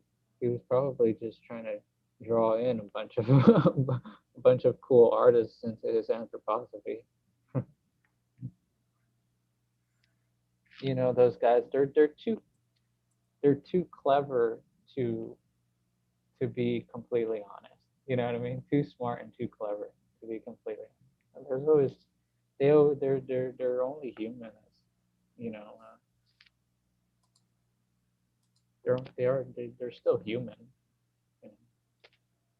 So they must, all these guys, right? Yeah. Yeah, I did spend a lot of years around, you know, the New Age community. I spent a lot of years around, you know, people doing that sort of thing. I spent a lot of time going to PRS lectures. Of course I did. Yeah. What's PR? Oh, is that the Philosophical Research Society? That's the one. How's that? How was that? Well, at the time, it was what it was. It was great. But yeah, kind of. Yeah. These days, I just read what I think are the great philosophers. Yeah, and Oh, you mean since the lockdown happened? well, no, no. Oh, you mean it's on a decline? The what? It's on a decline? The PRS? Like as Uh, far as quality? Is it? I don't know. No, I'm asking. I don't know. Oh, because you said when it was great. So In my now, when I was doing that in my life oh, okay. about 15 years ago. Oh, okay. And you just kind of stopped doing it? Yes, I moved on. Oh, okay. I thought it got bad, and so you stopped. No, I no.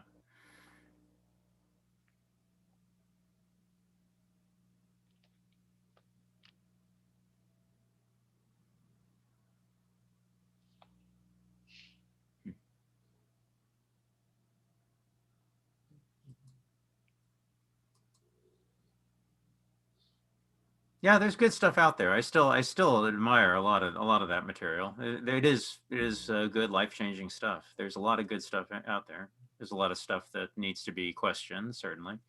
Mhm. But that's kind of why I like Wilbur's approach to it. He takes a very rigorous view on trying to, it's very open. I mean, it doesn't discount anything, but it puts everything in a place. And I kind of like that approach. Even if it's not completely successful, at least it's a workable model. So, Mm. what you do with it is up to you. Yeah.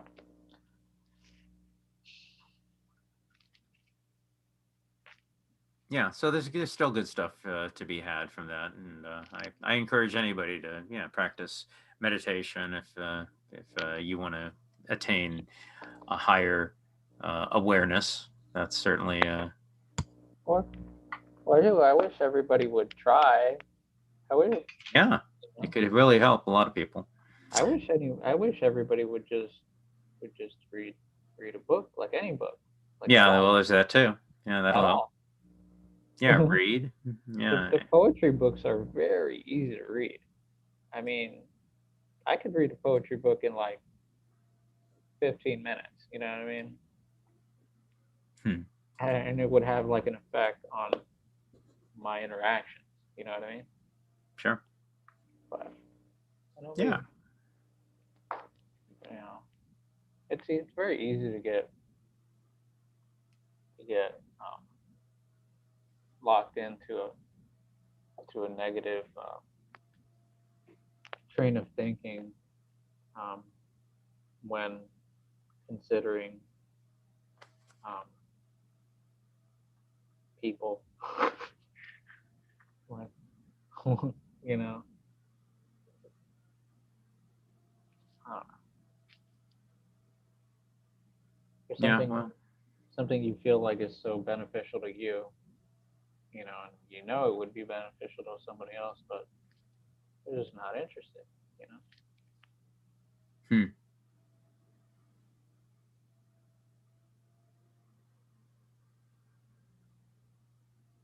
Yeah. But yeah.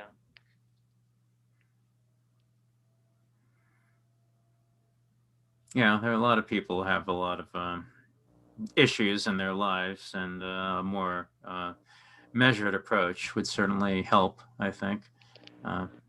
Yeah, meditation is important, but yeah, reading is also would be a big help for most Yeah, people. meditation's hard for me. Hmm. Um, but this like art stuff, it's kind of similar, um,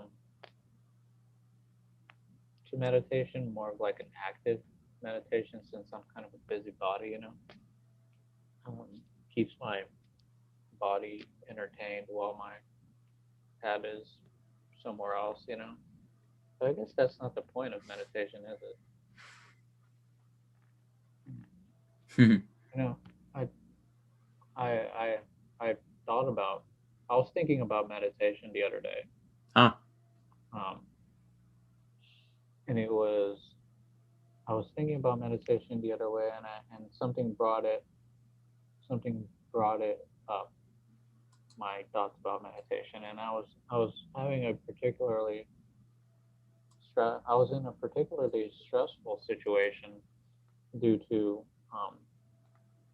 the fatigue of the week kind of piling up, and so I was in a pretty heightened emotional state and dealing with some stressful things at work. And I thought to myself, you know, if I meditated and, you know, because a lot of what meditation is kind of just feeling what you feel and allowing it to be, and, you know, kind of watching it go by. And I thought to myself, oh, you know, if I practiced more meditation, or if I tried meditating like at all ever, this probably wouldn't be such a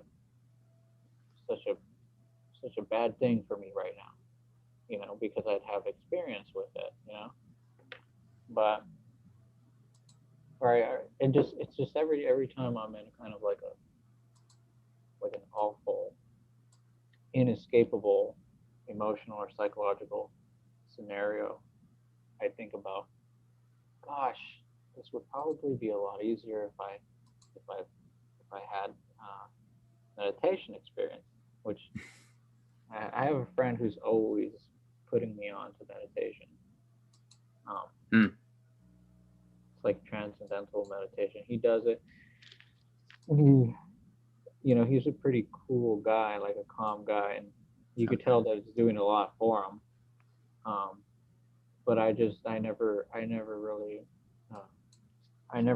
bite, you know. I just, until, you know,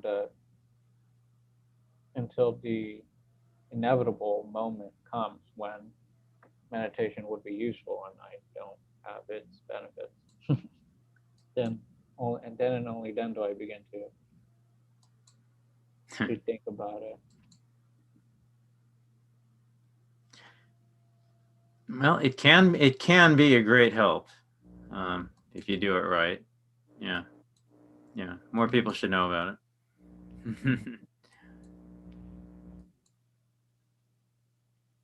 Yeah, I'm not sure Rudolf Steiner talked a lot. Maybe he did, actually. Did he? From what I've read, he from the reading that I've been doing on anthroposophy, it's a lot of process-oriented stuff. So, like, Okay. I haven't read a lot about meditation practices within his work, but there's meditation-like practices during the initiatory phases of his higher worlds model. He wrote this whole book about how to know higher worlds. And Yes. So I believe I haven't read the whole thing yet, because it requires a great deal of focused and sustained attention. But I've been reading it. I think there is an end game with his writing, but the process itself is not solely meditation. You know, there's a lot of other elements involved. That's why I'd like to find a group for anthroposophy, because I'm very interested in learning more about it. Yeah, I've been away from it for quite some time, so I think I remember. Yeah. And he's also very, you know, he was a very great lecturer. So his books not only teach you how to achieve these higher higher states, but also how to be good at lecturing. You know, so there's a lot of practical, like worldly knowledge within his anthroposophy too. But then there's a lot of very like far out, like spiritual stuff. You know, he he wrote this whole piece about this demon named Ahriman. Yeah. And I thought that was fascinating. He's kind of there's kind of like a Luciferian element within his writing for sure, which I also find fascinating. Do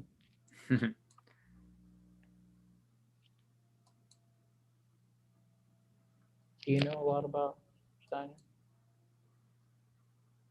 A lot about what? Steiner? Science. No, Rudolf Steiner. Oh, I would not say I know a lot. No, but no, I guess I wouldn't say. I have read, enough books of Rudolf Steiner. Well, probably not enough, but no, I don't think I would say I know a lot. No. Mm.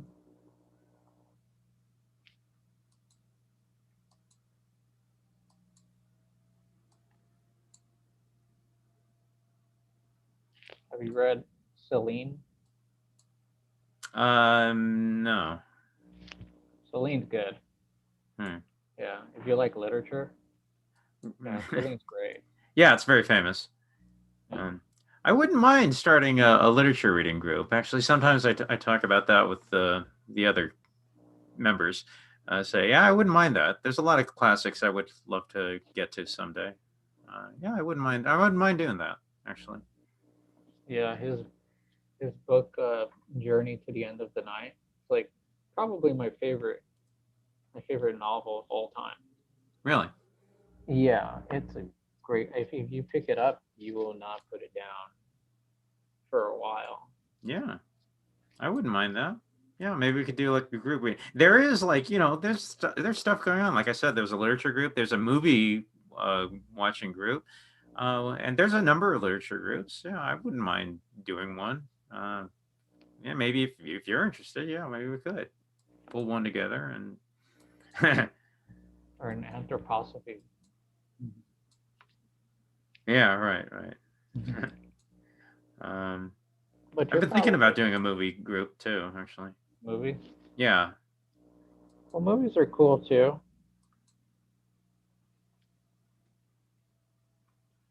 They're not making a whole lot of good movies nowadays, though. Hmm. In my opinion. Yeah, there is a movie watching group actually.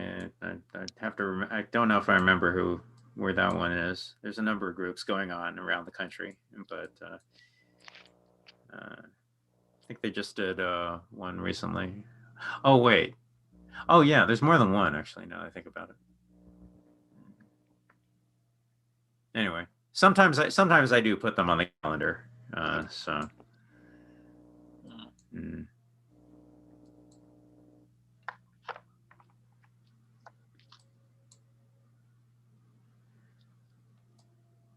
Yeah. I guess anything but psychology, because because of my field. Mm-hmm. When I'm not at work, I just don't want to deal with anything psychology. Understandable. Sure, of course. I was very I was very into psychology and psychiatry until I started working in the field. Now Yeah. I can't stand it. Anything therapy oriented. Yeah, that can happen. Like, oh, shut up. That's probably why I've been really into the like the mystical stuff as of late. It's just so much more fluid and less goal oriented than psychology is. Yeah, I can see that. Sure.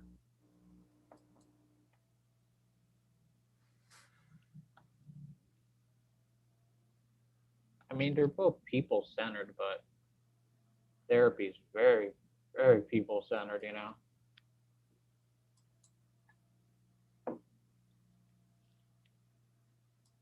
Yeah, yeah.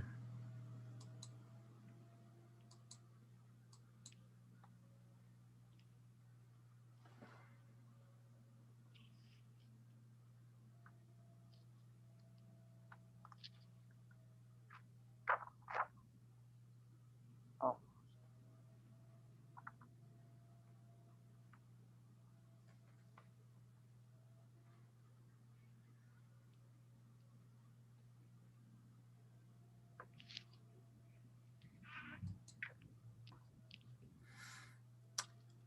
So by the time 7 p.m. rolls around, it's in about 48 minutes or so, Oh, there'll be another batch of people coming in. wow. I mean, you don't have to wait around for that, but I have to. Yeah. Yeah, my expectation is they're gonna, oh wait, I'm looking at the wrong one. There's going to be more people showing up, which is just the way it is. As I say, there's a lot of demand for these online meetups. Yeah. So the plan is I'm going to keep putting them like 2 a day and to see if I can leach out some of that demand. Don't know if it'll work, but it's what I'm going to try. It'll probably work. A lot of people are at home bored when they're not working nowadays.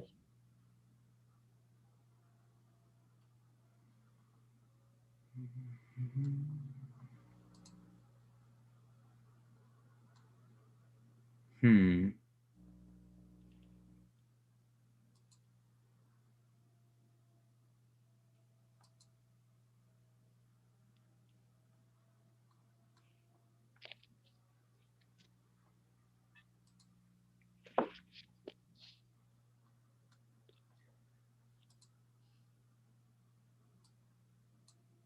Ever seen pictures of CAT scans, like of brains? Well, yeah, I've seen pictures. Yeah. They look like demon heads, I guess. kind of. You know, Yeah. Right. it's kind of like aliens. I was gonna do a whole. Create a whole body of work around things like this, but with like anatomical bodies to go with it in the same style. Okay. I never got around to it.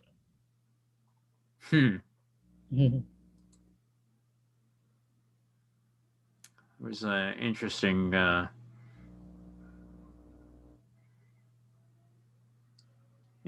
book, like really dark. You like really dark writing, like really dark, like Yeah, seriously yeah. dark writing. There's a book called Satan Skin by James Havoc. Oh, that sounds nice. Satan Skin, spelled like it sounds, Satanskin, Satan Skin by James Havoc, Havoc. I don't know how you could find it. Maybe Amazon, but if you want, it's quite an intense experience going through that book. Really? What's it about? Oh no. You're just gonna have to experience it, my friend. Okay. No, I'm not getting into that one. You're just gonna have to experience it for yourself. Okay. But if that's the type of thing you like, boy, that's gonna give it to you. Okay. Yeah.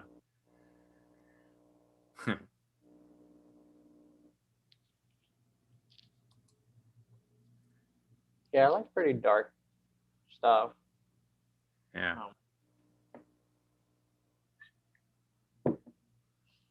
I work as a counselor. One of my, you know who Alan Moore is? Yeah. Alan Moore wrote a review of Satan's Skin. Here's the review.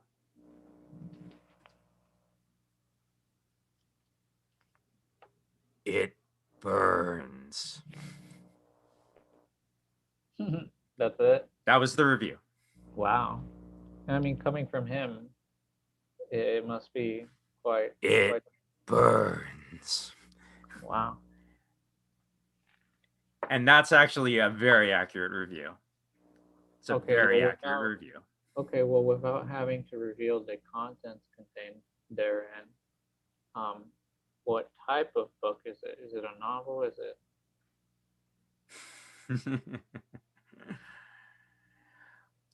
They're short stories.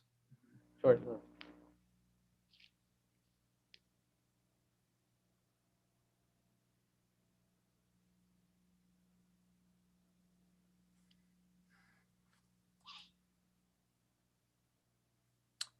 See, the other thing is, of course, as I said before, people RSVP yes, and of course, most people will RSVP yes, they'll show up and then don't.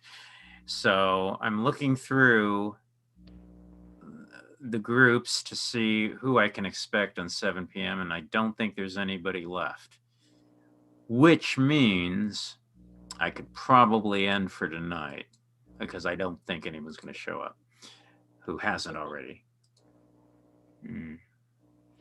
You know, it's always kind of a juggling game playing this. I've been doing this for a while. So, you know, and inevitably I make mistakes. Inevitably. Yeah. We'll have to. Well, I could look for some other groups.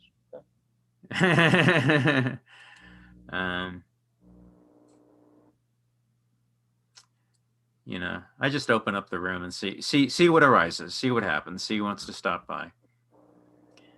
Yeah. Yeah, I'm not kidding. If you had shown up like 2 minutes earlier, you would have found people here. That was incredible. I just said goodbye to somebody, and right when he was logging out, like right, perfect timing, then your name popped in, that you were entered into the waiting room, just as he logged out. It was like magical timing. Incredible. We'll try again another day. But we'd been going for like I think 3 hours by that point. So yeah, you know, most people aren't going to be willing to stick around for as long as like 2 days ago. I think we went for 8 hours. 2 days ago, I think we went 8 hours. You know.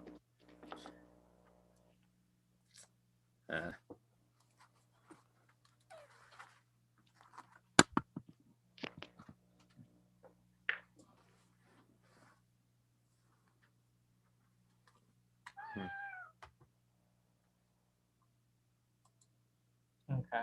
Well, I'll probably hop off then. Yeah, I think it's probably a good time to call it a night. Yeah, I'm glad you connected, Tony. I think you're gonna find some interesting events here to join. Yeah, it's more exciting when there's more other people. I know that, but you know, just it's timing. It's all timing. Yeah. You never know. You never know. I'll catch you later. Okay, bye, Tony. Good to meet you. Yeah.